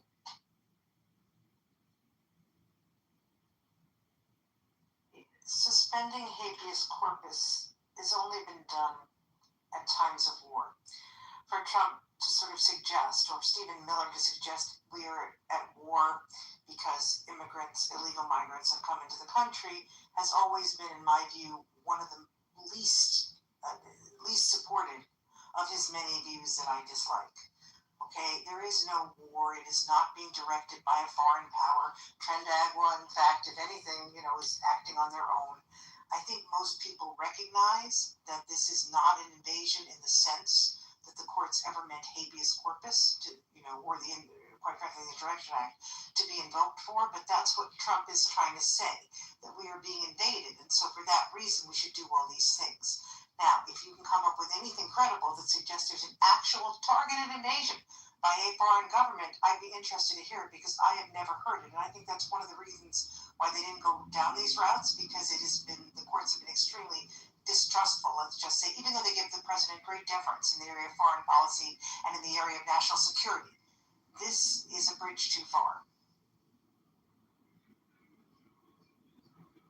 The thing I'll say too about that, because of what Tara's talking about, what they're trying to do, talking about this invasion, being with immigrants, poor whites better go read the Grapes of Wrath, or they better really get serious about what's going on, because this is an attack on them. So when you look at like an underclass or an entry class in America, which used to be the free labor they had with the slaves, and then when Irish immigrants came over, and different immigrants, like you just go back and look at history or watch like Far and Away or Gangs in New York, but all the immigrants that came over were sort of a lower class. They weren't like the gentry or the wealthy landowners. So the jobs that they're taking away, they literally want poor whites and poor people in general to take those jobs. So all these people that support Trump are really, it's just the fact that they're relying on people's basically that's all Trump does. His price didn't go down. He, like the whole thing about no new wars. He didn't do all the stuff he said he was going to do. He didn't stop the war with Israel and Gaza. Russia and Ukraine is still going on. Saying all that to say that just whenever they're done, if they do get all the immigrants out of this country and they push blacks back into our place, like poor whites, it's not like they're gonna like rise up or whatever. They literally gonna be the underclass, and they're gonna be the servants of their rich masters. You y'all don't know what y'all want. Y'all tell the Trump that y'all want him to stop all these wars, but then you tell America that that America shouldn't try to police the world. Y'all don't know what y'all want out of this country. Y'all just complain.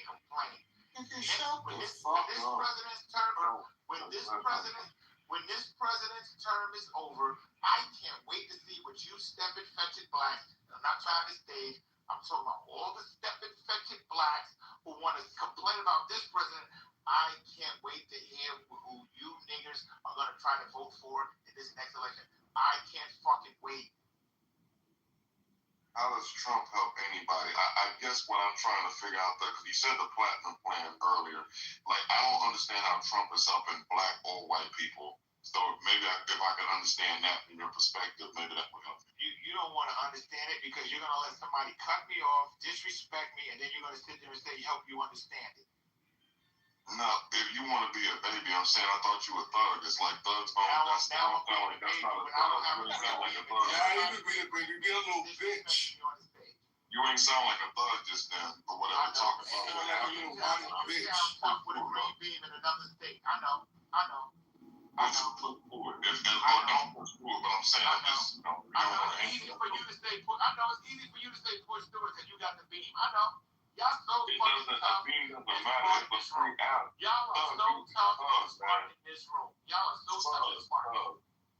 It's a free app, thug. I don't ask for green bean. I'm just saying it don't matter. Like you just talking or whatever. I'm just trying to understand. If you don't want to share, I really just want to know how Trump is helping black or white people. Since you say that the next person coming in is gonna be like, I don't get how Trump is helping anybody. Well, you won't get how Trump is helping anybody because you ain't getting no help and you don't know how to get it. That's why you don't see it.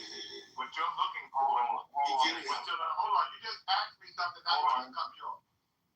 No, I was trying to let you speak. Haitian was about to jump in.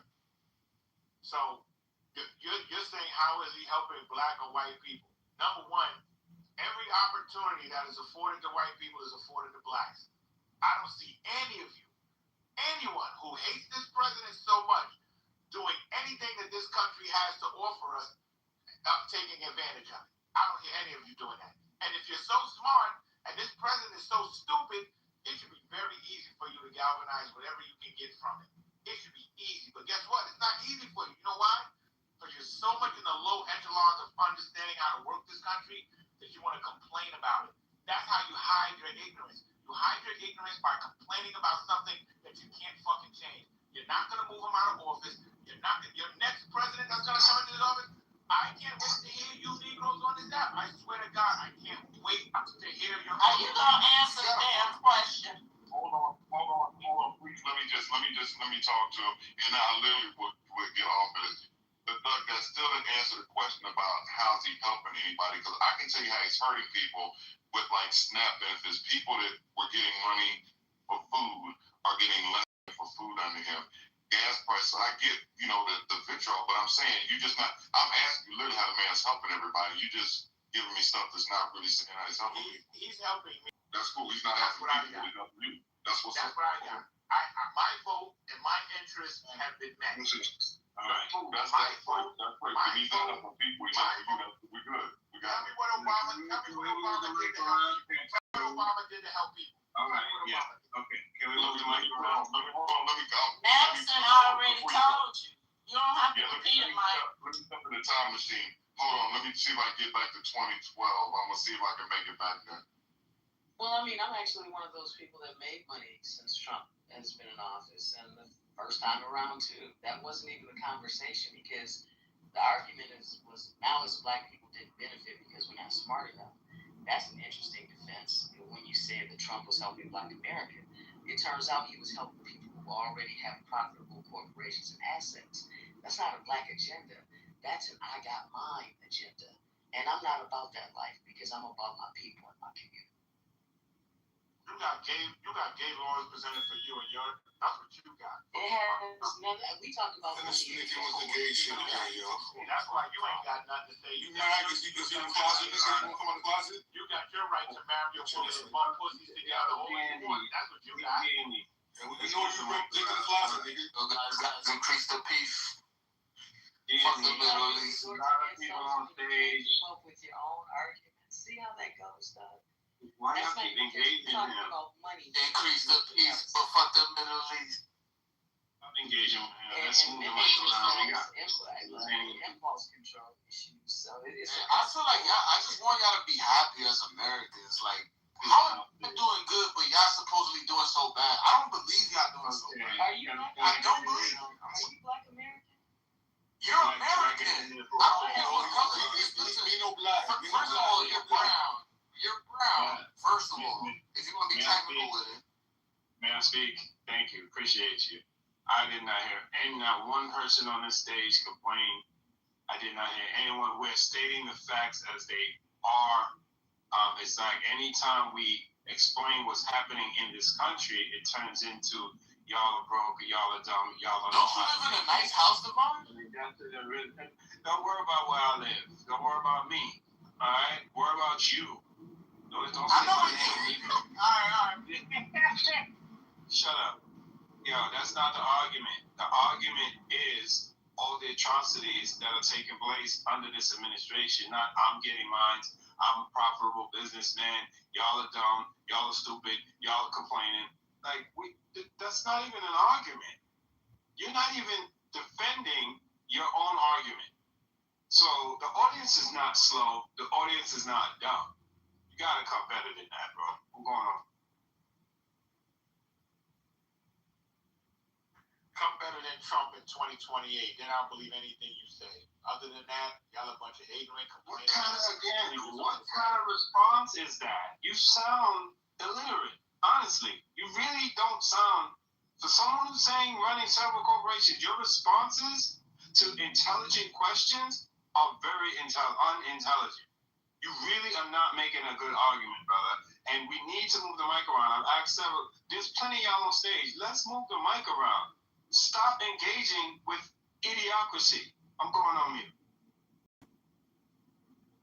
You somebody that got nothing to add. You just want to call names. Pussy.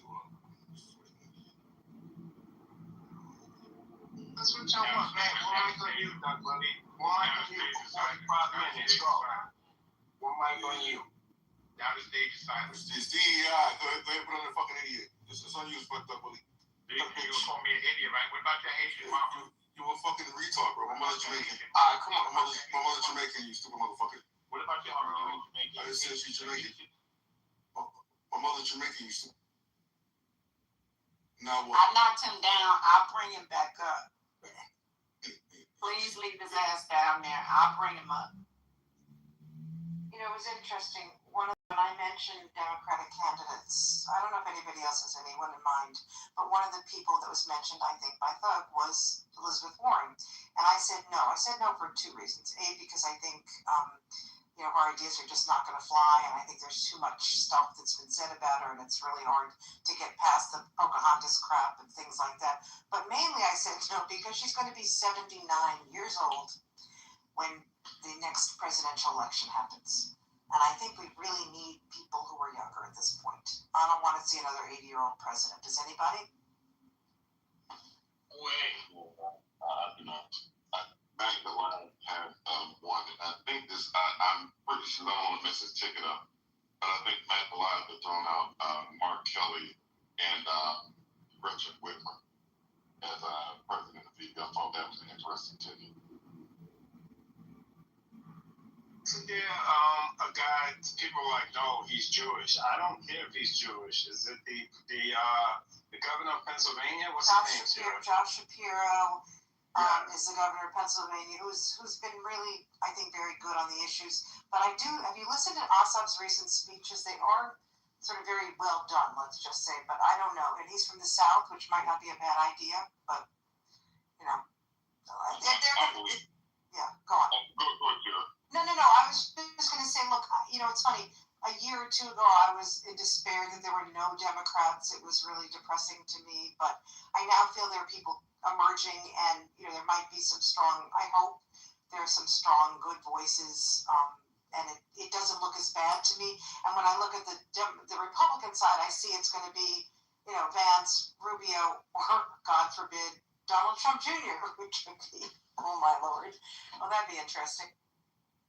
Yeah, the Republicans bench is screwed up because MAGA destroyed the Republican Party. It's almost like literally they have another party now. So they're going to have a whole bunch of repair they're going to have to do, assuming that things go the way that they should in these midterms and then in the 2020 elections. But I was going to say to that point that, yeah, I feel like the Democrats have a deep bench with, like you're talking about Ossoff, Shapiro, Mark Kelly.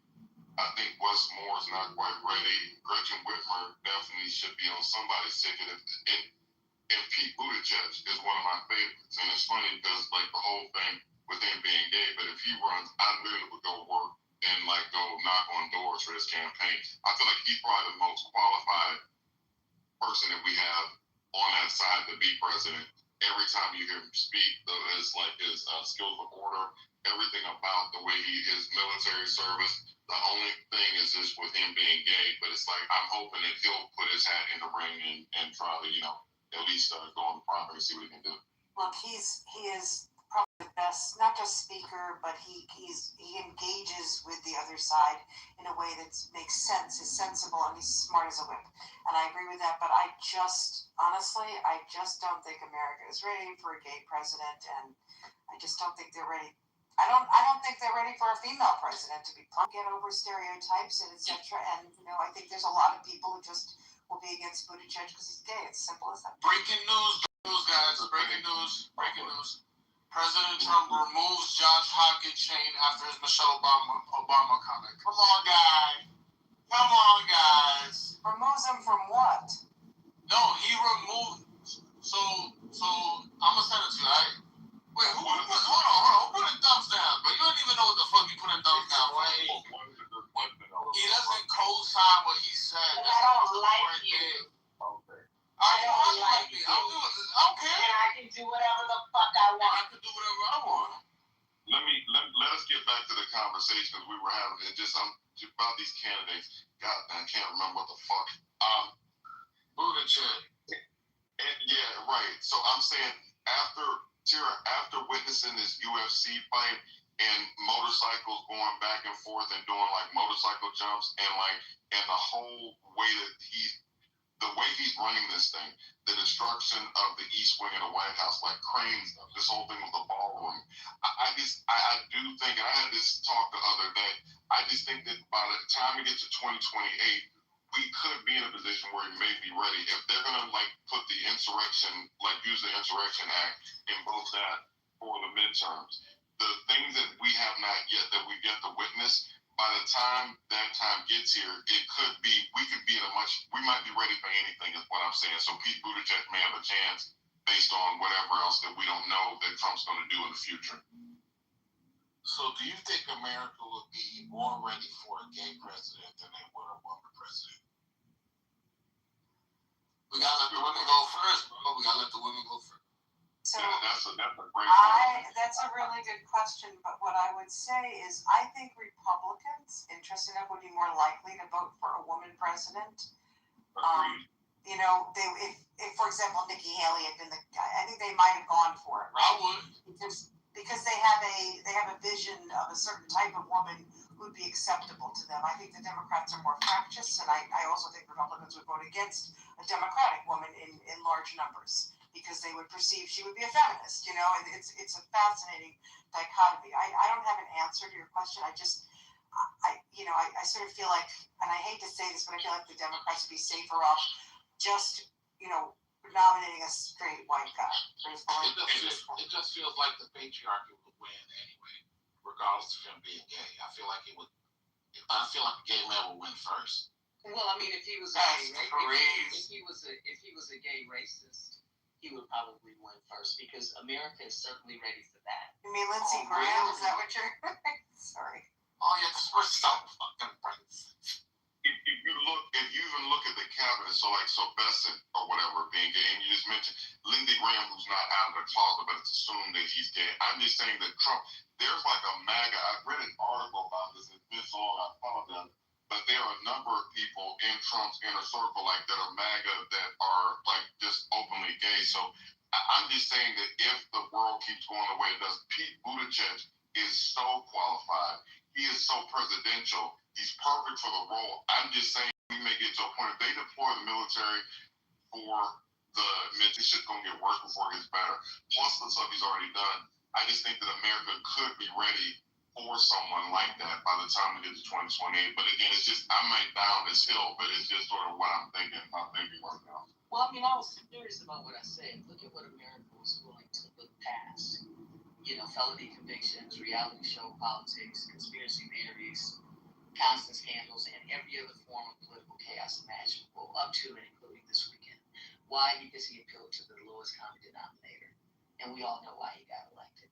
So if they were able to look past it then, as long as they're pushing forth his agenda, which they don't even understand, they're not getting shit out of it either. Michael, you brought it up. Scott Besson, they never talk about him being gay. Nope. And so Tallarico barely in the race, and he's being called all kinds of things. I mean, it's kind of weird that, you know, quietly Besson gets to be gay, but Democrats, you know, are blown out the water, and you know, their names are trashed and everything else. They're pathetic people. But I mean, my thing is, I don't think a lot of people, even though he, you know, kind of moves that way, maybe they don't know. I don't know what that is. No, they know it's what Michael was talking about in Buttigieg. Because if competence, experience, character, and real qualifications were truly the standard, we'd be having a very different conversation. It would obviously be Buttigieg, right? But that's not the conversation. But Buttigieg probably says who he is. I've never heard Besson. That's kind of. You may not know this, Deborah, but Grindr came to a halt during the RNC convention. Grindr is an app that just locked up because so many of them were on it. So the bully was there. Yeah, I mean, I did hear about that. I'm still just saying that Besson quietly is gay. Yeah, I get that, but I'm just saying that it's not that they don't know. It's that they don't care as long as he's pushing forth the same agenda that this country was built on, the status quo continually. So you can be a gay Republican. That's cool. That's never going to stop them. You can be dysfunctional in any way imaginable. Not that being gay is dysfunctional. I'm saying the things that they potentially don't agree with. You know what I'm saying? It could be. I do. But why isn't it being called out? That's all I'm saying. Yes. I'm saying why it should be talked about, because a lot of people moving like, everybody can have their own opinion about it, but we got a whole gay cabinet position and it's not being discussed. I'm not sure why we're not. I mean, I don't know. Madison, let me try. Let me try real quick. I was gonna say to Deborah's point, it is what Madison's saying. I believe, because Scott Besson, he's openly gay. He has I can't remember what his husband does, but he literally doesn't shy away from being gay. I think to Madison's point is just the fact that they're pushing the patriarchy, they're pushing white nationalism, they're pushing us down. They're doing all of. I think that they care more about that than they do gay, and I think that for somebody like Buttigieg, the gay, LGBTQ community, I think that that's going to be the problem. The fact that it's that liberal stuff. He's part of the patriarchy, Besson, and that's why I think that they look past it. But he's definitely openly gay, though. He doesn't hide it. Okay, but y'all are missing my point. I think that, but I mean, it would be easier for him, Buttigieg. The climb up, I believe, would be lessened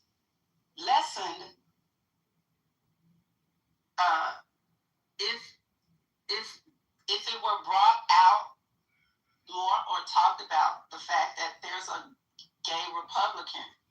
I mean, they move they don't like gays, or they're against a gay agenda. But what we're saying, what I'm saying anyway, I get what Deborah's saying. It's call out the hypocrisy. Being gay is not the barrier. That's But perception. what Deborah is saying is call out the hypocrisy. If it's not okay for us to do it, it's not okay for you to do it. But we're not going to do that because it's not an issue. It's not an issue being gay. Well, you would have to put a spotlight on it. And I don't think that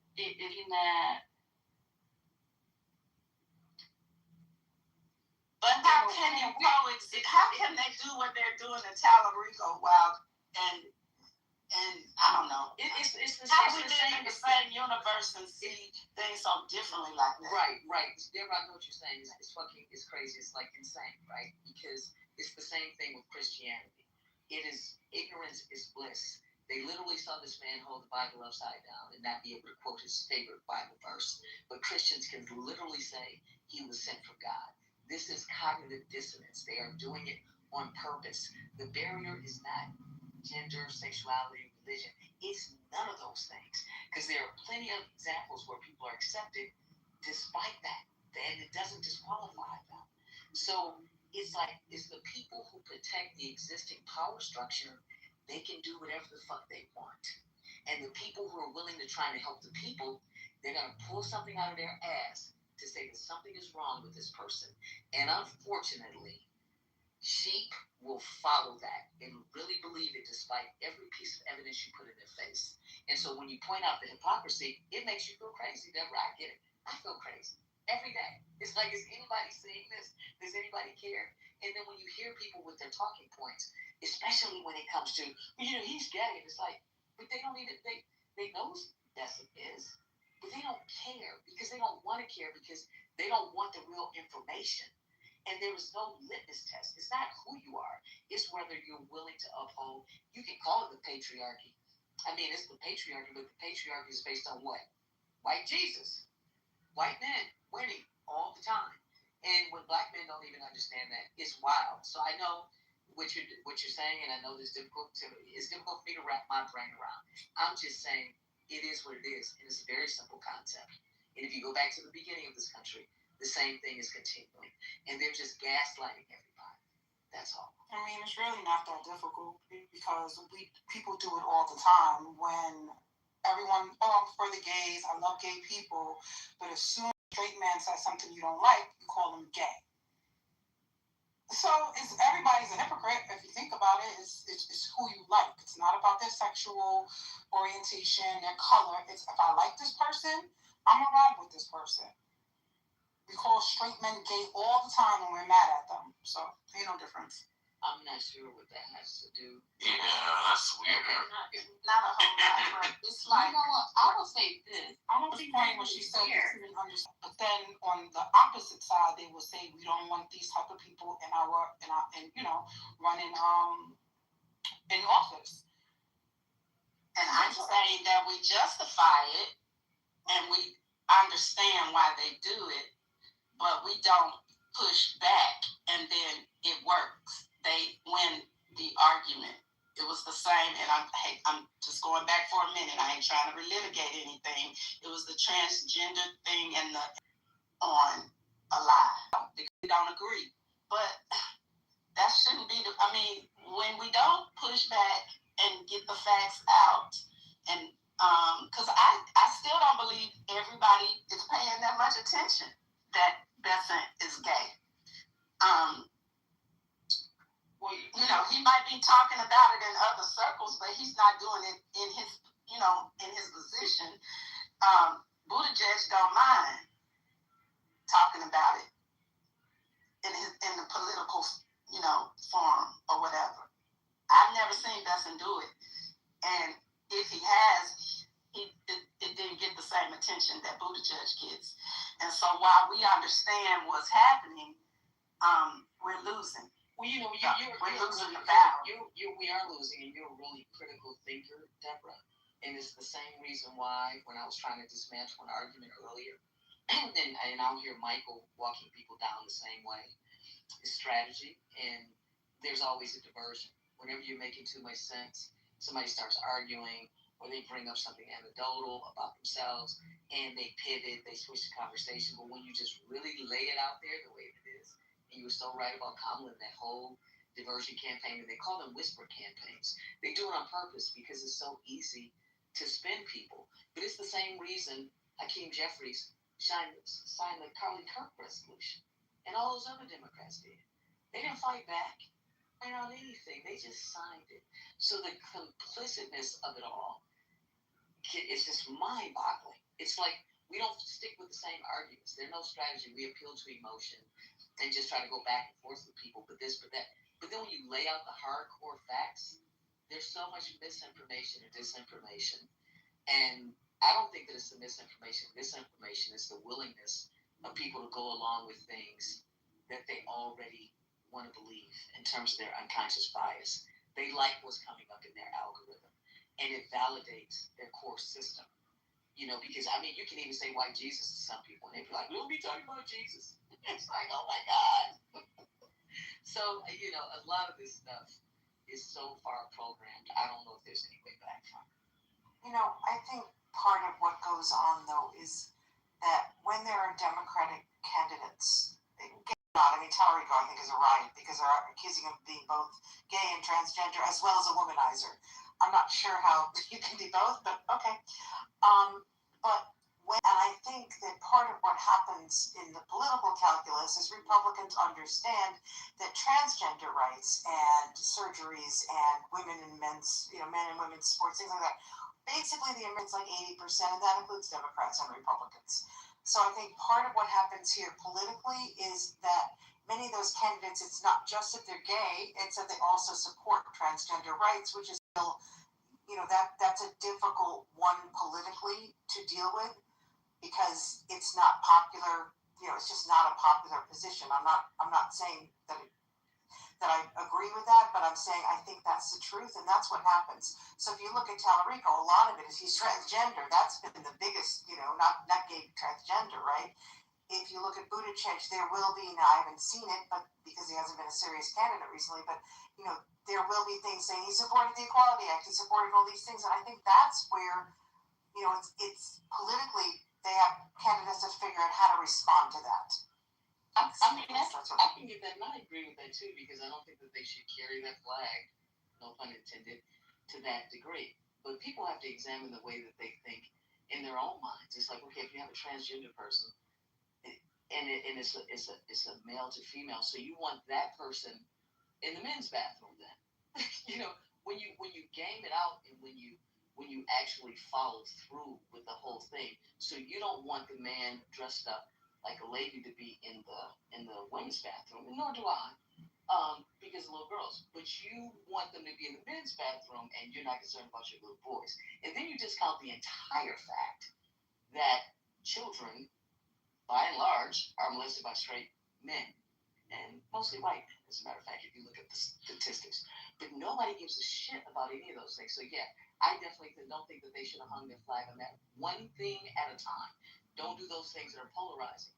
But the Democrats go in and they espouse those same agendas over and over and over again and continue to lose. It's like one thing at a time. Even in the LGBTQ community, it's like, look, if you're black and gay, just be black first, okay? Let's just get the black stuff done because you're going to benefit either way. So can you just chill for just a minute? You know what I'm saying? And let's get the things that need to be done, and everybody get in fucking line. But everybody's whining about this or whining about that. Just get a damn third bathroom. And Madison, you make a great point with that because, it's not quantified enough.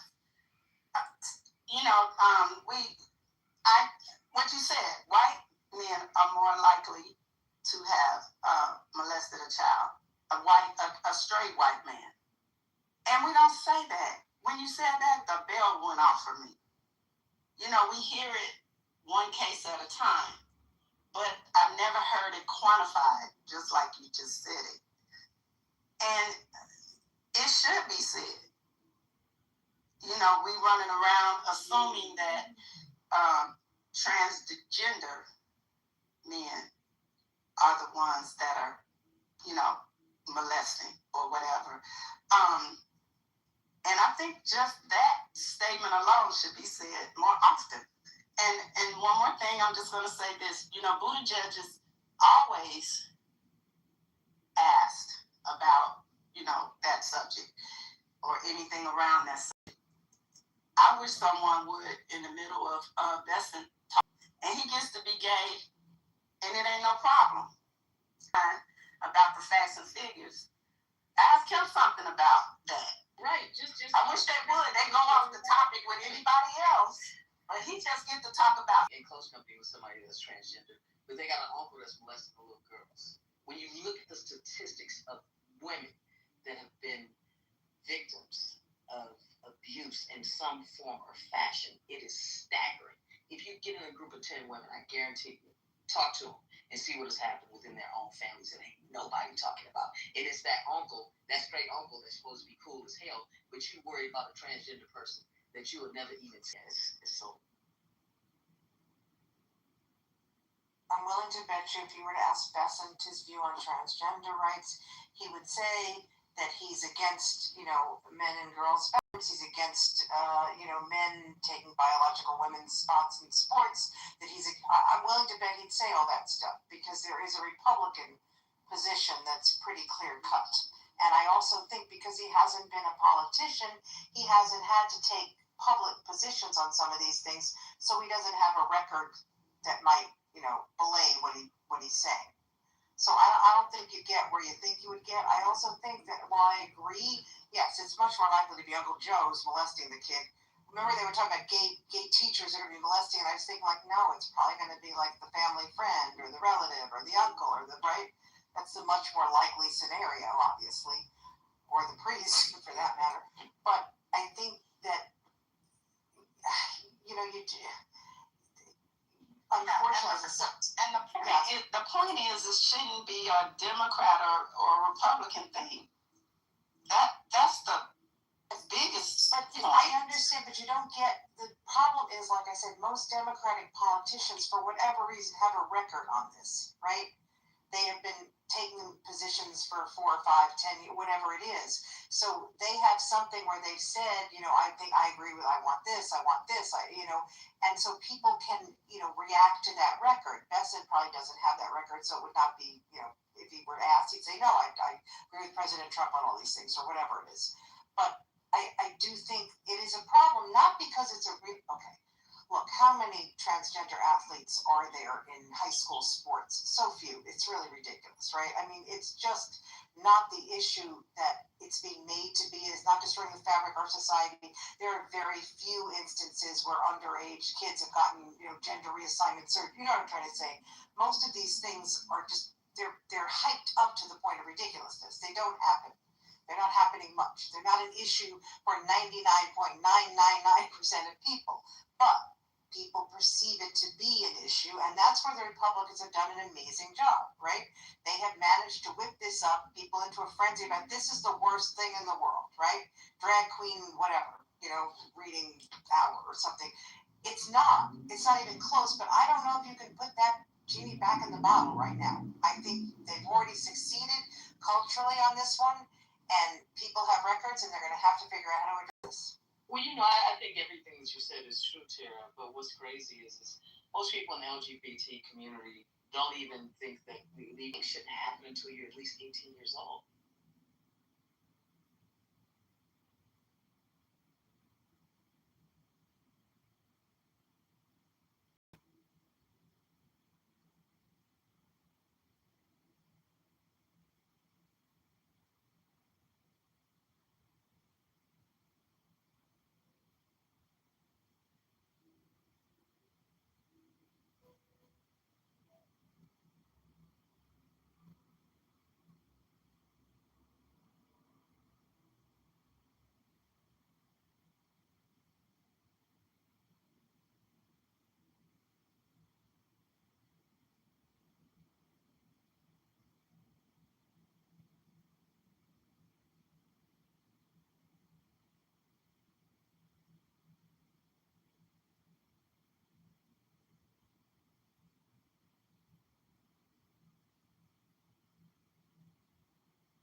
to do that. That's my view.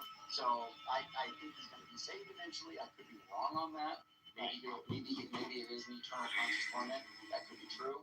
As far as if Christian is unsaved, just based on his Unitarian view, I'm up in the air on that. I don't know.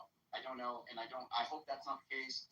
I think it's a dangerous line to walk on. What it comes down to, Matthew, and it's a good question that you're asking, is what does it mean to be a Christian? What does it mean to be saved? And yes. I think that there are some essentials. Now, Hans is definitely going to take issue with this, but I think one of the essentials is that Christ died and rose from the dead. I don't think you can. That is not that's a non-negotiable. That is a core historic tenet of Christianity, and if you deny that, Christian, what do you think about that? I think he did, absolutely. Yeah. He rose from the dead. Yep, he rose 3 days later. Yep, that's right. But he's not God. He's just like a human. He's the Messiah. Yep. He's the anointed one. Yeah, he's the anointed one, Messiah. Right. So Christian's going to agree with pretty much all the text that I do, as far as Jesus died, rose from the dead. He died for Christian sins. You got to repent, believe in Christ, all of that. Absolutely. He believes in God. All that's great. The problem is the only issue, the only difference is that Christian is not willing to say Jesus himself is God. He's also not willing to say that the Holy Spirit is God. So the point is that's where him and I are going to deviate. That's what the debate would be about. But yeah, as far as the salvation thing, I hope that Christian gets out of it. Now, by his lights, he thinks that I'm in the false belief, so he wants to convince me, and I'll listen to his arguments when we have the debate. But yeah,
But it's my assumption that you came to the conclusion.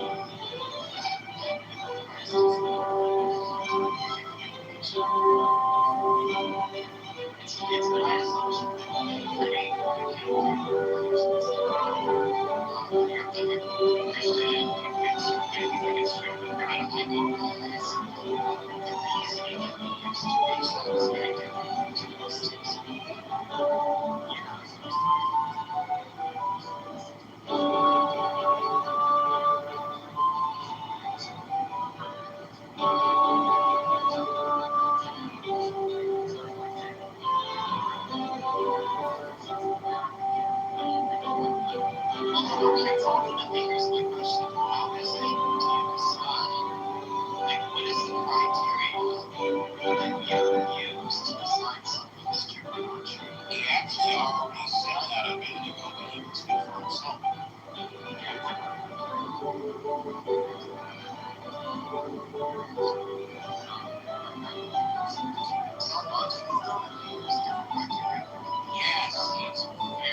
stop. If they tell me something's true, I'm not going to believe them until I prove it for myself. That goes into a specific different type of criteria for two specific type of people. And there are other things in between. Continue.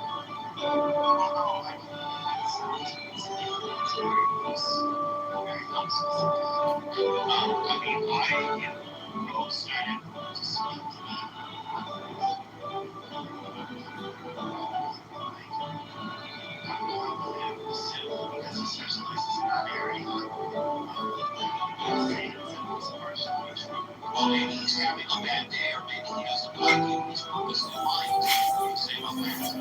That's awesome. That's also awesome. So how do we judge whether or not we're telling you about that business? Well, the only way judge that is by see how they know a specific subject matter, and then looking to see their reputation within that specific thing. Like, I make perfumes for a living, right? Which means you have to take each situation and judge it differently. I'm gonna let Andrew speak. And before that, I want to, since the conversation surrounding me, is that I am in a position where me and his, truths align. And this is gonna, go to what he said earlier about me being saved or not, and then I'll address the general theme. I am a teacher. Maybe, Andrew believe, theism, and he won't believe in God, and then, he can just go to hell because that's what he decided to do.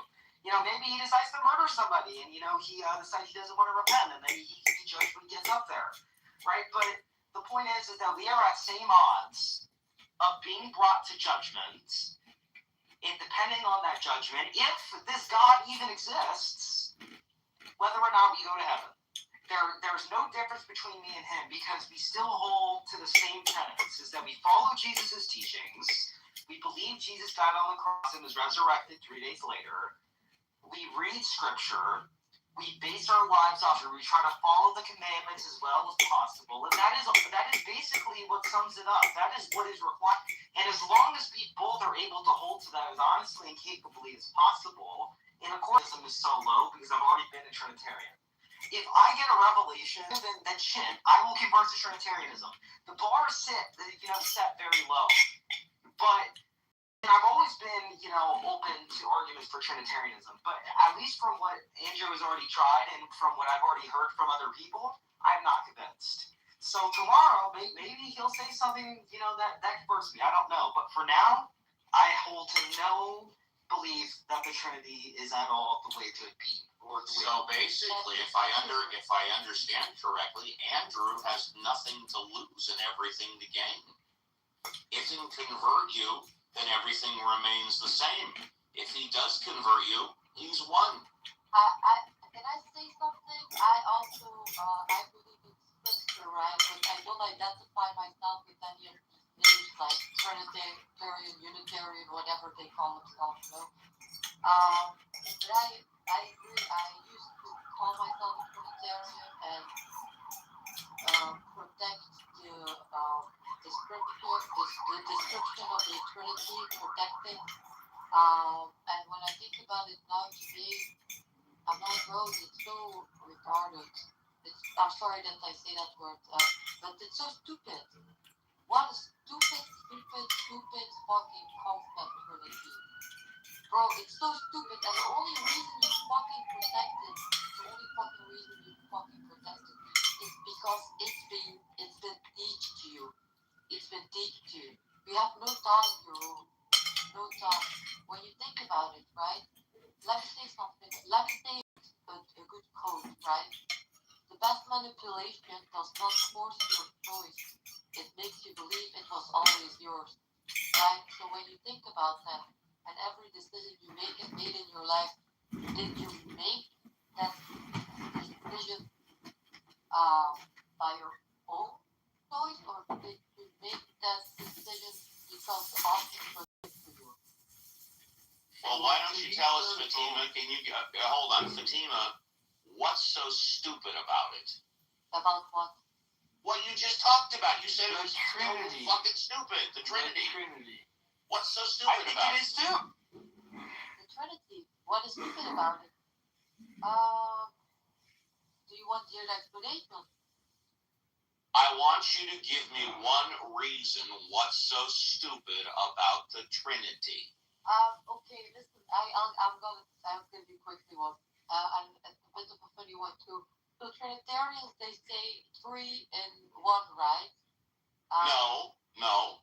They say God is 3 in 1. They say God is 3 persons in one being. Why don't you just forget about what people say and tell me one thing that's so stupid about the Trinity? Or maybe you can't do that. I'm about to.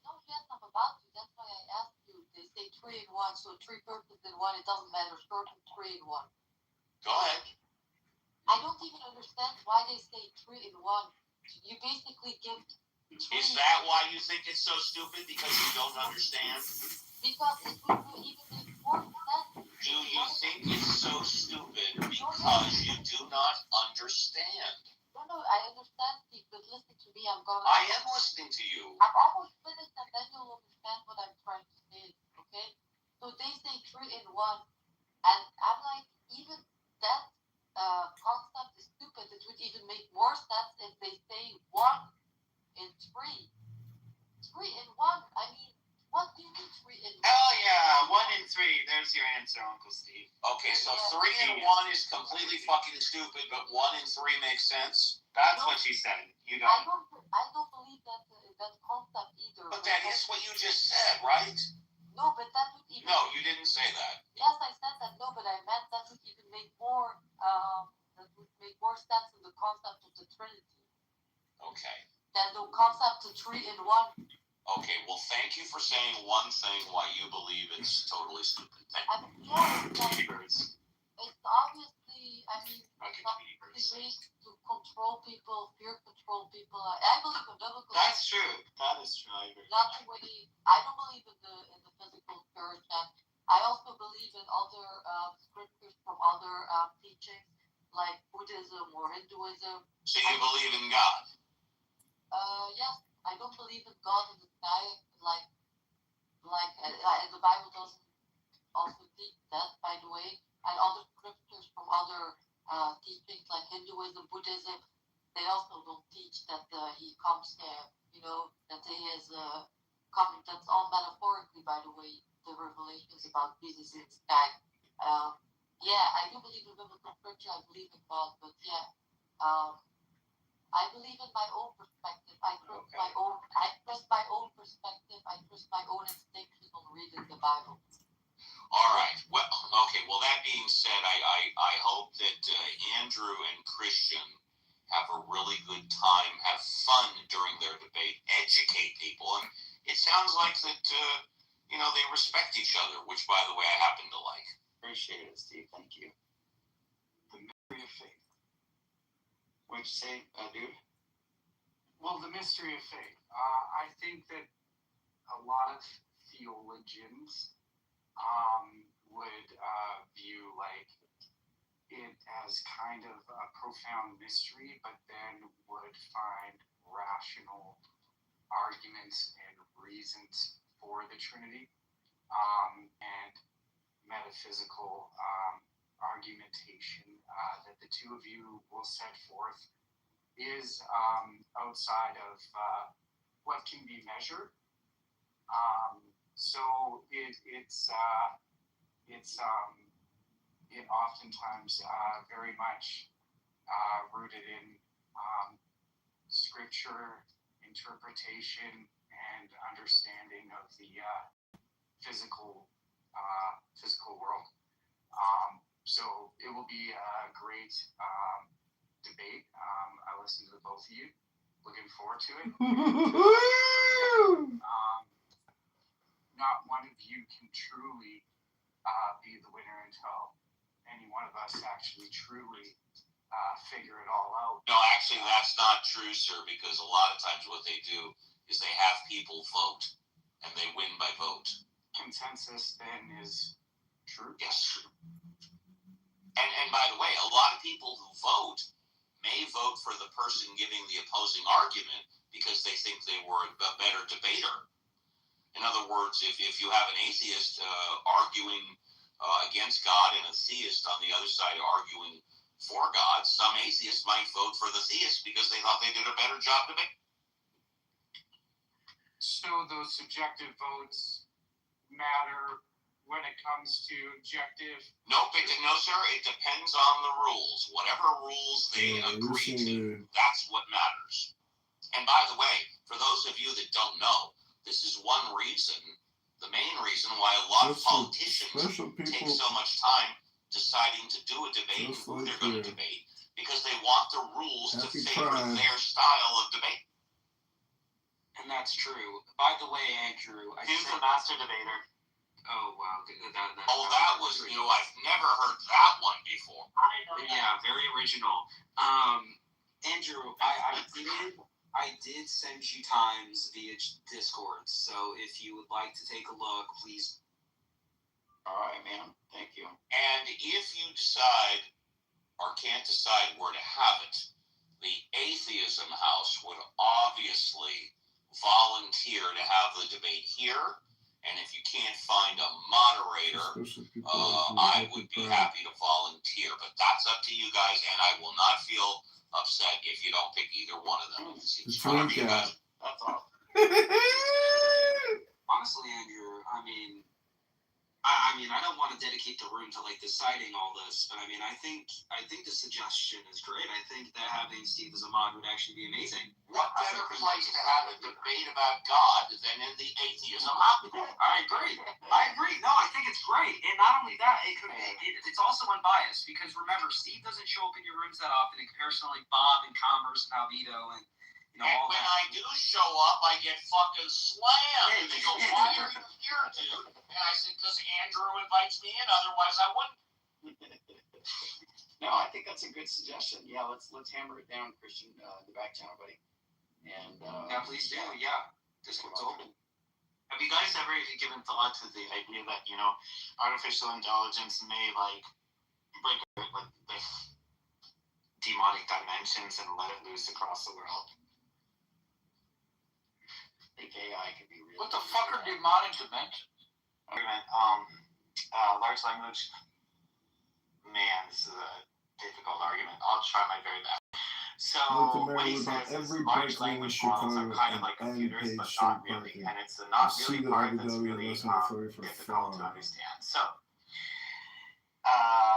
computers, if you blew them up really, really big, let me know if you're with me so far, and you turned all of the whatever transistors into water pipes, you could literally build, I don't know, Microsoft Office using pipes of water. And if you had enough pipes and you had enough water and the systems were constructed with enough finesse and complexity, you could run a massive computer operating system using very archaic things. Do you understand this concept? Everything within transistors and microchips, it's all physical, right? You understand what I'm saying? Yes. Okay, right. So you take a microchip and you blow it up 10 million times, and then you can translate all the transistors into physical, I don't know, wooden, old-fashioned wooden Dutch, water pipes or some things moving through a city. So, okay, you understand so far. I don't think it relates to the electrical data that is transmitted by, smart boards in a computer. Right, it doesn't, because there's too much resistance and larger systems. That's a problem. There's too much, the water wouldn't flow quickly enough. But hypothetically, what you could do is just sort of imagine you took a microchip and you blew it up 10 million times. You could walk through it like a city. Everything there is physical, right? Okay, that's the old-fashioned computers.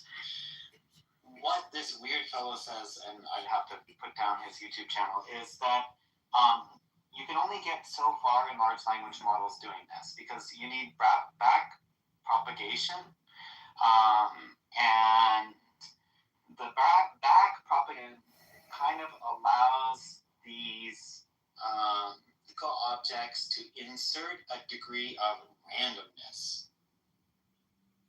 Now, that's actually where they become much more intelligent than without randomness. And so this scientist that hosts this YouTube channel, he is trying to drill into what is randomness. And randomness is actually found in the physical universe. It's within physics, but nobody can describe it, because if you can describe it, then it just becomes another fixated system within the laws of physics, right? But if you drill down into the laws of physics, you can only say an atom can exist within a certain degree of area in space.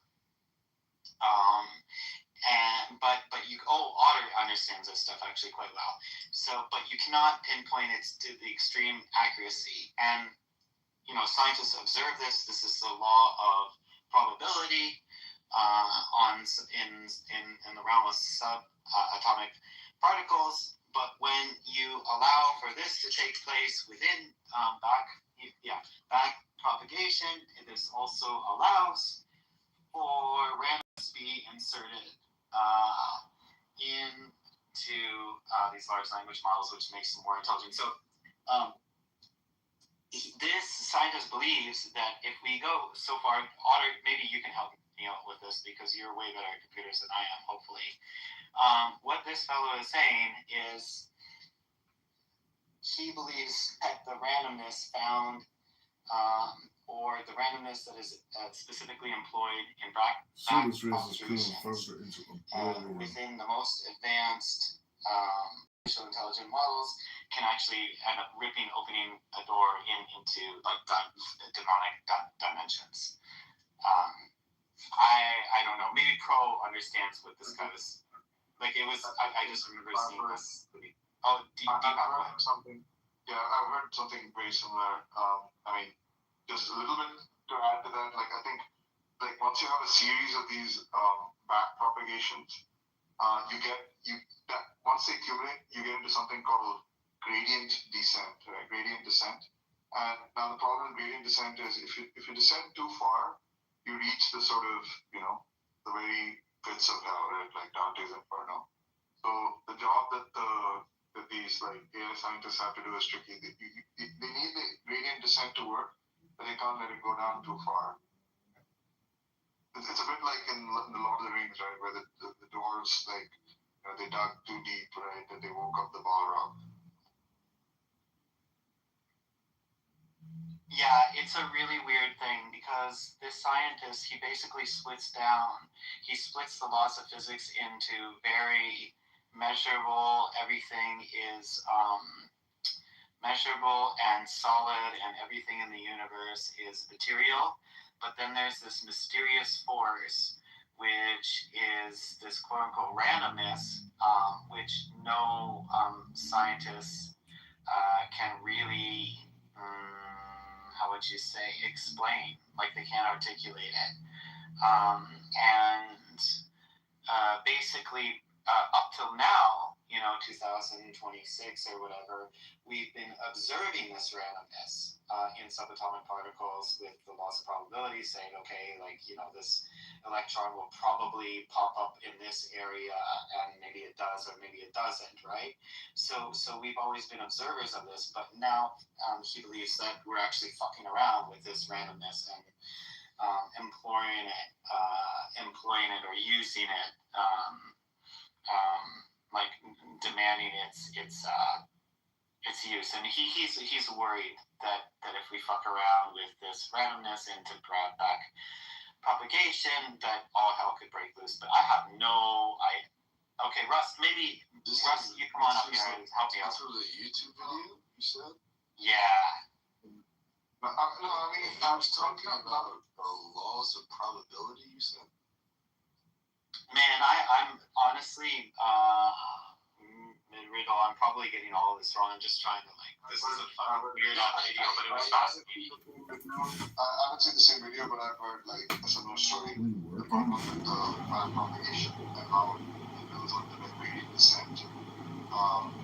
Yeah, and there's been something called, like, second order gradient descent, right? Which is like, of course, like something that accelerated the process. But I think like randomness, right? Like randomness in physics is just the same as entropy, right? And like as entropy increases, the universe approaches the right? So I mean, Okay, I got it here. I'll read to you what ChatGPT says. So it says, randomness means unpredictability, chance, entropy, or noise in the system.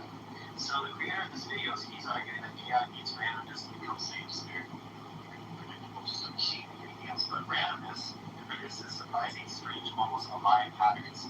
And by demons, means is that there's these kind of informational demons, strange personalities, voices, patterns, or entities that seem to emerge from chaotic informational systems like AI. Not literal demons proven to exist, but a metaphor for eerie, seemingly intelligent patterns that appear when randomness, language, symbols, and human imagination all interact. Basically, this video says randomness creates possibilities, possibilities creates unexpected patterns, and some of those patterns may look like AI development of human. That's right. And this, I think, the stuff was like importantly predicted way before even computers were invented. I think like Maxwell, James Clerk Maxwell was like one of the founders of it. And he predicted that there were these things called Maxwell demons, right? That operated by like managing the entropy of like physical systems and so on.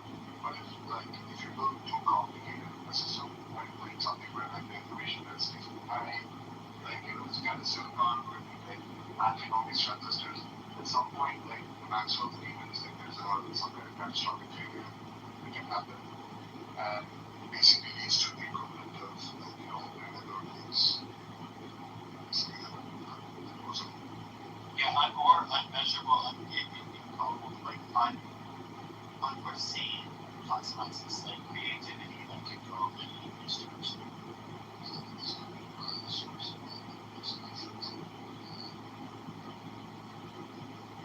Yeah, well, Jeffrey Hinton, he was giving his argument why he believes that AIs are actually very human-like is because they hallucinate.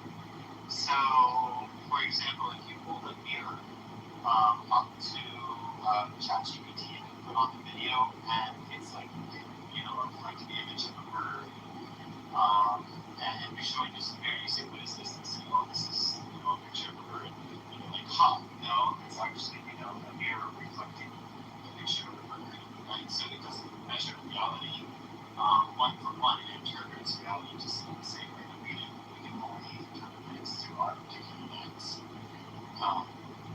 Yeah. So we are but we all hallucinate. We always self-destruct. And apparently the other thing is like another part of it, another kind of like rating pattern that they use in these machine learning models is what they call loss entropy. And yeah, I think it's just also that the speeds of the creation of entropy, right? I think there's a real like it's sort of similar to how like this is when they're building the NFC, the Large Hadron Collider. There was a serious concern that there was going to be create like black holes. Yeah, but they fucking did it anyways. They were like, we can't be destroying the universe, but let's just do it anyways.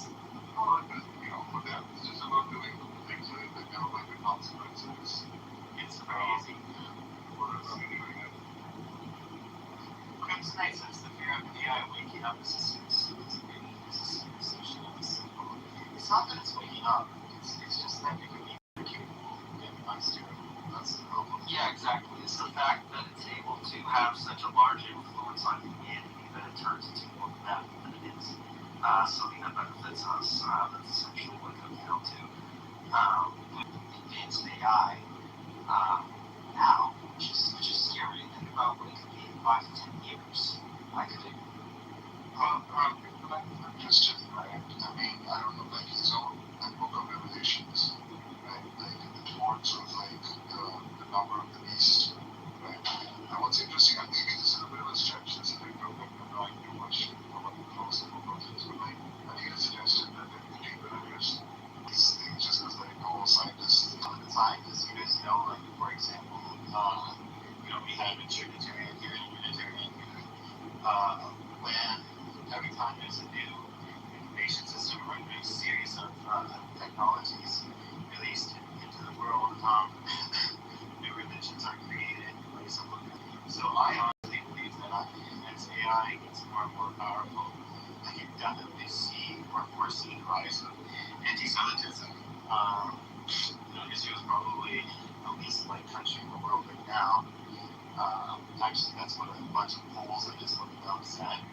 And by chance, a lot of the owners of several of the owners of large AI companies are Jewish, and I could just imagine the sort of, people are stupid. They always want to find someone to blame, but I do see this sort of happening.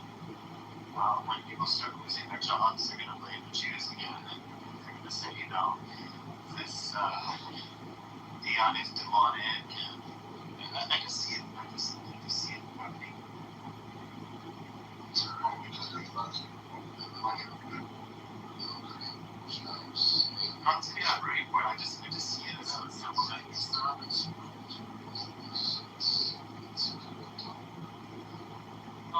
you need.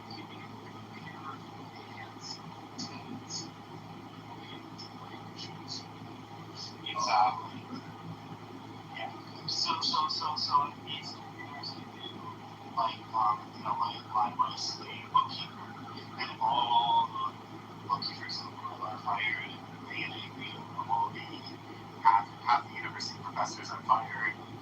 If life is turned upside down because of AI and people are losing their jobs, I just exactly what Marshall was saying. I think we're gonna blame the Jews.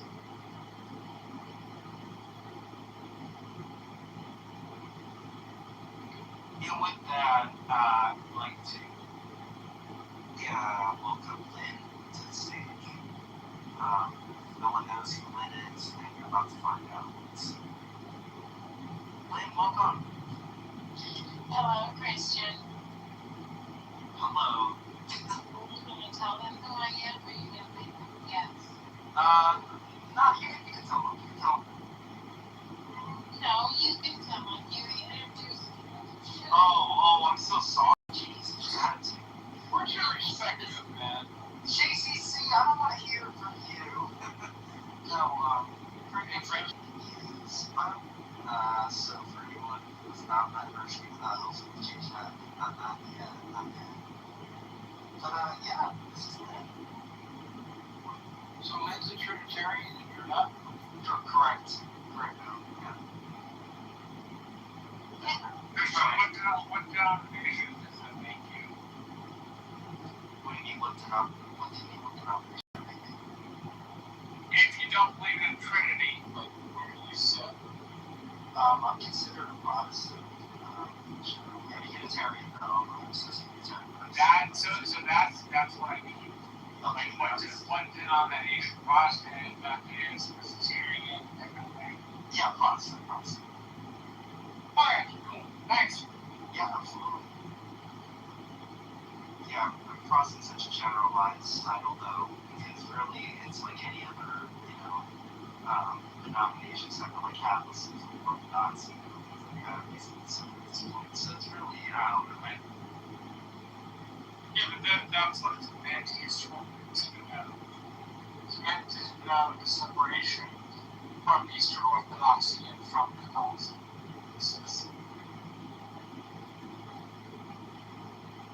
Yeah, well, probably another denomination. Okay. Yeah, I mean, that's what I would picture because Marshall's right. No, Marshall is right. It's just anything that's not Catholicism.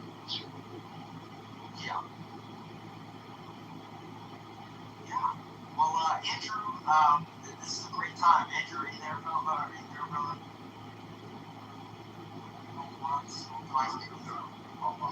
You're a Christian, we call him Oh, yes. Bubba or just Bubba? Which one?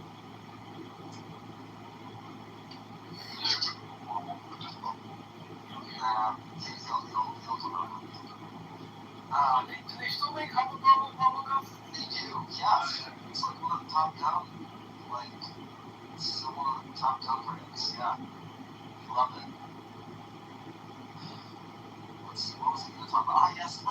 did you hear me and Andrew are going to be having a formal debate on the Trinity Forum? I did hear about that. Oh. It was here when it was being talked about. Oh. I mean, no one tried to be there. Oh, yeah, absolutely. I just saw a civic answer for one time, but yes. What's up, Crimson Knight? Welcome on stage. Welcome, Alfonso. What's up, Alfonso? What time and where? So, from what is being talked about, it's probably going to be somewhere in the evening, probably somewhere around 4:35, 30 GC Pacific time. Probably could be earlier than that. Depends. On this app? Yeah, on this app tomorrow. It's going to be some houses. Same houses we are right now. Steve's probably going to be on. Maybe, yeah. But it seems like we both kind of agree to that. At least for right now, we just have to confirm it. What's the deal? You just need to put him tonight a hard on. I'm sure. So, it's Basically, we'll wait prior to this. And that's the problem with mine is that there are so many activities that future legal groups and struggle over denomination.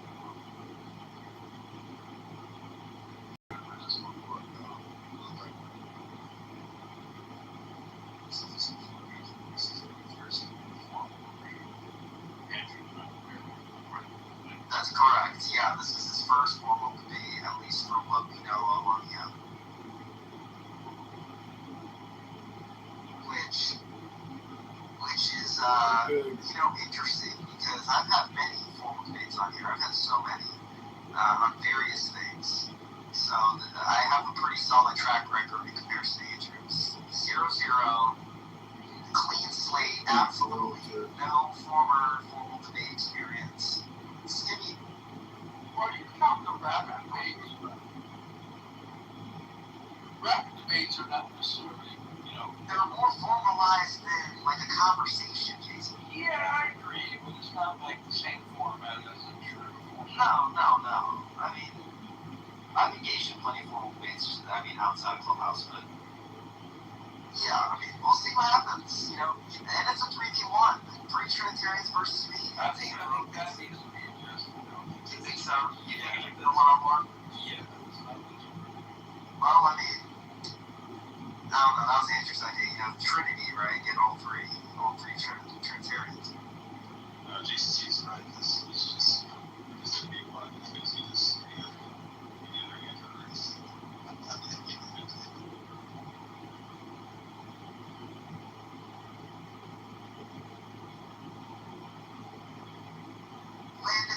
is that wonderful kitty in the background? Oh, yeah, sorry, I put that my mic on. No, it's okay. I was just wondering because I could hear it, and I was wondering if that was That it is a Karen. She's being something.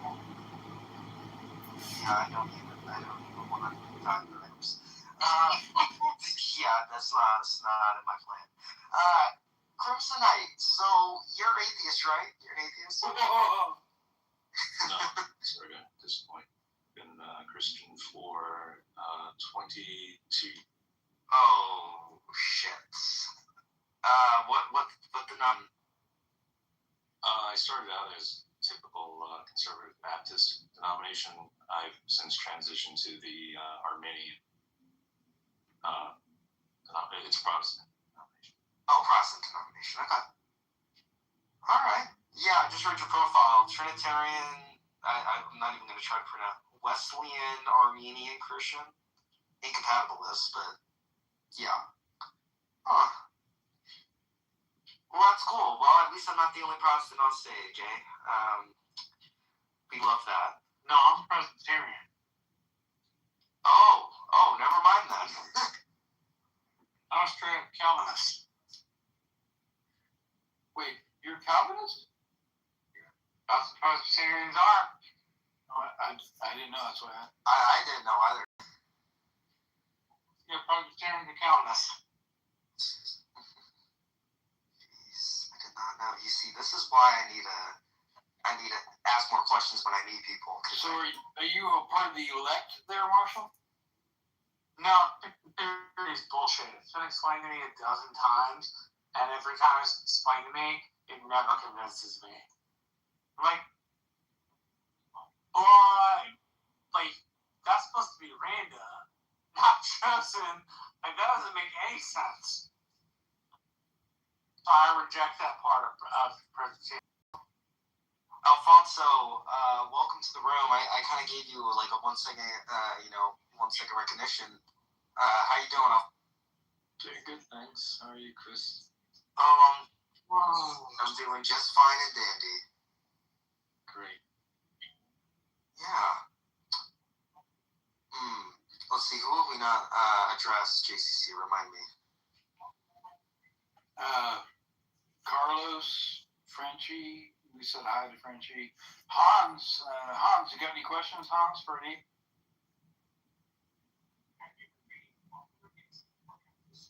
Hans is unique.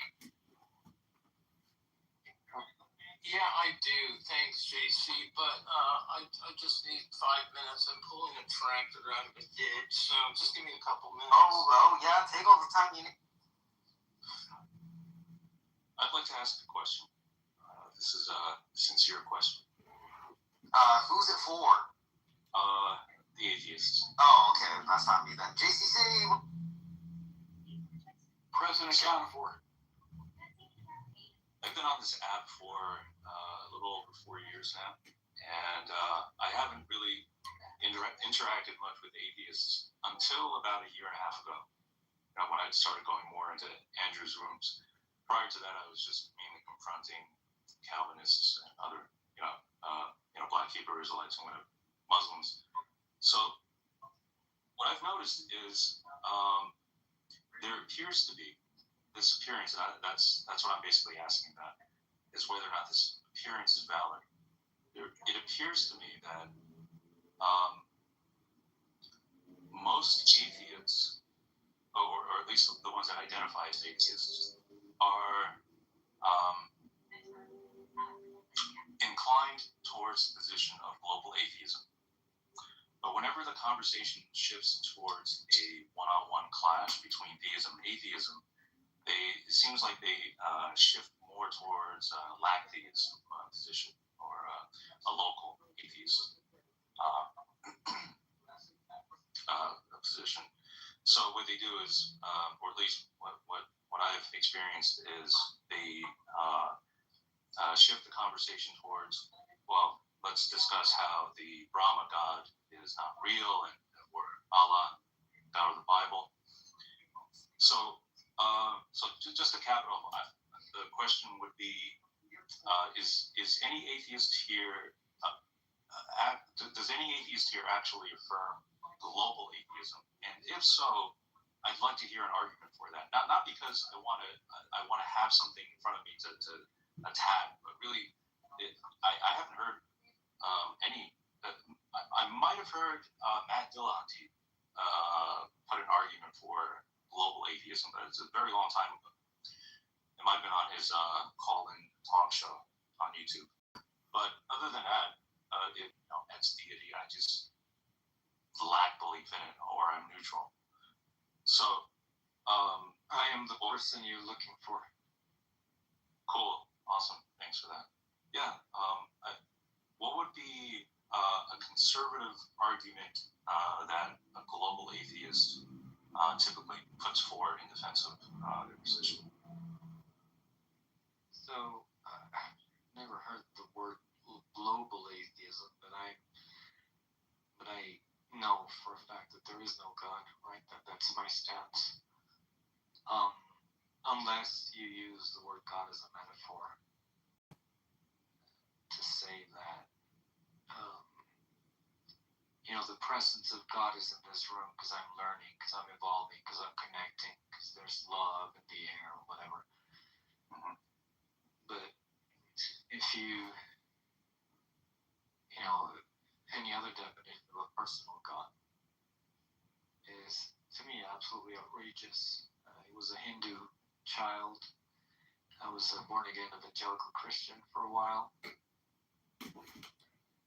And well, just because of some trauma and some harsh things that I went through, I became very, very strict about the way I assess reality, very critical about assumptions or beliefs or knowing the way the world functions, how humans behave, how things come to pass. And as I went on, it was clear to me that there was no way there could be such a God. I can sympathize with that. When you say global atheist, what do you mean by that? Do you just mean a generic God, or are you looking for an argument against a generic God? Yeah, someone takes a position that there is no God or gods out there whatsoever. Yeah, I'll come out to that quickly then. Yeah, so I define God as an eternal conscious creator. So eternal, just always existed. Conscious, has awareness, able to make decisions, that kind of thing. And a creator just has sufficient power to bring about the observable universe, right? So that's what you mean by a global. That's what you mean by a generic God. Hey, can I ask a question? Yeah. Sorry, I'm finished. Am I able to ask a question? Because you guys are atheists.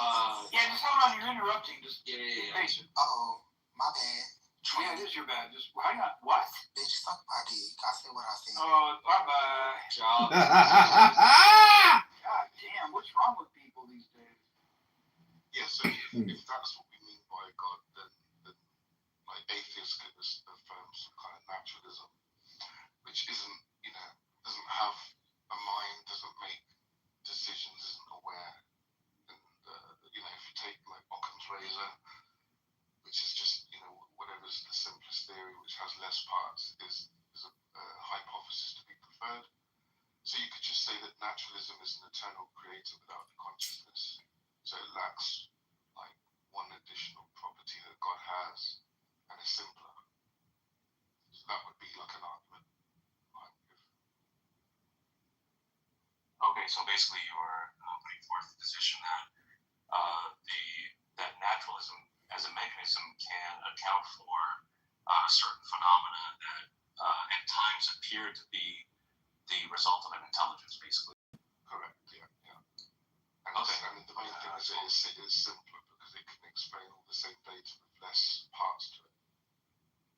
Okay. I definitely can sympathize with what Alfonso was saying. And believe me, I'm someone of not out of your usual group of believers. I suffer from an extreme case of anxiety that manifests in all different ways. And it's like a constant agony every waking moment. But so my faith has been somewhat of a roller coaster, up and down. And I will readily concede the possibility that Christianity could very well be a false religion. I hope it's not, because as a human being, I prefer to. I would like there to be a benevolent, all-powerful, companion that's out there. But aside from Christianity, I have been putting effort into defending the idea of more of a generic God that possesses more or less the omni properties of, or like Carlos was saying, if not omni properties, and at least power sufficient enough to create this universe and whatever others. So what do you think of the argument? Well, because it sounds like you're saying it's possible that you could be wrong, that atheism could be true. So like this form of naturalism that I presented is like there's no contradiction with it, right? That's a possible world that we could be living in.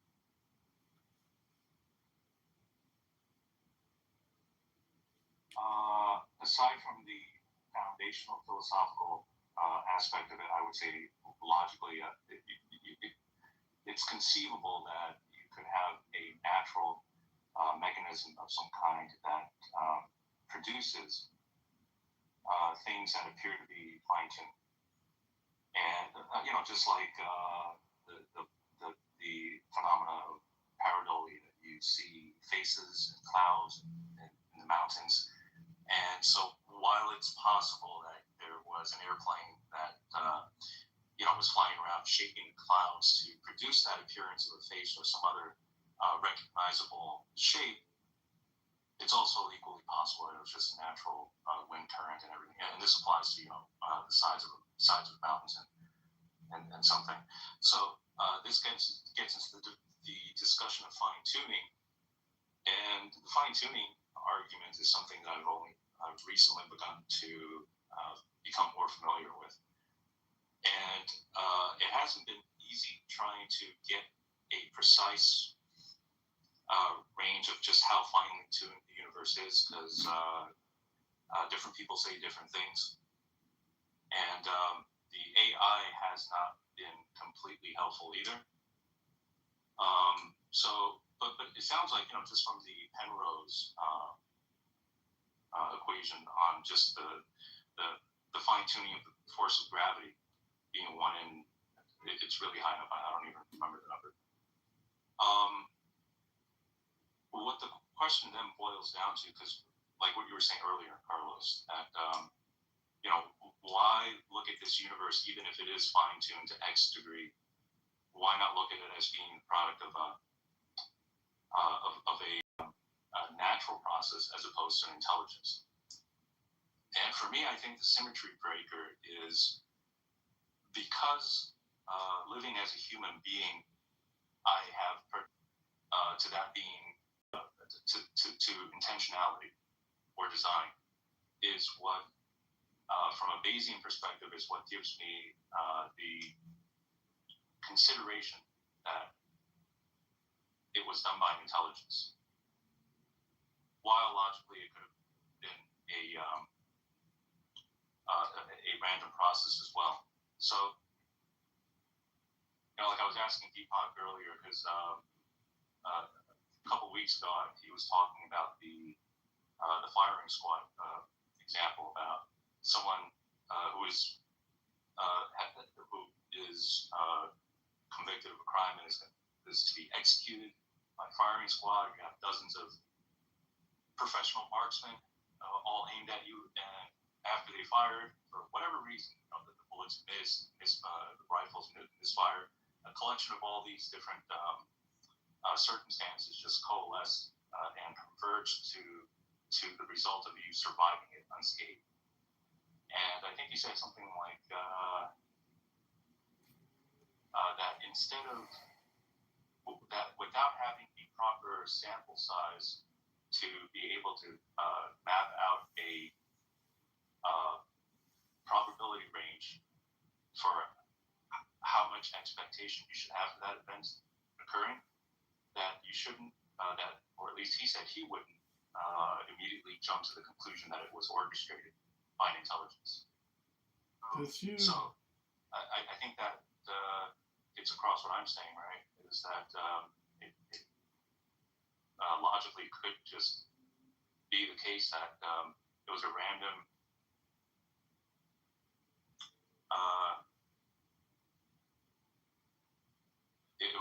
procession of events that converged to the singular result of the criminal not being executed. Just to be clear, I wasn't arguing for fine tuning. I was arguing more about simplicity, like saying that doing a hypothesis comparison, whichever hypothesis can explain the same data but has less parts to it. I'm saying the simpler hypothesis is to be preferred, regardless of the parameters that are set in the universe. So do you think that a hypothesis that has less parts to it is to be preferred?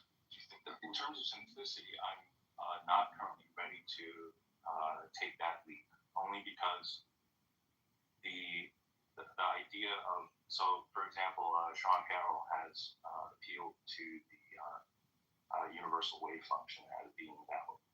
Many atheists do not, probably not all, but if it was something like the wave function, I have read, I'm a complete novice when it comes comes to this kind of stuff. So anybody who knows more about the wave function, just please jump in. But that the wave function is something that is supposed to be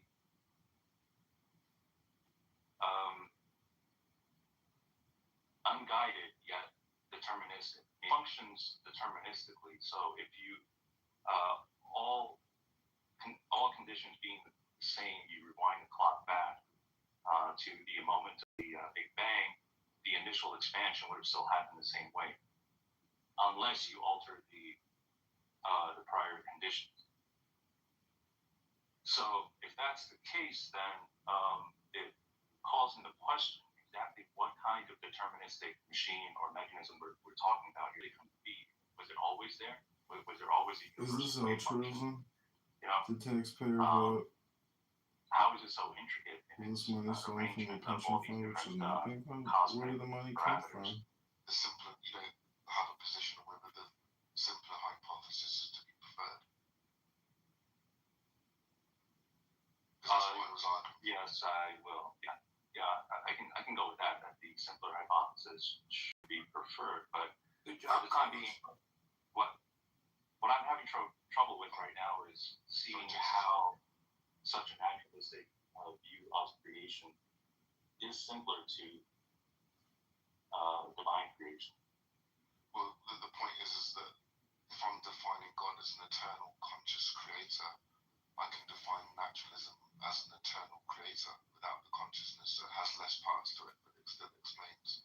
So I'm just saying, as a hypothesis, it to be preferred because it explains all the same things with less baggage, less to account for. That's what I'm arguing for. If you think that hypothesis is preferred, then maybe this would be persuasive in some way.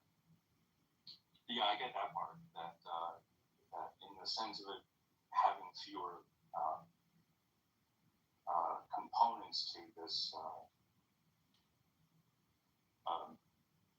to this universal creative mechanism, that it makes it simpler that way. But in my opinion, it seems to create more problems elsewhere, and that's where the fine tuning comes in. Is that if you take away the consciousness or intentionality, at least, there seems like you have a greater difficulty accounting for the appearance of fine tuning. So, I don't think that's the case if we're just talking about a generic God, though. We're just talking about like an eternal conscious creator with no other attributes to it. I mean, if you posit like a specific type of intentional creator, then perhaps you'll get like a situation where the intentional being is going to be clean than naturalism, because naturalism obviously is a non-intentionalist. But if we're just saying like a generic God, generic naturalism with no other attributes, it seems like it'd be fitting, maybe at least, if not to prefer naturalism because it's simpler. If we're just talking a generic God, but we could posit all types of intentional beings that could our world, right? Like an evil God or a God that just wants a single atom in it or something like that, or wants a world where the parameters are different. I don't know. We could do that, but we're not talking about a specific God. We're just talking about a generic God. So I think if we do that, then the sort of analogy between that and the naturalist comparison seems to be equal, I would say. Okay. No, that's so. Then, if it is exactly equal, then the symmetry breaker would be something else added to that. Yeah, possibly. Of simplicity. Yeah.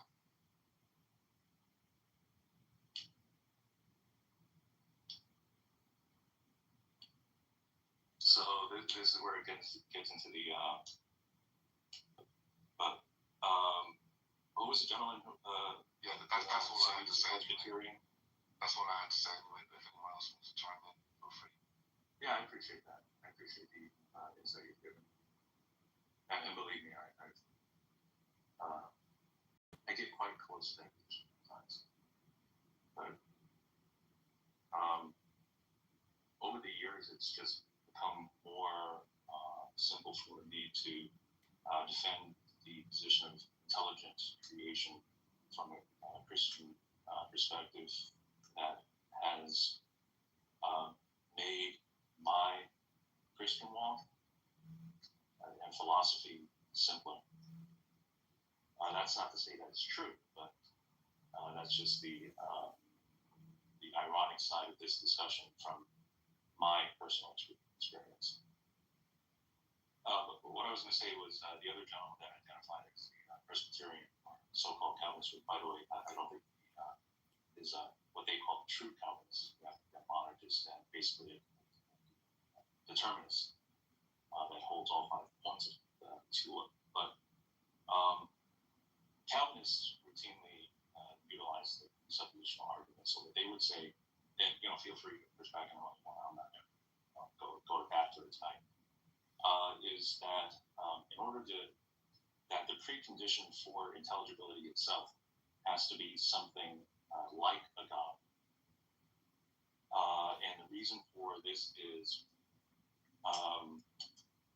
that if you use reasoning as a rational creature to arrive at any conclusion, you first have to acknowledge that there exists a set of universal laws of logic, and that this logical law is not physical, and that it's transcendent somehow. Because if it's physical, then it can change. It could change in a way that we might not be able to tell. So what's truth today could be different, however many years in the future, or just extrapolate backwards. So if you accept that premise that there exists this universal set of logical law, and that we are physical creatures, doesn't speak to dualism or idealism. It could be just that the human consciousness is eminent from the physical brain, and that's fine also. But just that from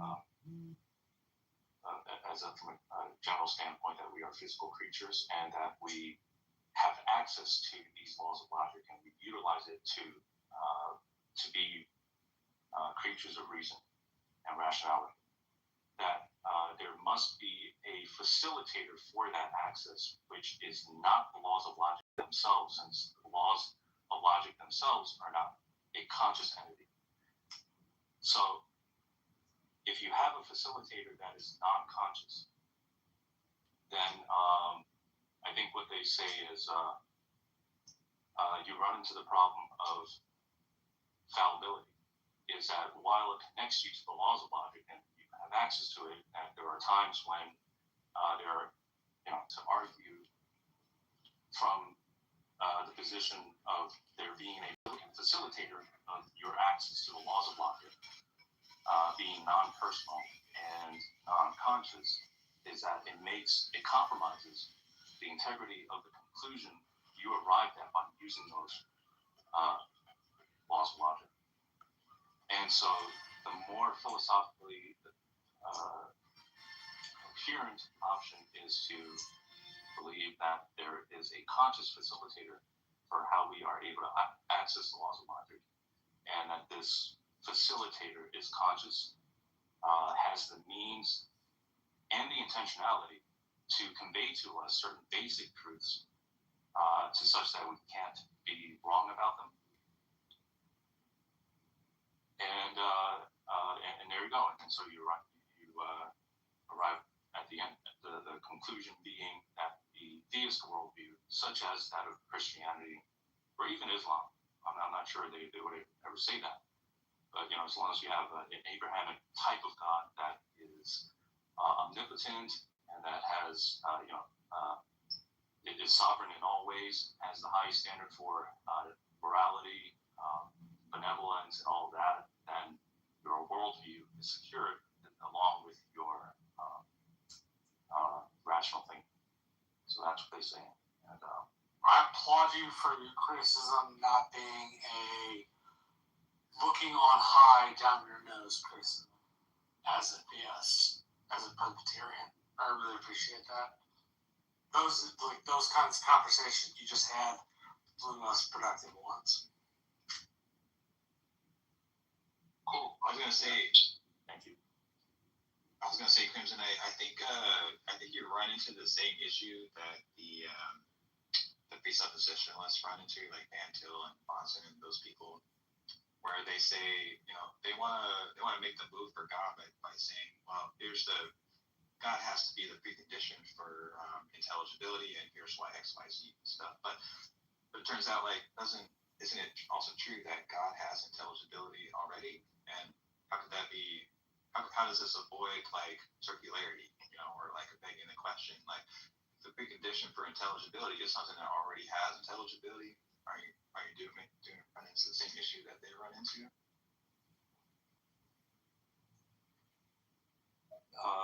Yes, this is referred to as the virtuous circularity phenomena of the Trinity, I think they call it. It's that knowledge is not only grounded in this triune entity, but it's also circularly being revealed between the three persons. And so they make the Christian God unique in that they identify him as a revelatory, benevolent agent, as opposed to one that is brute, meaning singular person, everything singular. And for that is that which is singular. That which is a brute contingency lacks metaphysical intelligibility. What you basically have is like a rubber ruler. If you change it, you wouldn't be able to tell.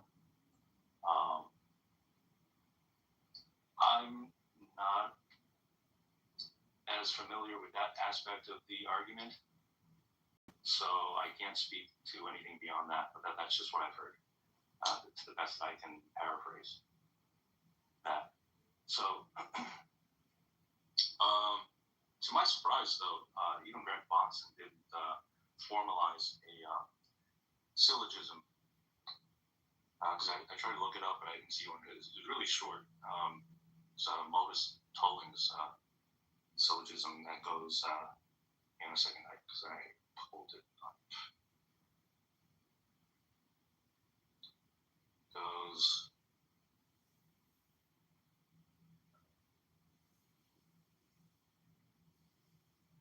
I don't know about his Modus Tolling's thing, but what I understand from what people say about Greg Bonson, I haven't read any of this stuff, but usually, the precept people will say, when I point this out to them, they'll say, there's this distinction between virtuous circularity and vicious circularity. We brought that up, but in formal logic, there's no distinction between those. Something's either circular or it's not.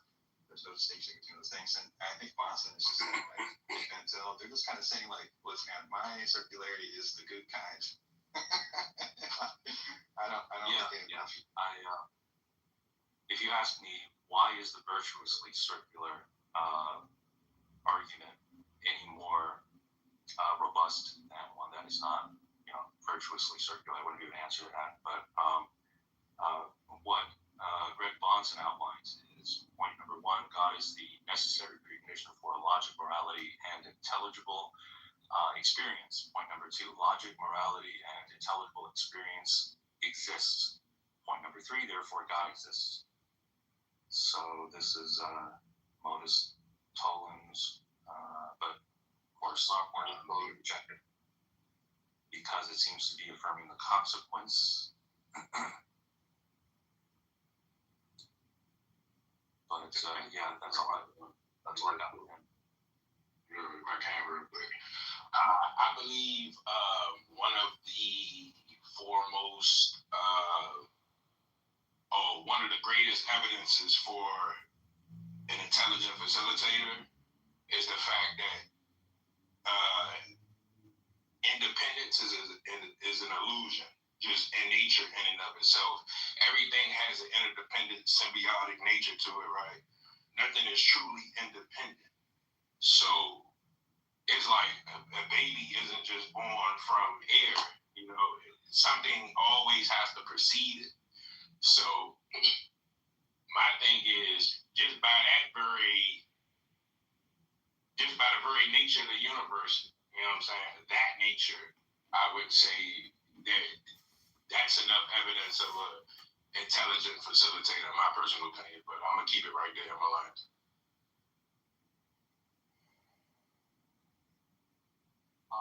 Like I don't know what the rules are in this room. Like what you're about to say in chat. Well, there's stuff that shouldn't be said in the chat that is in the chat. It was directed at me out there. I do have a small circle of followers that. Your feelings being hurt. I'm talking about what delete those kinds of.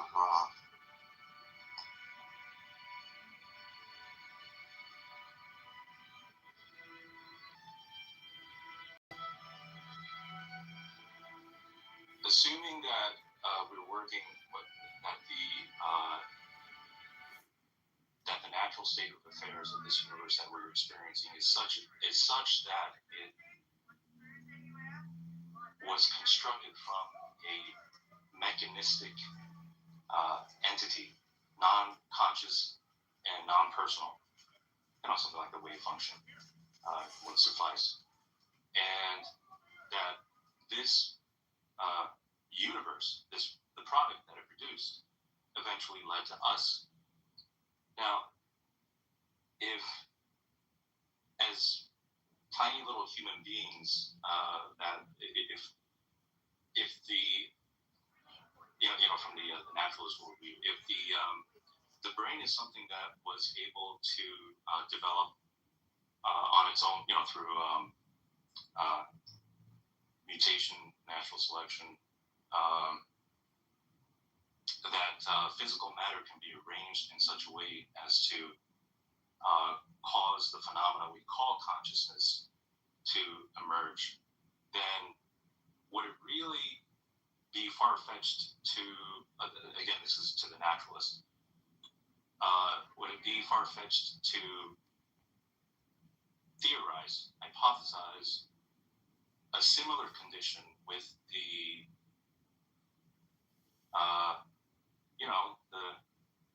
universe-creating machine?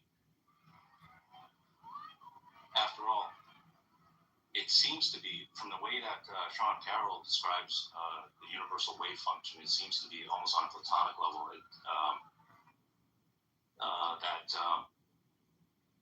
That it's so intricate and so complex that it defies comprehension. And yet, the human brain, relative to that, is if it's far simpler, then it seems like to me the only compromise there would be in affirming that possibility is to have to face, in addition to that, the possibility that this semi-conscious universe-creating wave machine, or wave function machine, has certain godlike properties that has implications on maybe morality and that kind of stuff, which circles you back around to theism. But other than that, you could,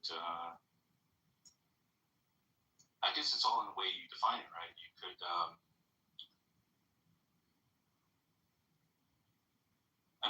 if it's such that it's not, like in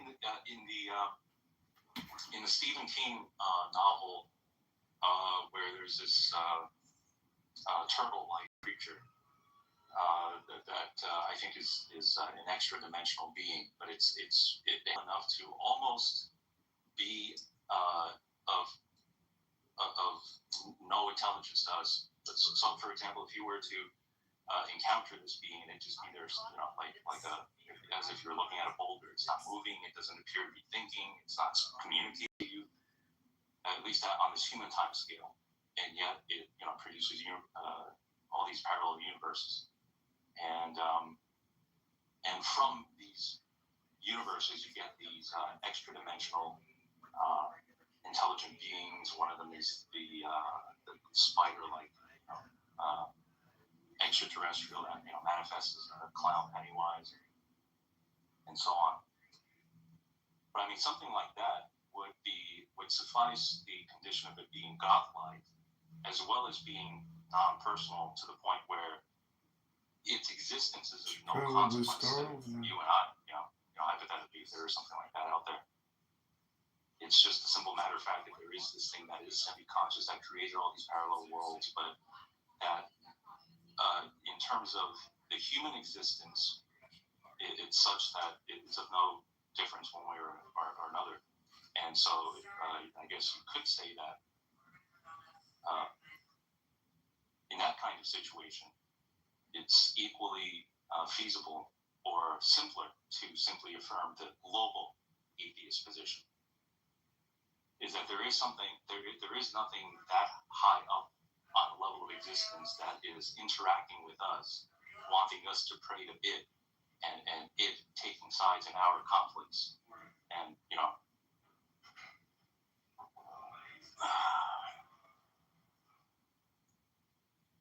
that's all I have to say with that. I'm not too sure what point you were trying to make, because you started talking about consciousness emerging or whatever, or something along those lines, which obviously, as a naturalist, I would probably prefer that position. But, the sacred word of American English, the N word. It's like any other emerging universe. Pretty much everything we see is special plea for consciousness. But that would be my position. But yeah, I mean, like if you're talking about like an intentional creator, like you said before, if you just talk about a generic creator without properties, yeah, you can have a personal conscious creator, that the deist type God, that would be one of the versions of God, the term conscious creator, right? Right. It still fits the right. Yeah. So you could construct the whole number of eternal conscious creators, an evil God, a God, an intentional being that just wants a universe. Did you learn everyone? You can construct a whole many versions of that. Saw ice in the area. But yeah, I'm not quite sure what you're trying to make about conscious being personal. Did you alert everyone? I saw ice in the area. Conscious aspect of vision is such that if you envision that which created this universe as being non-conscious and impersonal, but yet still retains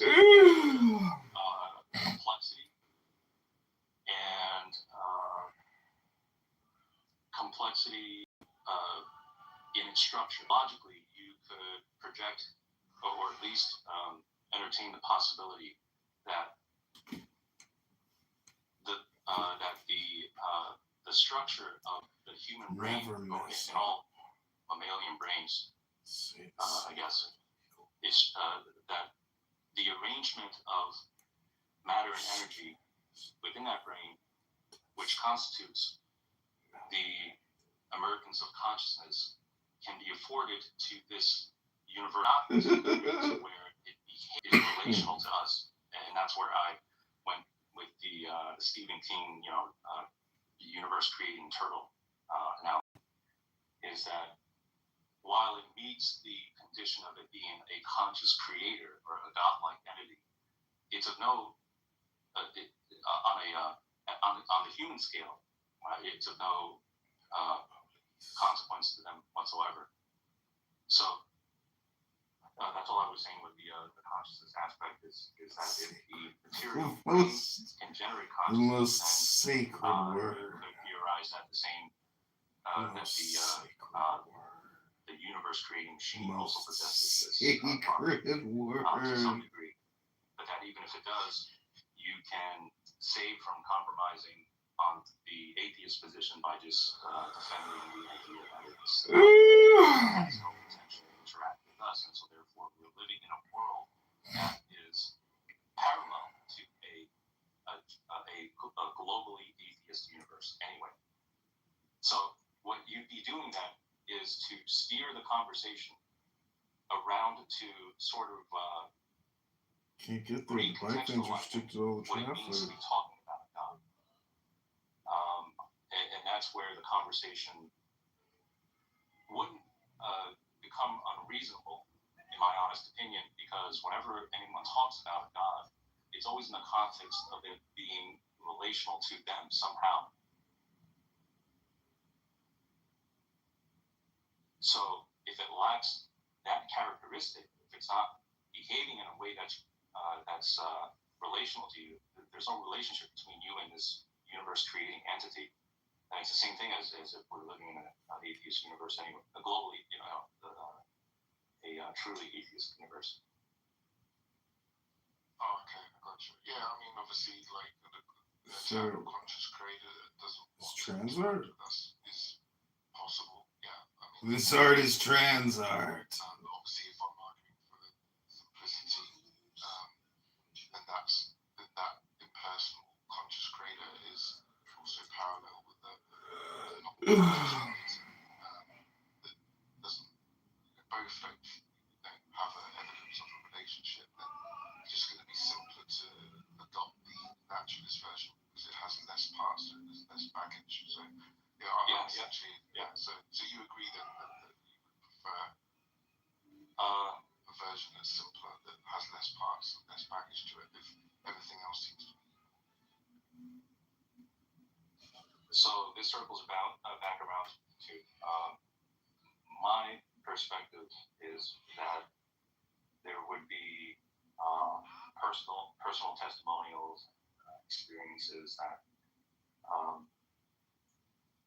gives me currently greater confident companion that wants relationship with, as all Muslims, Christians, and other theists would say. But I suppose, like Steve has certain life experiences gave him the epiphany that, or at least to him, he honestly felt like there was really nothing out there.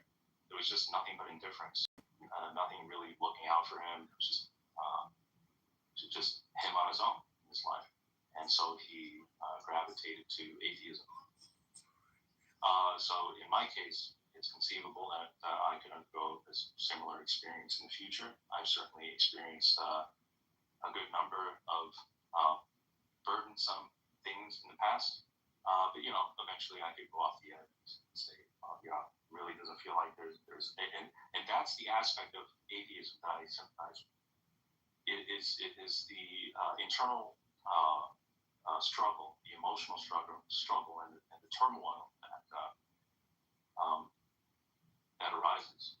Because when you're taught that there's a benevolent God out there and how capable He is and how He works all things for good, then you begin to live your life with a certain set of expectations.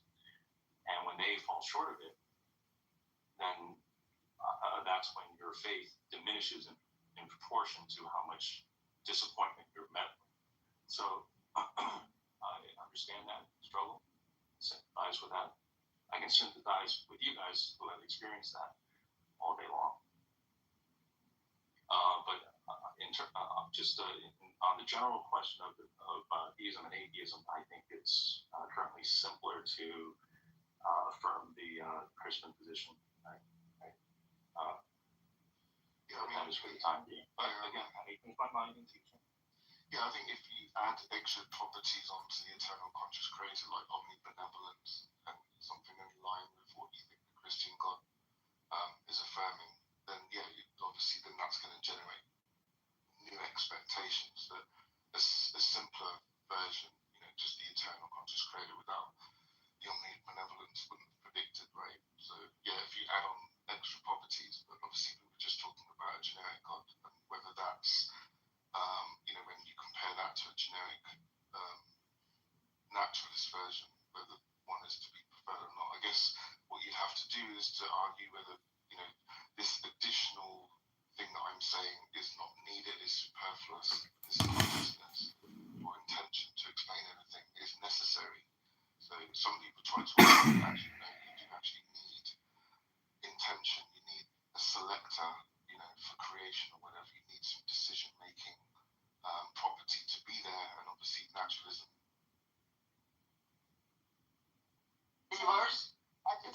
unbelievers and polytheists are the worst of worst people.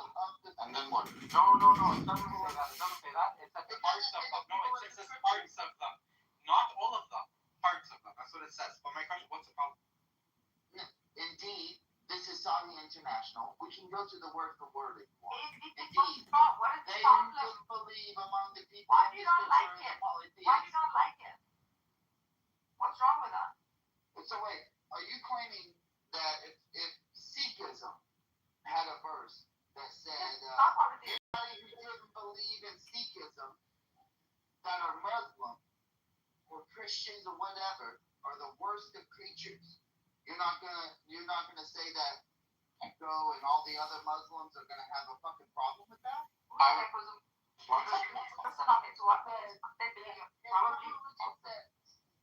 Text said if you don't believe absolutely what our religious text says, you're the worst of creatures. Like, to me. What's the contradiction? Why is the problem? Oh, wait. You know what's funny? We live in a society. Okay. Right? So, 1 second. I'm going to read this. No, I'm just wondering. Like, we live in a society in the West right now. I imagine quite a few people live in America. They talk about dehumanizing. When you literally have a scripture that says worst of creatures, you're claiming that's not dehumanizing? No. It's very simple, bro. 1 second. Okay? Just 1 second. It's not saying all of them. It's saying parts of them. It's specific. It's saying the ones that commit kufr from them. It doesn't. 1 second. Just listen. 1 second. 1 second. So, just 1 second, bro. So now you. Just 1 second, bro. 1 second. So now you, okay. You, knowing this, you now need to investigate what it means to commit kufr. What is this thing called kufr? Okay, and in this context. 1 second, bro. This is not. For example, if someone did something really bad and it's really a net negative to humanity and causes a lot of havoc, I'm sure you would say this person is the worst of all creation. Wait. So what you're doing, firstly, you acted like you were gonna bring us. I do. I have it here. I'm going to read it right now. Okay, so verse 98:6. He said, "O Rasulullah, there are your enemies and enemies of your Shias who will be coming on the day of judgment with blackened faces, extremely thirsty, miserable, tormented, infidels, hypocrites. That would be for you and your Shias, and this would be for your enemies and their adherents." So it's saying it's referring to specific people that are against this group called Shias. You mean the party, the group, whatever? No. Let's see what else it says. So I'll go to Q-Taps here. I'll do Q-Taps here because I don't know. Bukhari is not a text here. Yeah, it is. Bukhari is a text here. He has a section. He has a section of hadith that he attributes to tafsir. What's the problem? Oh my gosh. Let's see what Ibn Kathir has to say. Can you go check Ibn Ishaq? I prefer him over Kathir. Ibn Ishaq, huh? Yeah, so go check Ibn Ishaq. I get it. You don't want to hear it. No, I do. I prefer Ibn Ishaq and Ibn Kathir over Ibn Kathir.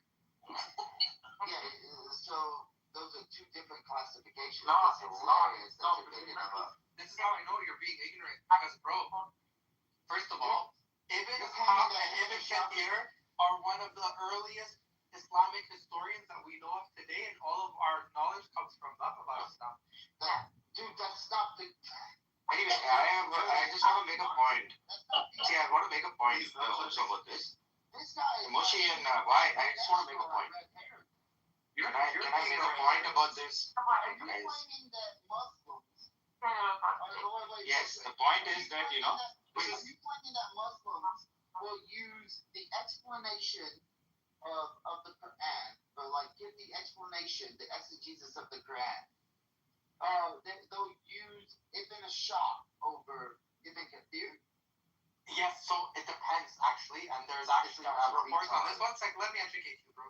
There's reports, you'll see, or there's a writing from Ibn Kathir that says this actually. Ibn Kathir has an interpretation from something that Aisha said, and she said something that basically Ibn Kathir then alluded to, that there's going to be a man, he professed this, a man possibly by the name of Ishaq. And because of that, we must then take precedent of Ishaq on certain matters on Fridays. And so if you go right now and search up Ibn Kathir's Aisha interpretation exegesis about the prophetic Ishaq. There is no exegesis. There is. You're just ignoring Aisha. I'm saying something she said. One of the things that she said. Yeah, that's a hadith. Yes, Ibn Kathir did an exegesis on one of the hadiths that from Aisha, and then from that he extrapolated that there are going to be other scholars. Or how about you? So you asked me to find something. It's there. Go find it. It's there. No. You asked me to find something earlier. 1 second. Didn't you? You read. He doesn't apply to himself. Okay, bro. Because here's the thing, dude. No, Ibn Kathir is 100% one of the top two. What is this? I'm going to invite them up. Somebody. I'll invite them up. Ibn Kathir is up there with Al-Tabari, right? As an exegesis scholar. He's not the same audience and myself follows. I don't think you're understanding what's going on right now.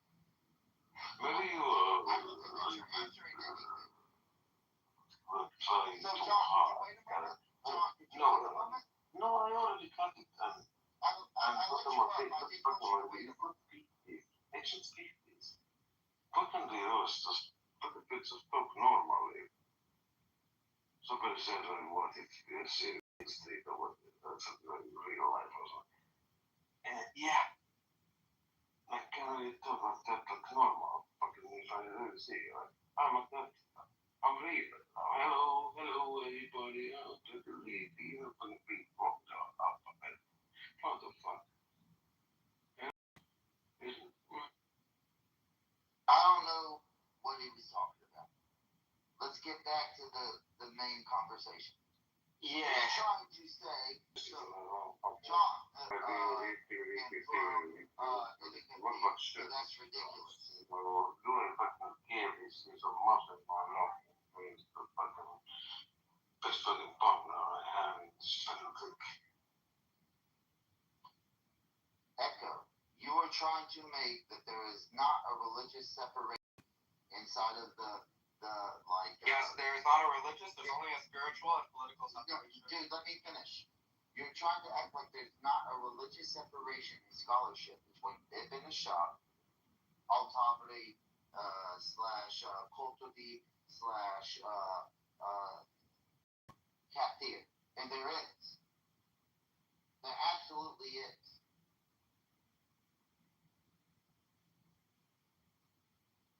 John, I'll let you up in a moment. I just wanted to say that. Like, you're trying to present to this audience that there is. You look at the difference between you and I. Okay. Can I talk to you? You're talking. All right, you guys. So while the next time he got destroyed, bro. Like I just absolutely. Oh gosh. I think the problem is. We can't even use archetype correctly. Okay, can you guys like be silent for 2 minutes? He got destroyed.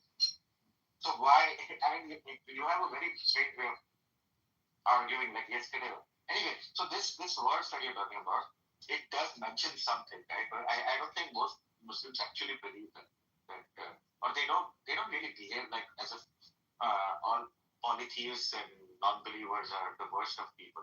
Some definitely do. We live in the house, but it's unlikely that people actually believe that. I don't know. What does that actually translate to? And historically, they haven't also done that, right? So for example, it'll be a little one last year in India. No? A majority of Indians are polytheists, but they were not treated like they were also considered people of the book because it was just more convenient to do so.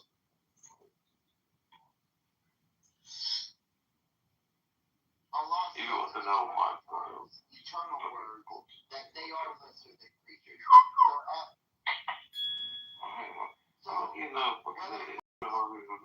Muslims accept that or not doesn't mean anything. But it could be that Muslims have never read that verse. Right? Yeah, that's a good point actually. Like, hey, why? What's the argument here? bro, he's making good points, but to be honest, bro, honestly, bro, the whole religion shit's kind of teasing me, anyways. Can I hear the argument you made? Why, or Okay, Cairo. So basically, what he's trying to say is this. Okay. So first of all, are you a Muslim, Cairo? Yeah. Okay. What type? So I'm a Muslim. Okay, perfect.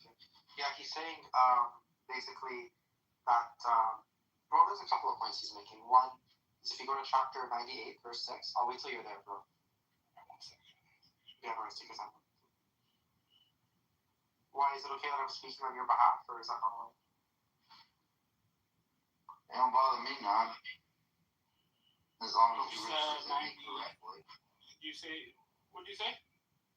As long as you represent me correctly. You said 98? Yeah, 6. 98, 6. Yeah. Why is basically saying that Islam is false because he spotted like a spelling I mistake never or something said else? that. I never did. Okay, why don't you just tell me why? Look at this guy. Okay, why don't you just tell me why? What did I say? I said, I don't care that you speak for me as long as you represent me correctly. And what does he do? He does it incorrectly. Okay, maybe he made a mistake. No, that's perfect. No, that was a mistake. I'm I'm sorry. Go ahead, Wally. I've never said that. Just explain the argument to him, bro. Because of this. Okay, that's what I thought you were trying to say, bro. So, can you tell us why this is the defeater for Islam? Go ahead. And why, are you a Christian or atheist? I didn't know that it mattered. I thought I'm just asking. I never said it did. He's just trying to vote for four with you. He's trying to vote for four. People get so defensive for No, just don't bring in any relevant stuff when we're trying to figure something out. When I asked, hey, how's everybody doing? Was that also relevant? Yeah. No, it's not. Yeah, that's the conversation. No, dude, silly. Don't be ridiculous. You telling me don't be ridiculous? That's nothing to do with the conversation. Yeah, obviously, if you're having a discussion and debating a religious point, and then you're trying to say, well, what is your religion? That's could be relevant to the discussion, whereas asking if how are you isn't. But that Hero, I already agreed it was not relevant. It was just a question. We can move on if he doesn't want to answer. Yeah, just don't. That's what I'm saying. Just don't ask. It's relevant. Wait, now we're just dancing in circles. Can we just get? Yeah, let's not get into the meta. Just stick to the text. What does it say, and then you can then go on to what are the implications. God, it's simple, guys.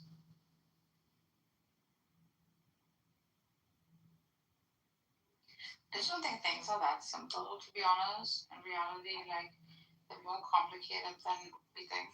So maybe No, I'm not saying What's the the argument, analysis though? Why? is simple. I'm saying that to avoid these extraneous No, subjects. fair enough. I get it, Euro. I agreed with you. It wasn't relevant to the argument. It was just a question I wanted to know. But it's not that serious. What's the argument, though?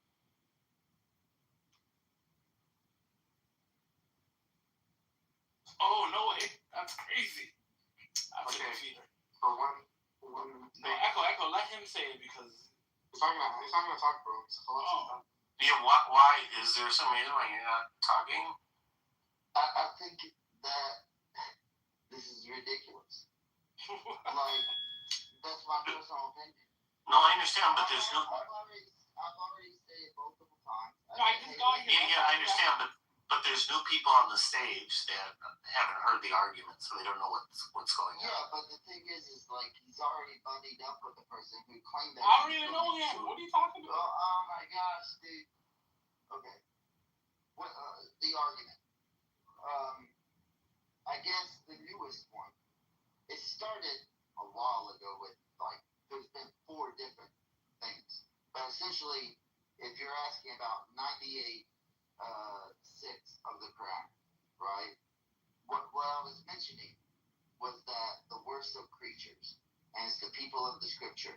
Now, there was actually a person who tried to like, oh no, it's not talking just about them. Yeah, nobody says it's not talking about just them, right?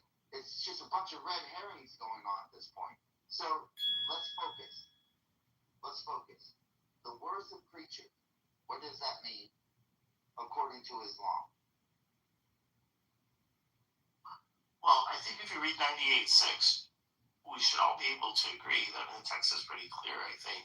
It says, indeed, those who disbelieve from the people of the book and the polytheists will be in the fire of hell, stay there forever. They are the worst of all beings, or the worst of creatures.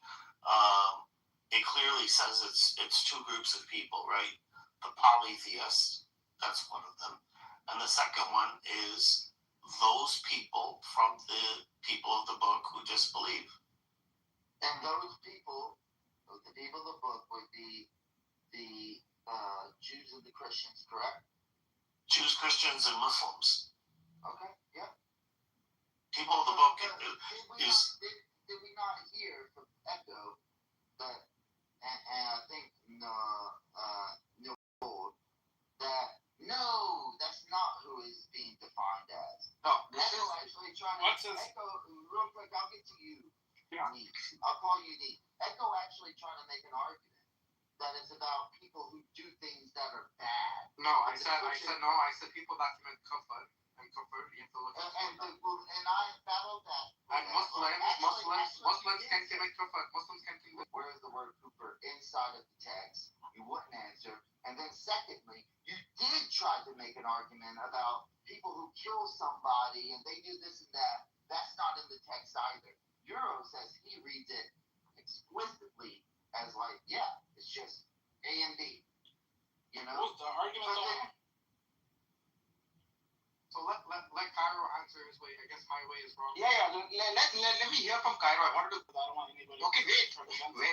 It's not. So first, like, do you think it is nice to call people worst of human beings, the ones who are polytheists and non-believers? What do you mean? Is it nice? The feeling? I mean, yes. Or do you believe that they are worst of human beings, or worst of creatures, creation, or worst of? Fire of hell to stay there forever. They are the worst of all beings. Alhamdulillah. MashaAllah. MashaAllah. So what's the argument? I think he agrees. Okay, so you do agree that it's the worst of all. I love the verse. What's is there an argument? Well, there is no argument. It's just saying that Muslims are people like you are. I thought you were going to say Islam is false because X. No, it's not Islam is false. It's just that people like you are dickheads. That's all we will say. People like me are what? Dickheads. I just want you to know that Echo said that was people who believe these things are dickheads. That's what he does, dude. Like, it's insane when you have to deal with these type of people that like, oh, well, why so? He's claiming that Islam is false because it claims that a certain group of people are the worst of creatures. Never fucking said that. Never fucking implied that. Implicitly, explicitly. And then all of a sudden, this guy is like, oh, I don't even know you. Like, he's buddying up to me. It's ridiculous. How did I buddy up to him? You just agreed with Cairo. You just agreed with what he claimed. So I don't know what he said. I have a confession to make. One second. Why? Just listen. Why? Why? Listen. Why? I have a confession. Cairo and I did buddy up, and we're actually really good friends. We're actually cousins. Yeah, everybody knows that Muslims marry and fuck their cousins. Everybody knows that. You have something against cousin marriage? Not surprising. Why? You have something against cousin marriage? Echo, are you getting married to Cairo? I wish. Are you going to invite us to your wedding? Yeah, but please do. Shit out, man. Come on, Cairo. But why? I'm sure you love it. No, but okay, guys, let's stop the child and stuff. Why? Did you have an argument, or is that false? There's no argument. He's just saying that. Why? Because there is no argument, dude. Are you not tracking? There's no argument. It's just that people who believe this shit are dickheads. That's all it means. That's all. Why he's trying to say. Is that what you were trying to say? Why?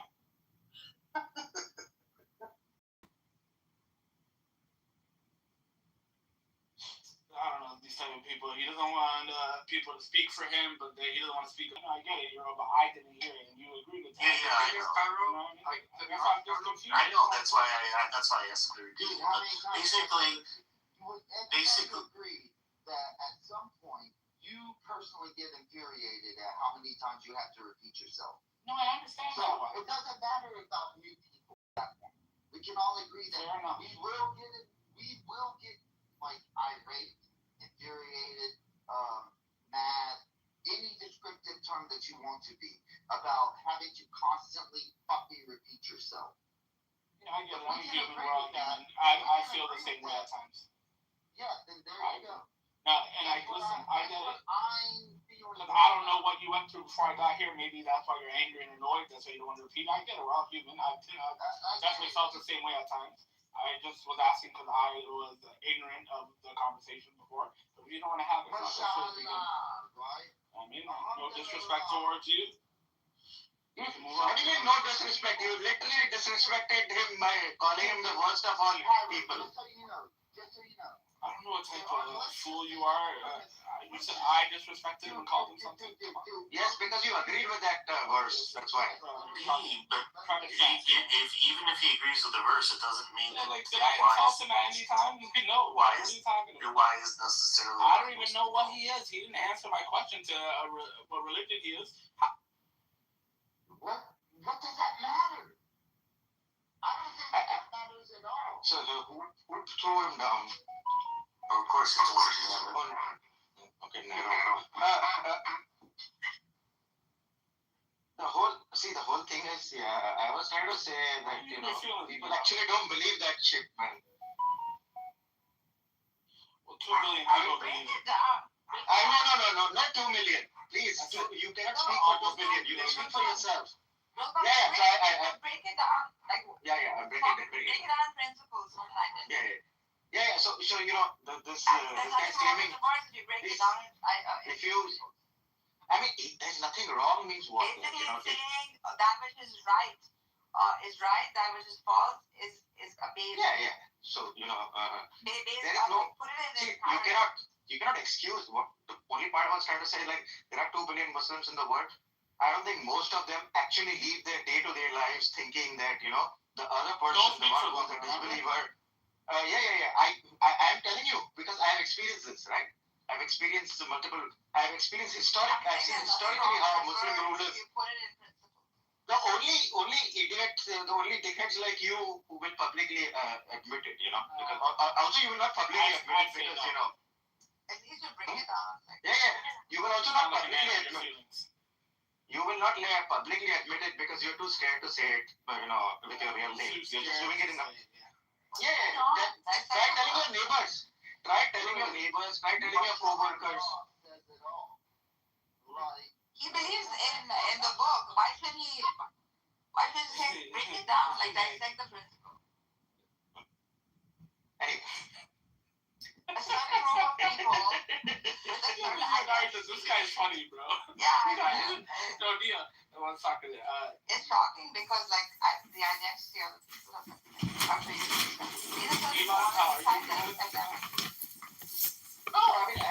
This shit is still going. So I tell you what Why was saying. Why was saying that in modern times, if people hold on to non-pluralism, like if people say like those people are worst because they are Muslims or they are Jews or they are Russians or they are Maasai tribe or anybody who will make these statements in modern times, like about a group of people, will be looked at.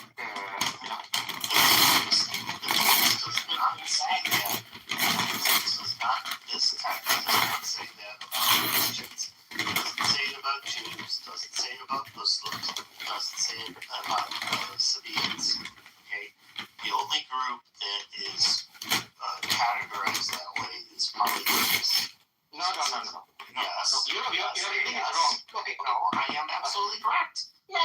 Allow me to say it. So, because there are different translations. So if you open Quran.com, at least open choose all the different translations. Okay. So one of the translations says, surely those who disbelieve from among the people of the book. That's what I said. Now, what does disbelief mean? Disbelief in Islam. Okay.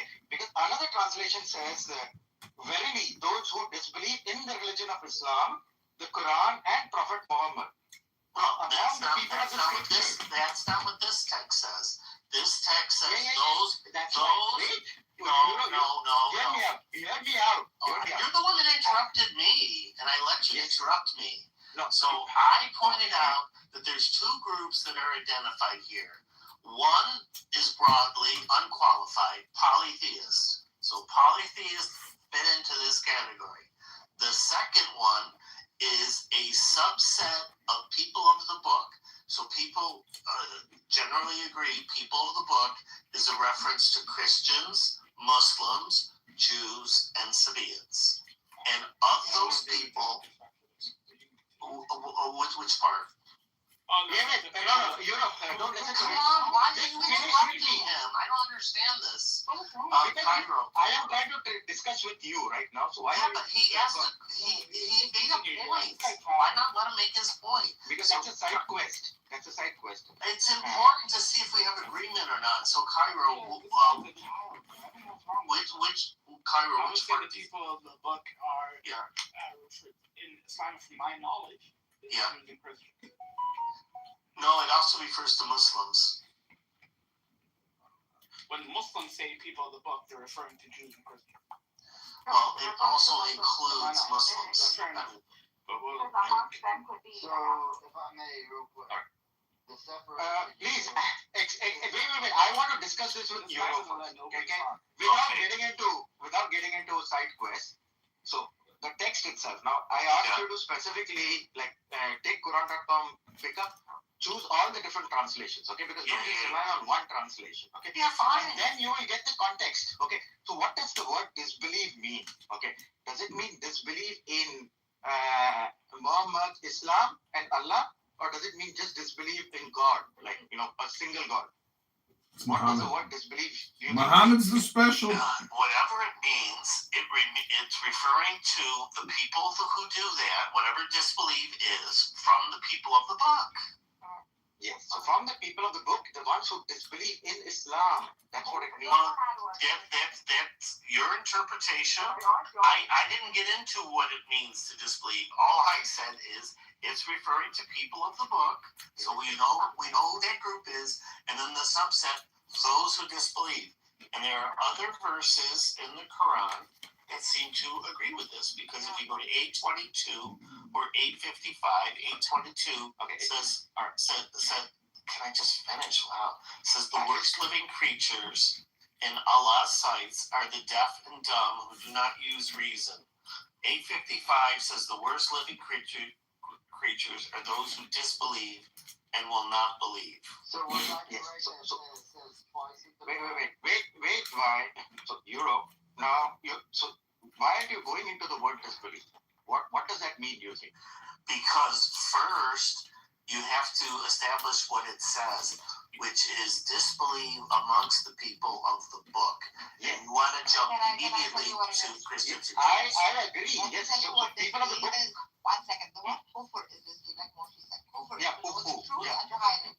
Kufr comes from kafara, to know the truth. And I know. Kafaru, it says. Yeah, exactly. The actual Arabic word is kafaru. The word kafaru means to hide the truth, to know the truth and to cover it like a blanket. Cover, yes. It's the same cognate as cover. Yes, I know. Okay, these are the people who are worse than.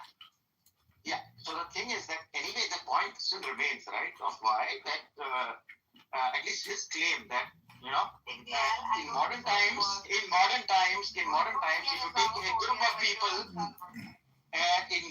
if you take a group of people, like polytheists and call them the worst of beings, then people will look at you very strangely. According to who? In modern times, according to who? 1 minute. According to amongst the people of the book, which includes Muslims, Christians, whoever knows the truth, no matter what you call yourself, and covers the truth up like a blanket. These are the worst of people. Nargis is No, speaking the haqq. No, and it says and the idolater and the polytheists. Okay, it doesn't say the people who are actually disbelieving. Yes, so that's what I'm saying. That if you call Hindus as the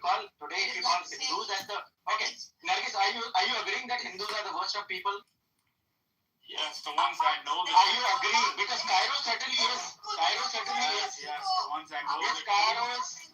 The ones that know the truth and hide it and cover it up. They are No. This is not what the word. No, Cairo. The text doesn't say that. So The text doesn't say that. I agree. Nargis is also a big. Nargis is also like. It's not the person of the politician. Nargis, stop it. Stop doing your stupid thing. Stop doing your stupid thing. Nargis, stop doing your stupid thing. No, you're Neil, why don't you let her finish and speak after her? Stop interrupting her. Based on what he's preaching, which is pure monotheism, polytheism is a false position. It doesn't mean Nilo's not my friend or someone who holds to this amongst polytheists. It's a false position. No, you're just being apologetic right now. Nargis, you're doing your thing. You're doing your silly thing. Nargis, we need an intervention for Nargis. Nargis, you're doing it again. You need to watch a rom-com and go cry in a corner. If you're a pure monotheist, definitely polytheism is a false position. For a monotheist. Yeah, are you the worst of beings?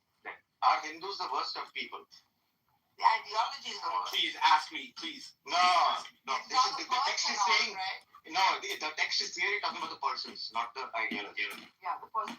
What makes the person? So Nargis, you believe in. Anyway, so what I am saying, so Nargis, the point of Nargis I was trying to make earlier is that actually Muslims don't believe this or they don't do this. Okay, in practical life, they don't actually believe that polytheists are the worst of people or disbelievers are the worst of people. Okay, so me, I understand that you're objecting to this idea of the worst of creatures. In the context of this text, right, they're the worst of the creatures because these are the creatures that are condemned to hellfire forever. So if I were to ask most Muslims, are polytheists going to go to hell? I think most would say yes. I think a lot of them would say yes. Okay, wait. Yeah. Only Cairo might, but most, I think, again, I know a lot of Muslims who just say that it's up to Allah to decide. It's not for them to decide. Yeah, we're talking about Okay, look, I totally agree that I think most Muslims understand that it's up to God's grace and God could save some polytheists. Can I just say something? We're talking about people that are condemned to hell. We're not talking about like me as a Muslim. I can't go around telling people you are the worst, because that is not my authority. Exactly.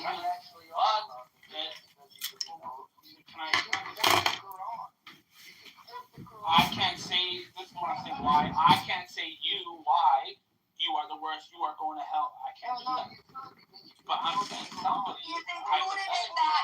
So Cairo, would you agree with me that I agree with what you just said, Drew? Yeah, that you can't say it on an individual basis. Exactly. Right.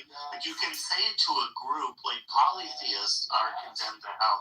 But it's true that an individual polytheist might be saved for some other reason. Yeah. So but you do agree that it is still something that people in modern times won't say that for a group. We wouldn't say that. I think they say it for the group. Yeah. No, I am saying in modern times, I don't think it is a value that is acceptable. Probably stop saying. Can you? Well, look, if your point is people don't go around. You have already showed you're a dickhead. If your point is, I would agree with you that people don't generally go around saying, "Oh, Hindus are going to hell." Yeah, of course not. But if you they believe. Don't interrupt. Wait. How am I interrupting? It's not about going to hell. It's not about going to hell. It's about being. Then he told you don't interrupt. I'm trying to tell you when Cairo just interrupted me. So okay. Do you know what my point is? Cairo was. Do you know what my point is? You know what my point is when I started speaking? Yeah, you keep saying people generally don't go around. People don't act in such a way that they believe this. No, I'm saying that. No, I'm saying that when you talk about the worst of people, all right, we don't. There was a time when some people said Jews were the worst of all people. Okay, but nowadays, it is very badly seen if you say that a group X, whatever that X might be, polytheist or non-believers or Japanese.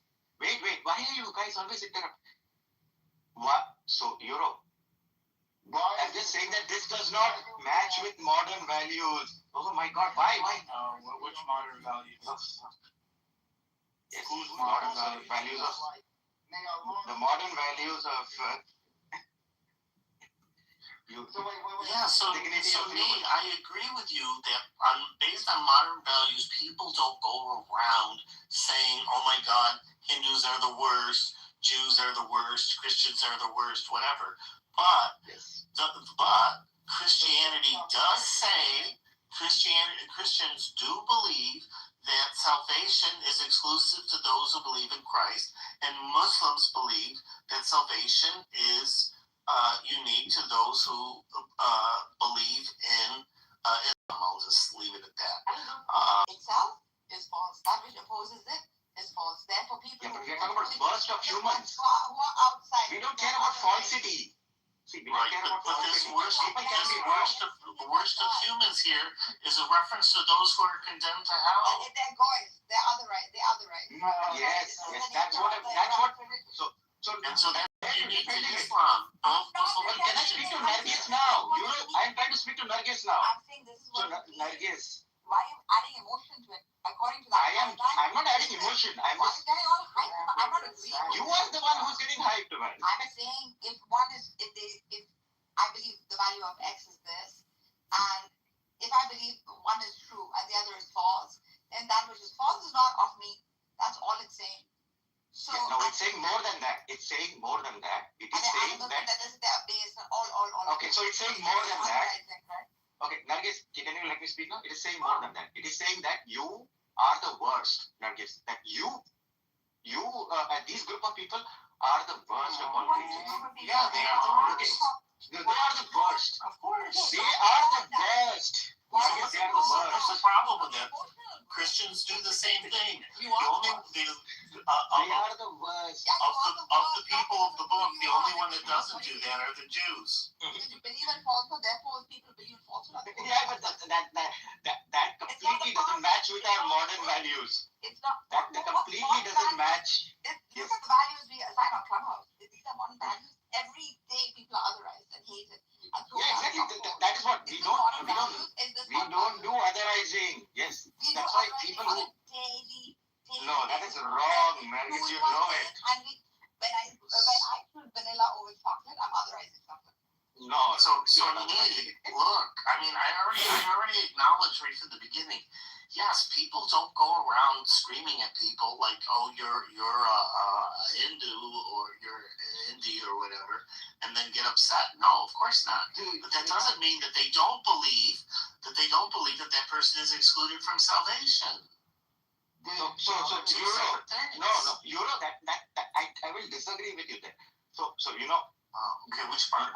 Yes. So the part is that when I see many Muslims, even in this platform, interacting with non-Muslims, okay, disbelievers, polytheists, they actually don't interact in a way that they think that these are the worst of humans. That's what I just said. So you're agreeing with me. Wait. It's not that they are acting. They are genuine. They genuinely, I get that impression that they genuinely feel that these people are not the worst. Okay, the interaction has some genuineness in that. That's what I'm trying to tell you. And historically, this has been seen also. Okay. So you're hung up on the word worst. Okay, so they're not treating people badly like they're the worst. But if you ask these people, that's not what I said. Again, Europe.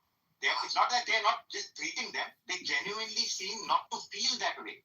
That they genuinely don't have that. So they feel this way that these people aren't the worst. It's still different from asking them, are these people condemned to hell or not? Not the individual, but polytheists. Can I say so? I'm gonna show you the tafsir. Yeah. Tafsir. They are the worst of creatures is the parentheses, which is just saying that like he's addressing this, meaning they are the worst creation that Allah has fashioned and created. I agree. No. What I'm pointing out is like the hell concept is not the issue. It seems like you're trying to be like, oh well, this is a hell issue, and because anybody who doesn't believe they go to hell. No, it's talking about that Allah has. What's your point? Dude, before Allah created anything, He created, and then afterwards, 50,000 3,000 years later, he created the pen, and he says, hey, write down everything. And the pen writes down his eternal words before even he tells the pen to write that down. He is saying, yo, you don't believe in what I sent down beforehand? You're the worst of fucking creatures. It's not about hell. No, What's wrong with that? Dude, no, it's not about hell. What are you finding wrong in this argument? What are you finding wrong in Okay, fine. I mean, I'm saying that. Do you agree that I like the one worst of that your like arguments that. Okay. was not one of your arguments about the verse being about hell? Was that one of your? No, I agree with what you just said. Okay. I could have sworn. Yeah, because I think before. So, what Nilufer, what's the problem here? Can I say something about that? Dude, can you just. People, please just wait. I don't know what It seemed like one of your arguments was about, like, people disbelieving going to hell, right?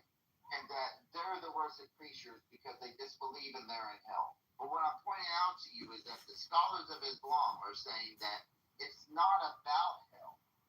It's about the eternal fashion of Allah. And that he fashioned these people to be disbelievers, and that in his eyes, and that in the Muslim community, their eyes should look at them as not being Muslim. They are the worst of creatures. Yeah, they're saying there's truth, there's falsehood, there's better, there's worse, etc., etc. Okay. If you're what's the problem? What's the problem? Identifying two different groups of people. It's calling one true, it's calling the other false. What's the problem? I don't understand why you're What is the actual problem? Like, what is it that's troubling you? Like, what's yeah. So why you have to say why are you troubled? Why are you troubled about this? Yeah, that's what is your argument?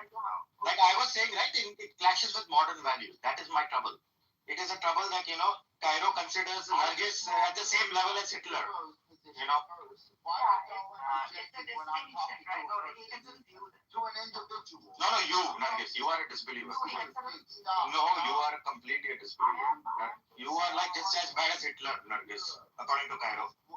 Was one of your positions that the How way is that he she supposed to read consider it? He's reading his 98 text, of he's the reading it verse? like that, right? Holy shit. Look at Holy shit is right. If there was any religion like, what is another way of understanding any it? religion out Dude, there, dude, I just want y'all to so be understand. generous to it and If there why was is he not? any, Nargis, please just wait a moment. If there was any Oh, religion you're a out dumb fuck, there, bro. You a dumb fuck, bro. You're a dumb fuck, bro. Sikhism actually uses Allah. It uses. Sikhism is not polytheistic. Why don't you wait? Stop bringing up Sikhism. You brought it twice. Sikhism is quite a beautiful religion. You just stop bringing Sikhism in. No, the point is actually. He says there's no Hindu, there's no Muslim, and he actually addresses Allah, right? If inside of the Guru's Sahib, he says anybody. Again, what is your point? Dude, just stop. Yes, you are just speaking for a long time without actually giving a point. Bro, just stop. I need to talk. I need to speak. Stop interrupting me, bro. So are you saying otherizing doesn't go with our values? Because you don't say anything of like value. What did that lead to why I'm speaking for a long time? But anyway, what I'm bringing up is that the Sikh religion, which does address Allah and it addresses Hindu gods, right?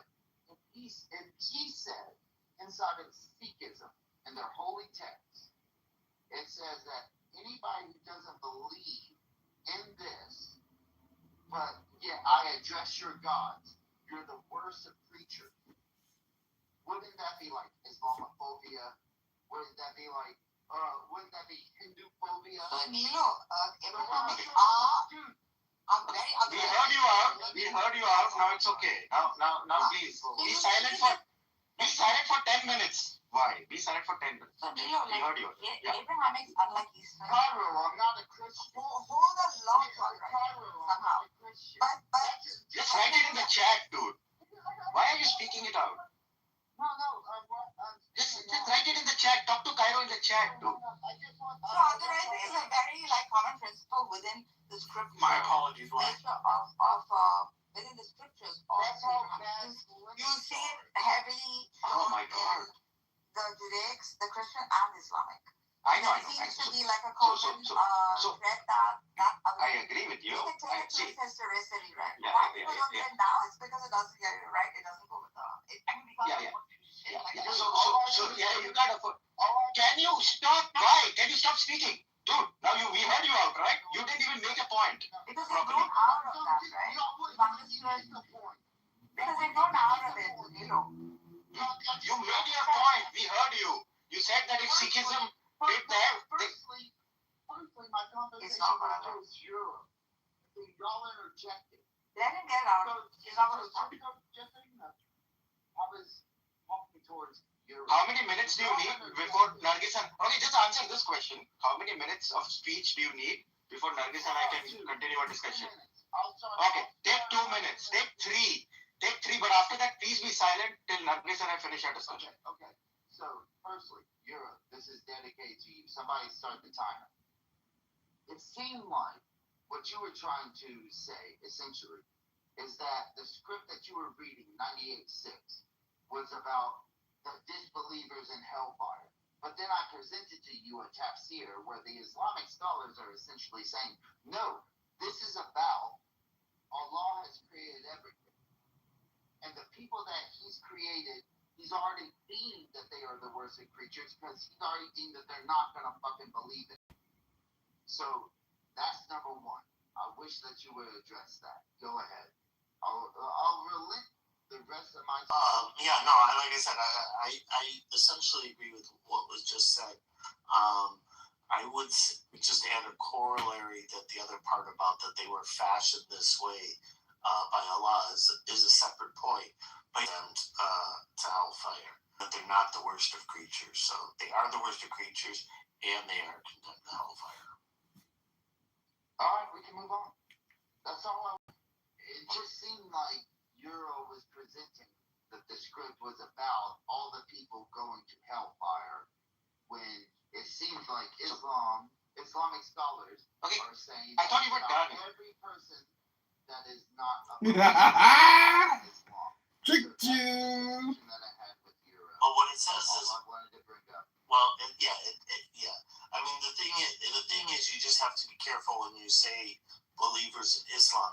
So that's why I like to stick with the wording of the text. So those who, amongst the people of the book, which includes Christians and Jews and Sabaeans, who are disbelievers, are the worst. Sabaeans is not in Muslims right there. Well, people of the book, people of the book include Sabaeans. Well, I'm just saying, like, okay, it doesn't matter. Okay, I don't know why you are arguing about whoever point. Whoever people of the book are. Why? I don't know why you care about Sabaeans. Nilo, you had your 2 minutes, dude. You had your 2 minutes. Did you not have your 2 minutes? Why are you yelling, bro? Stop yelling. What's wrong with you, bro? Why are you yelling? That's like why? I'm trying to hear. I'm trying to hear why because Euro. people often tell me that my mic is bad. Okay. So I'm trying to hear why in Euro. Could you stop yelling and calm down, please? Yeah, I thought that why you finished with the discussion, or why you continuing now? Okay. No, why are say you that talking? I'm done. Can you just let them finish, bro? What's wrong with you? All right, We why sat in go the ahead? corner or something. Take. How many more minutes are you going to take now? Why? You said you wanted 2 minutes. 2 minutes are done. Do you want more? We went through my diatribe, my dialogue and everything, and I relented my time to Euro, and now we're holding a conversation. That's not a part of the 2 minutes. Do you understand? I told you you had your 2 minutes, and then you will give it to Nargis and me, and you are now just continuing. I mean, like, seriously, why? That was very, very Whatever. dishonest of you. Anytime you would like to talk about this, I wish that we could. but go ahead. Yeah, we can talk another time. No, we can talk it as you can do it now as soon as Nargis and I finish. All right. So Nargis. Yeah, well, Now see.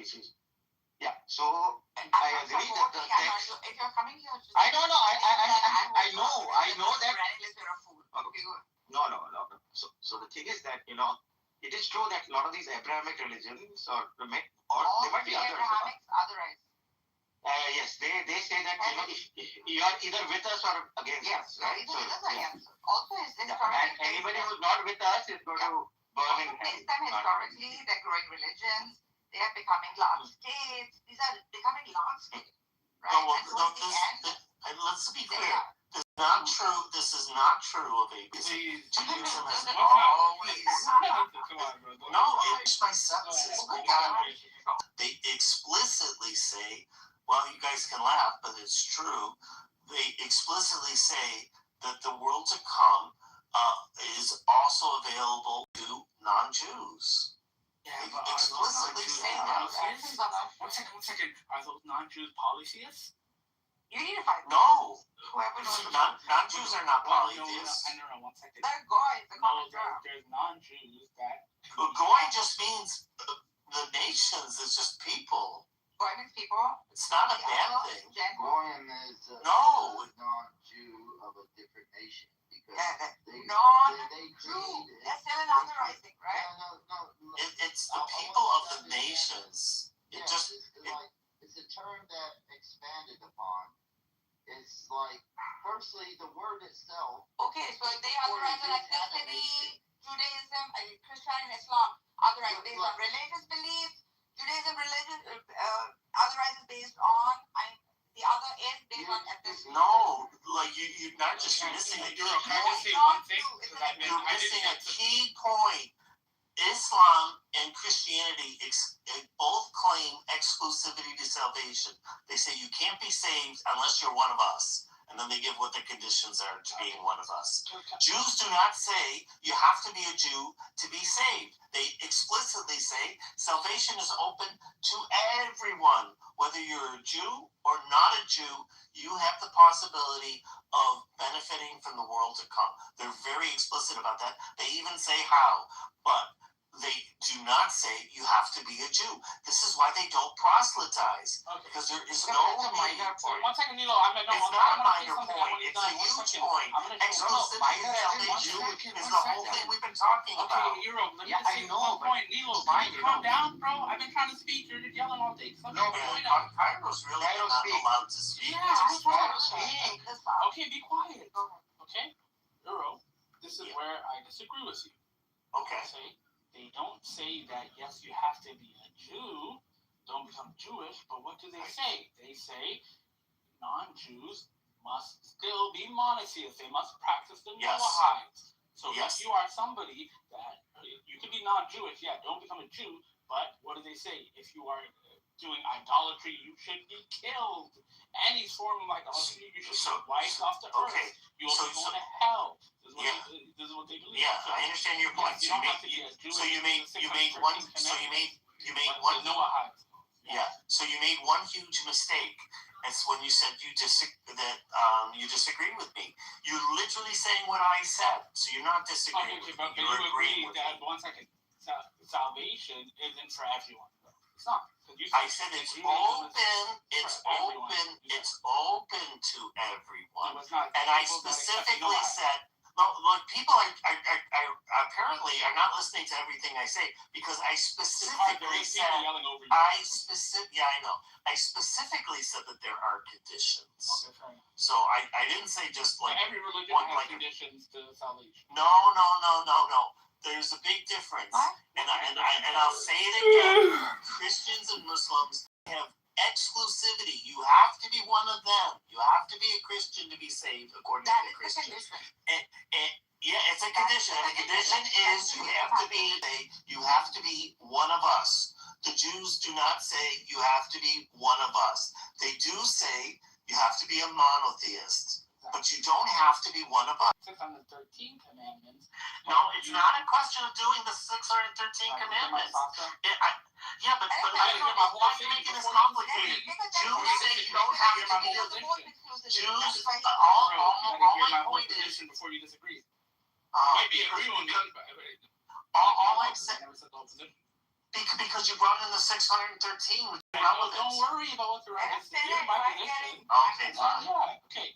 Jews believe, hey, you don't have to become one of us, i.e., follow the 613 commandments, but salvation will not be granted to you if you don't become a monotheist and follow the Noahites. Do you agree with that?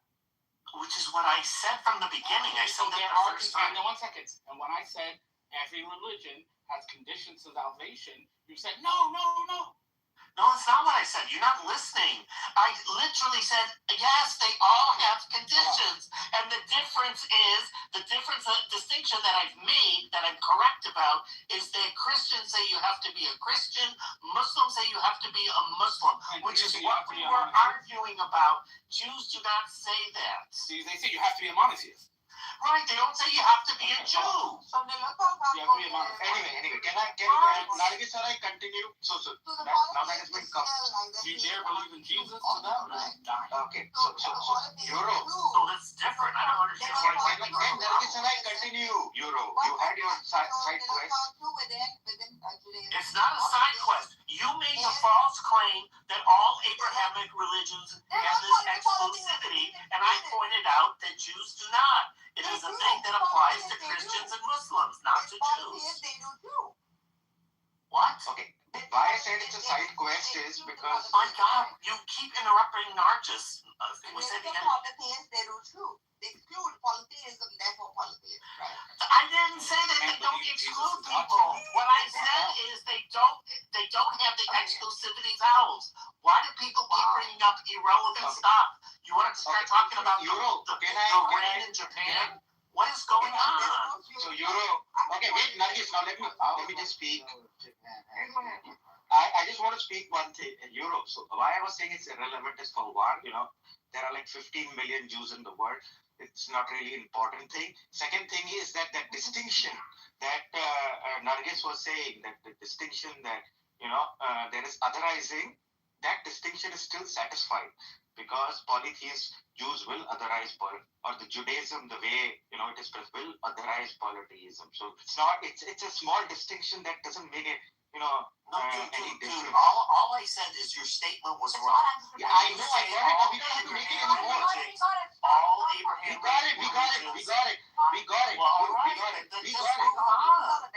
No, I just wanted to. I was telling you why it's irrelevant. What you want to do is you were wrong about a point, and now I wasn't wrong. I wasn't wrong. I wasn't wrong. Okay, tell me what was I wrong about? You have so much ego that you can't just say, look, I was wrong. Tell me what was I wrong about? Tell me what was I wrong about? What was I wrong about? You were wrong when you said that all Abrahamic religions had the same property of exclusivity. You didn't say it. Then we can move on, right? Okay, good. Yeah. I don't know why you have to jump like this. So Nargis, the issue is that, the way there are some religions which are pluralistic. They will say that, everybody is going to the heaven in their own way, or everybody has their own path, So the point is that it is possible that, there's more cultural, historical, cultural significance rather than actually taking it as a truth and false, the way you are saying it. I don't think it is that clear cut as true and false. No, I was not saying it as truth and false. I was positing it as because it holds to one principle, the other is necessarily false, and if the other is in opposition to its principle, right? So it's of course it is historic. You can't ever not run the historicity, right? These are becoming bigger structures. Unity has to be maintained. Wars are coming in. Larger lands are being. That's what I was. Yeah. So historicity. Even historicity is even historicity is changed. That's what I was studying. Why that when Islam came to India, they had to deal with a huge number of polytheists. Okay, they cannot just say that we have to convert them or kill them, because traditional Islamic value says that you have to either convert the polytheists or kill them. So you can't do that. You can't kill. Did they try? Okay, wait, no, they did not. No, let me just finish. Why are you guys like? Okay, so what they actually ended up doing was they included Hindus among the people of the book, the definition of people of the book. So the people of the book definition got changed. Yes. In India, they did get changed.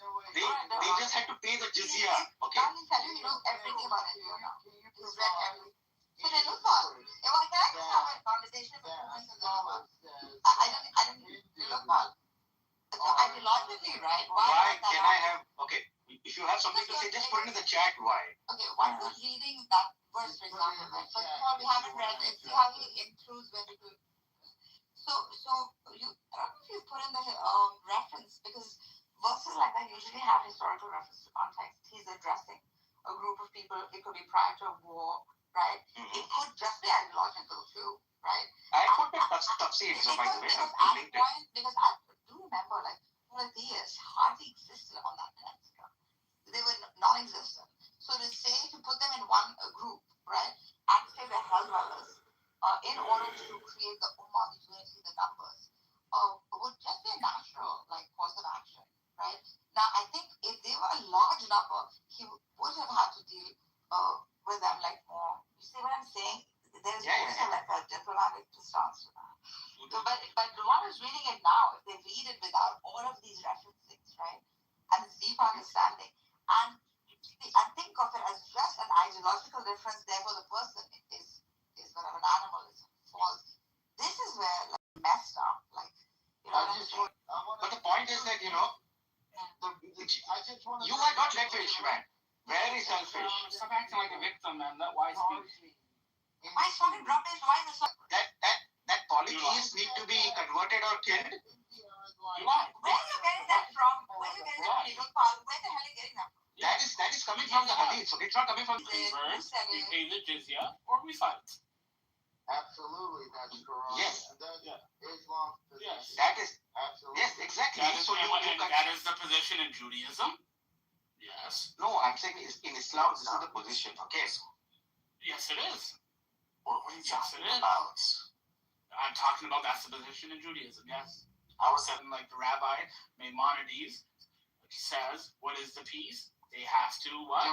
Accept the Noahide laws, or you fight them. Yes. And they must pay a tax. Noahide laws is not Judaism, dude. And the idea of Noahide, I never said it's Judaism. Like, no, you hear my argument? I never said it was Judaism. I never said it was. Are you hearing my argument? That's why I'm okay. Pay attention. Okay, well then it's not. That's fine. It's not. Yeah. I understand your point, Cairo. Real quick. Who the fuck made Wymod? Dude, I've been a mod for a moment, so just relax. Oh my god. So, you know what? From now on, can we all just agree to talk one at a time, guys? Come on. Yeah, I would agree. So why you can go first, and then who wants to go after him? Okay, I'll mute after that. So okay, after Y, I'll speak. Go ahead, Y. So one thing that is different there is that Judaism was based off of they were just trying to build a kingdom at the time, a certain land mass that they would say, this is us, this is our people, as opposed to what is being brought up with Islam, which is the whole word, right? From the two sons in the the sun and the two west and the two east, right? That's like a global conversation, as opposed to Judaism saying, hey, the land of milk and honey, this is what it is, you know? So your argument isn't, like, valid at that conversation level, because Jews inside of the Bible were specifically fighting for a landmass that was what they deemed their landmass.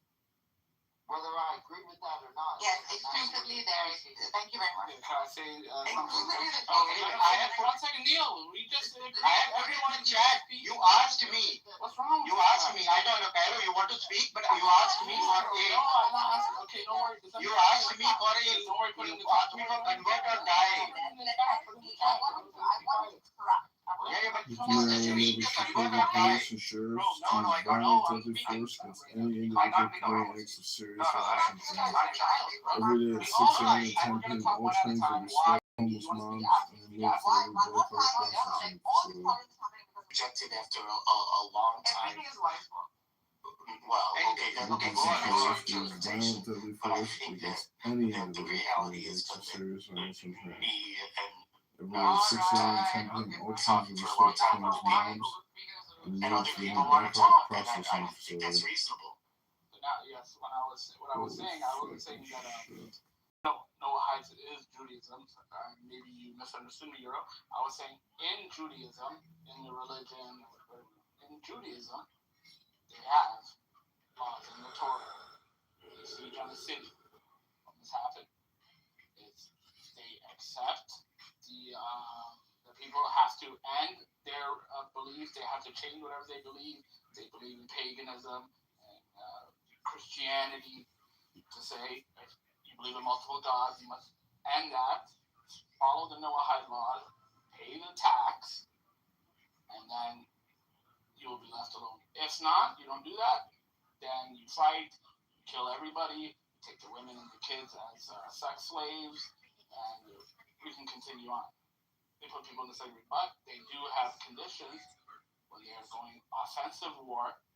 Yeah, there are conditions that the people must accept. That's what I'm saying. This is Judaism. I wasn't saying that the Noahide law is Judaism. No, I'm saying in the religion of Judaism, that's what it said. This is what Ramban, Maimonides, he quotes what the terms are when they say make peace. He quotes it. Yeah, so maybe Kyra, maybe you didn't hear overall the interruptions yelling, but I had already agreed with you on your point when you made that the first time. Fair enough.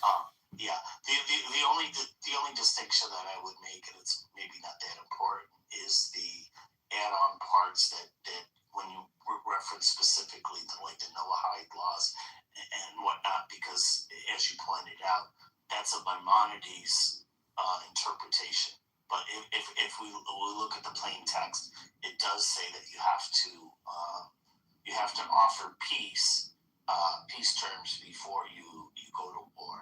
And yeah, so those peace terms. But he just described what the peace terms are, and a lot of rabbis they agree with him, and they describe what are these peace terms. Well, the main part that I agree with is that there's an agreement that is a type of so in Islam we offer them yeah. No, I'm agreeing with you that they're similar, and that in both cases you're talking about tribute and submission. Yeah. You're also talking about Maimonides. He's like what, 12th century ACE? Yeah, that's why I mentioned that's much later. Yeah.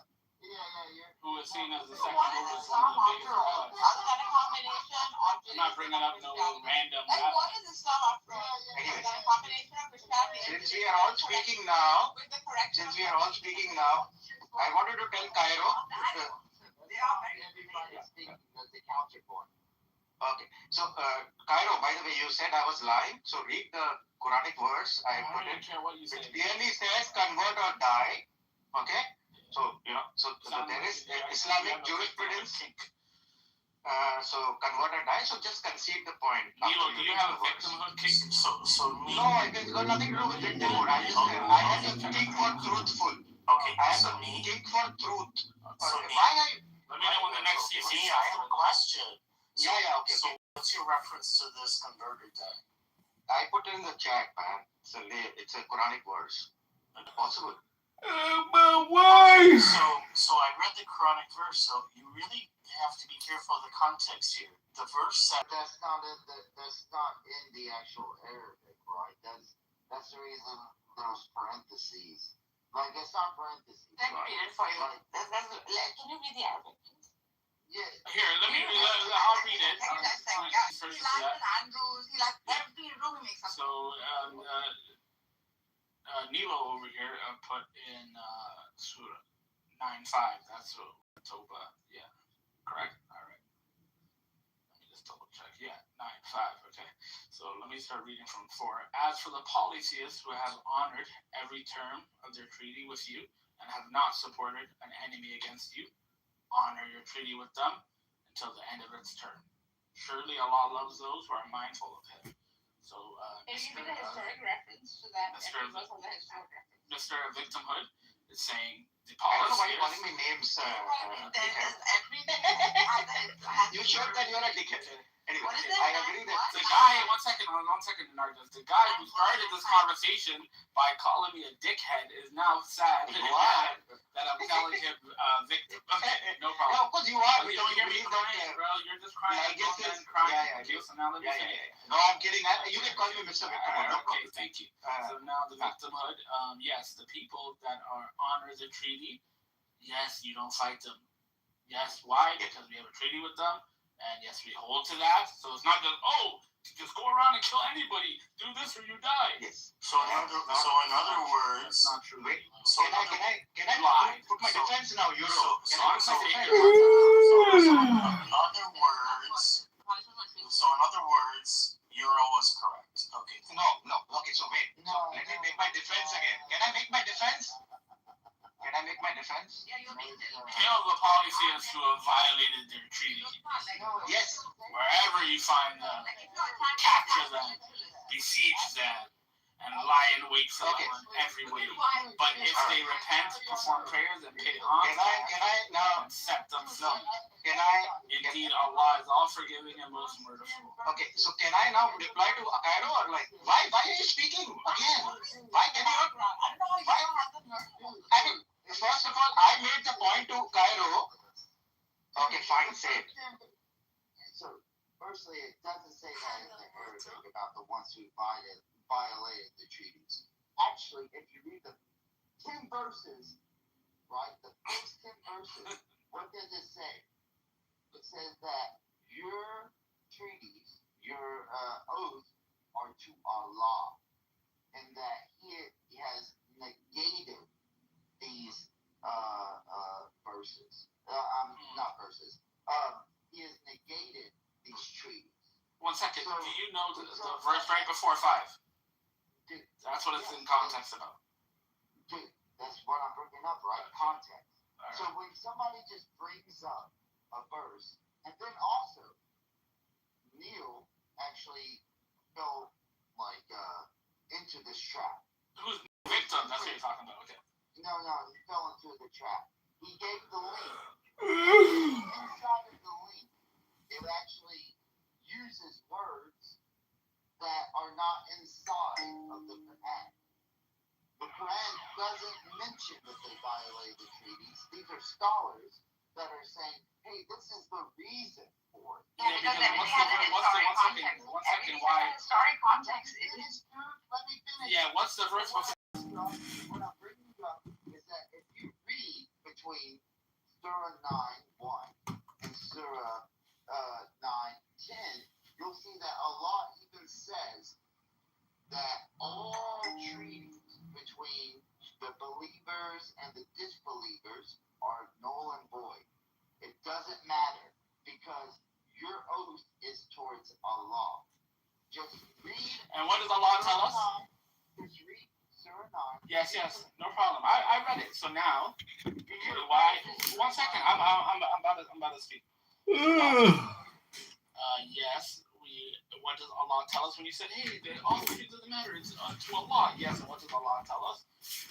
Obey the treaties. That's why in the verse right before 5. Can I speak without being? I let you speak. Right? I'm pretty sure I let you speak. I don't know. I might be wrong, but I thought I did. But he didn't say that. 1 second. I thought I let you speak. I don't know. Maybe I'm confused.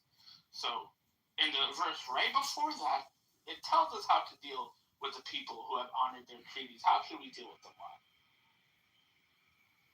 Anyway, 1 second, Neil. I thought you were done. At some point, you know what? I have to address this first. Almost Okay, from what? is problematic in all cases. Just one last. Yeah. I'll just say this one last thing, and you guys could. No, you finished. Are you still speaking to him? Or why? How should the Muslims deal with these people that have honored their treaties? What does it say in verse 4? The 9:4 is speaking about like the people that you have the treaties with, blah blah blah, right? Yeah, how should we deal with them? Yeah, you treat them with what? if you go further through Surah 9, they're given a time frame. Hey, do they also, if you encounter them, right? If you encounter them and you judge because of a couple of days that you have it in your environment, then therefore you judge that, yeah, they're peaceful enough, you'll let them go. But that's not addressing what I brought. No, you're saying. Oh my God. Yes. The reason why I am now speaking is because, I made the original point about convert or die. Then you guys said about something about treaties. The part of the treaties is irrelevant, okay? It's not irrelevant. The thing is that it is irrelevant. I'll tell you why. Don't just break into this, okay? It is irrelevant. According to you. Irrelevant. I'll tell you, yes, I'm telling you why. If you listen, dickhead. Everybody strap on, put your seatbelts on. Actually, let's address this. This is a problem because we have like terrorist groups. First of all, like Vi said, you don't just take one translation and just say that, there is a treaty or something. See, the thing is that it is possible that you may not actually have a treaty, or you cannot come to a treaty, with the polytheists. It is very possible that, not all wars or conflicts end in treaties. What are we talking about? All right. So then, when there is no treaty, then you have to convert. Where do you get that from? No. Yeah, the more important point. No, but wait, is one that, second. Are you gonna prove what you said or no? You can say no. I'm just saying. No, this is logical. It's not possible. It's not always possible to come to a treaty. Have different logic. Okay. No. Now why are you interrupting? No. Yeah, exactly. So I don't know why.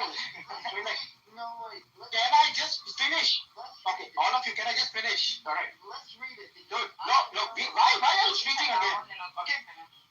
Can I? Okay, let me finish, and then we can all point out why. Let's all agree on it. Okay.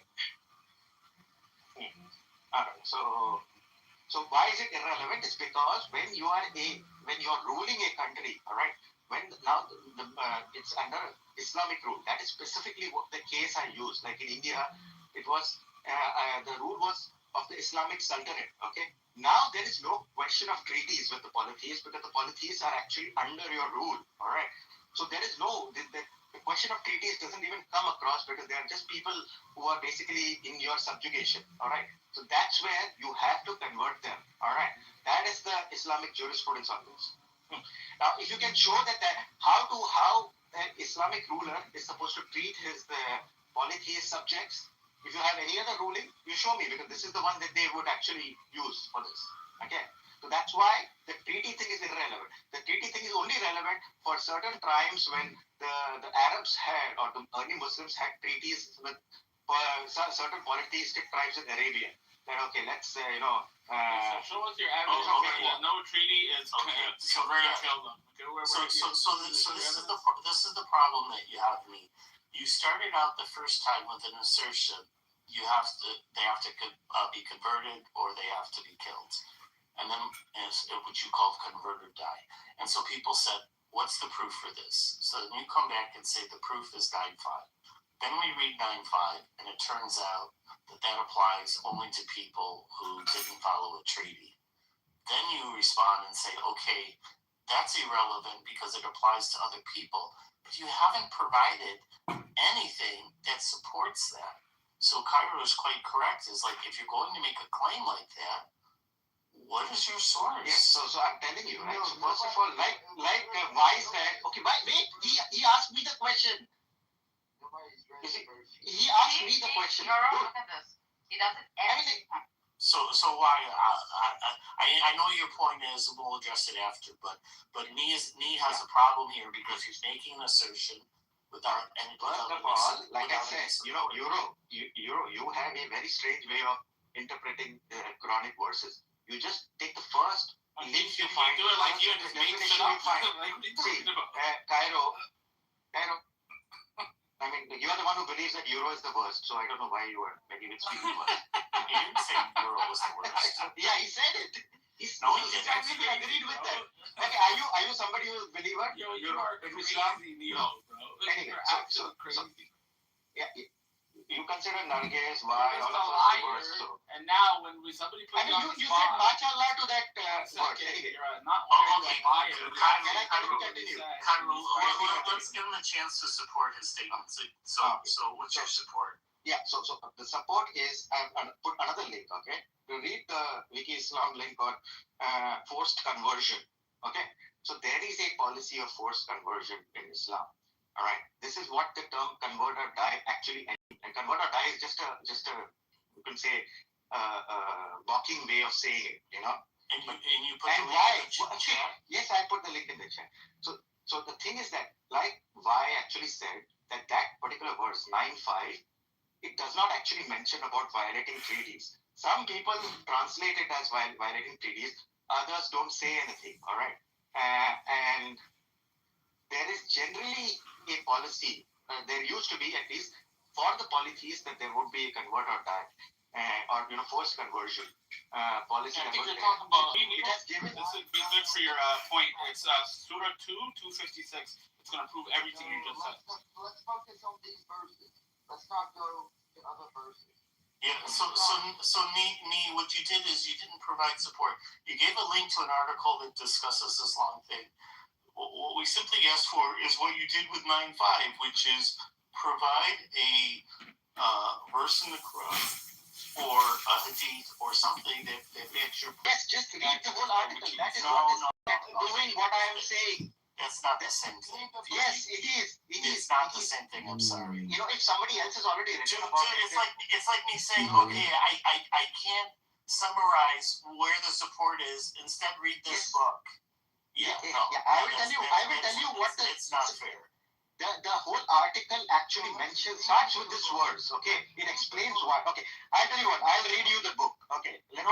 Just give us a verse in the Quran or a hadith that says that you have to convert people or they get killed.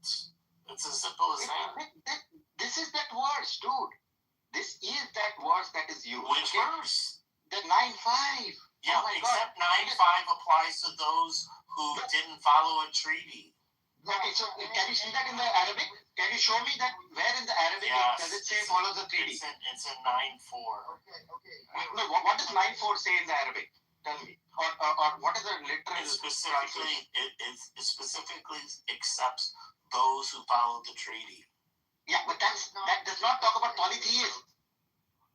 Okay, it does not. That 9:4 doesn't talk about polytheism. Yes, 9:4 doesn't talk about polytheism.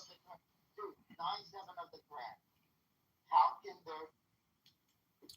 I assume you guys have never really heard just how absolutely R-worded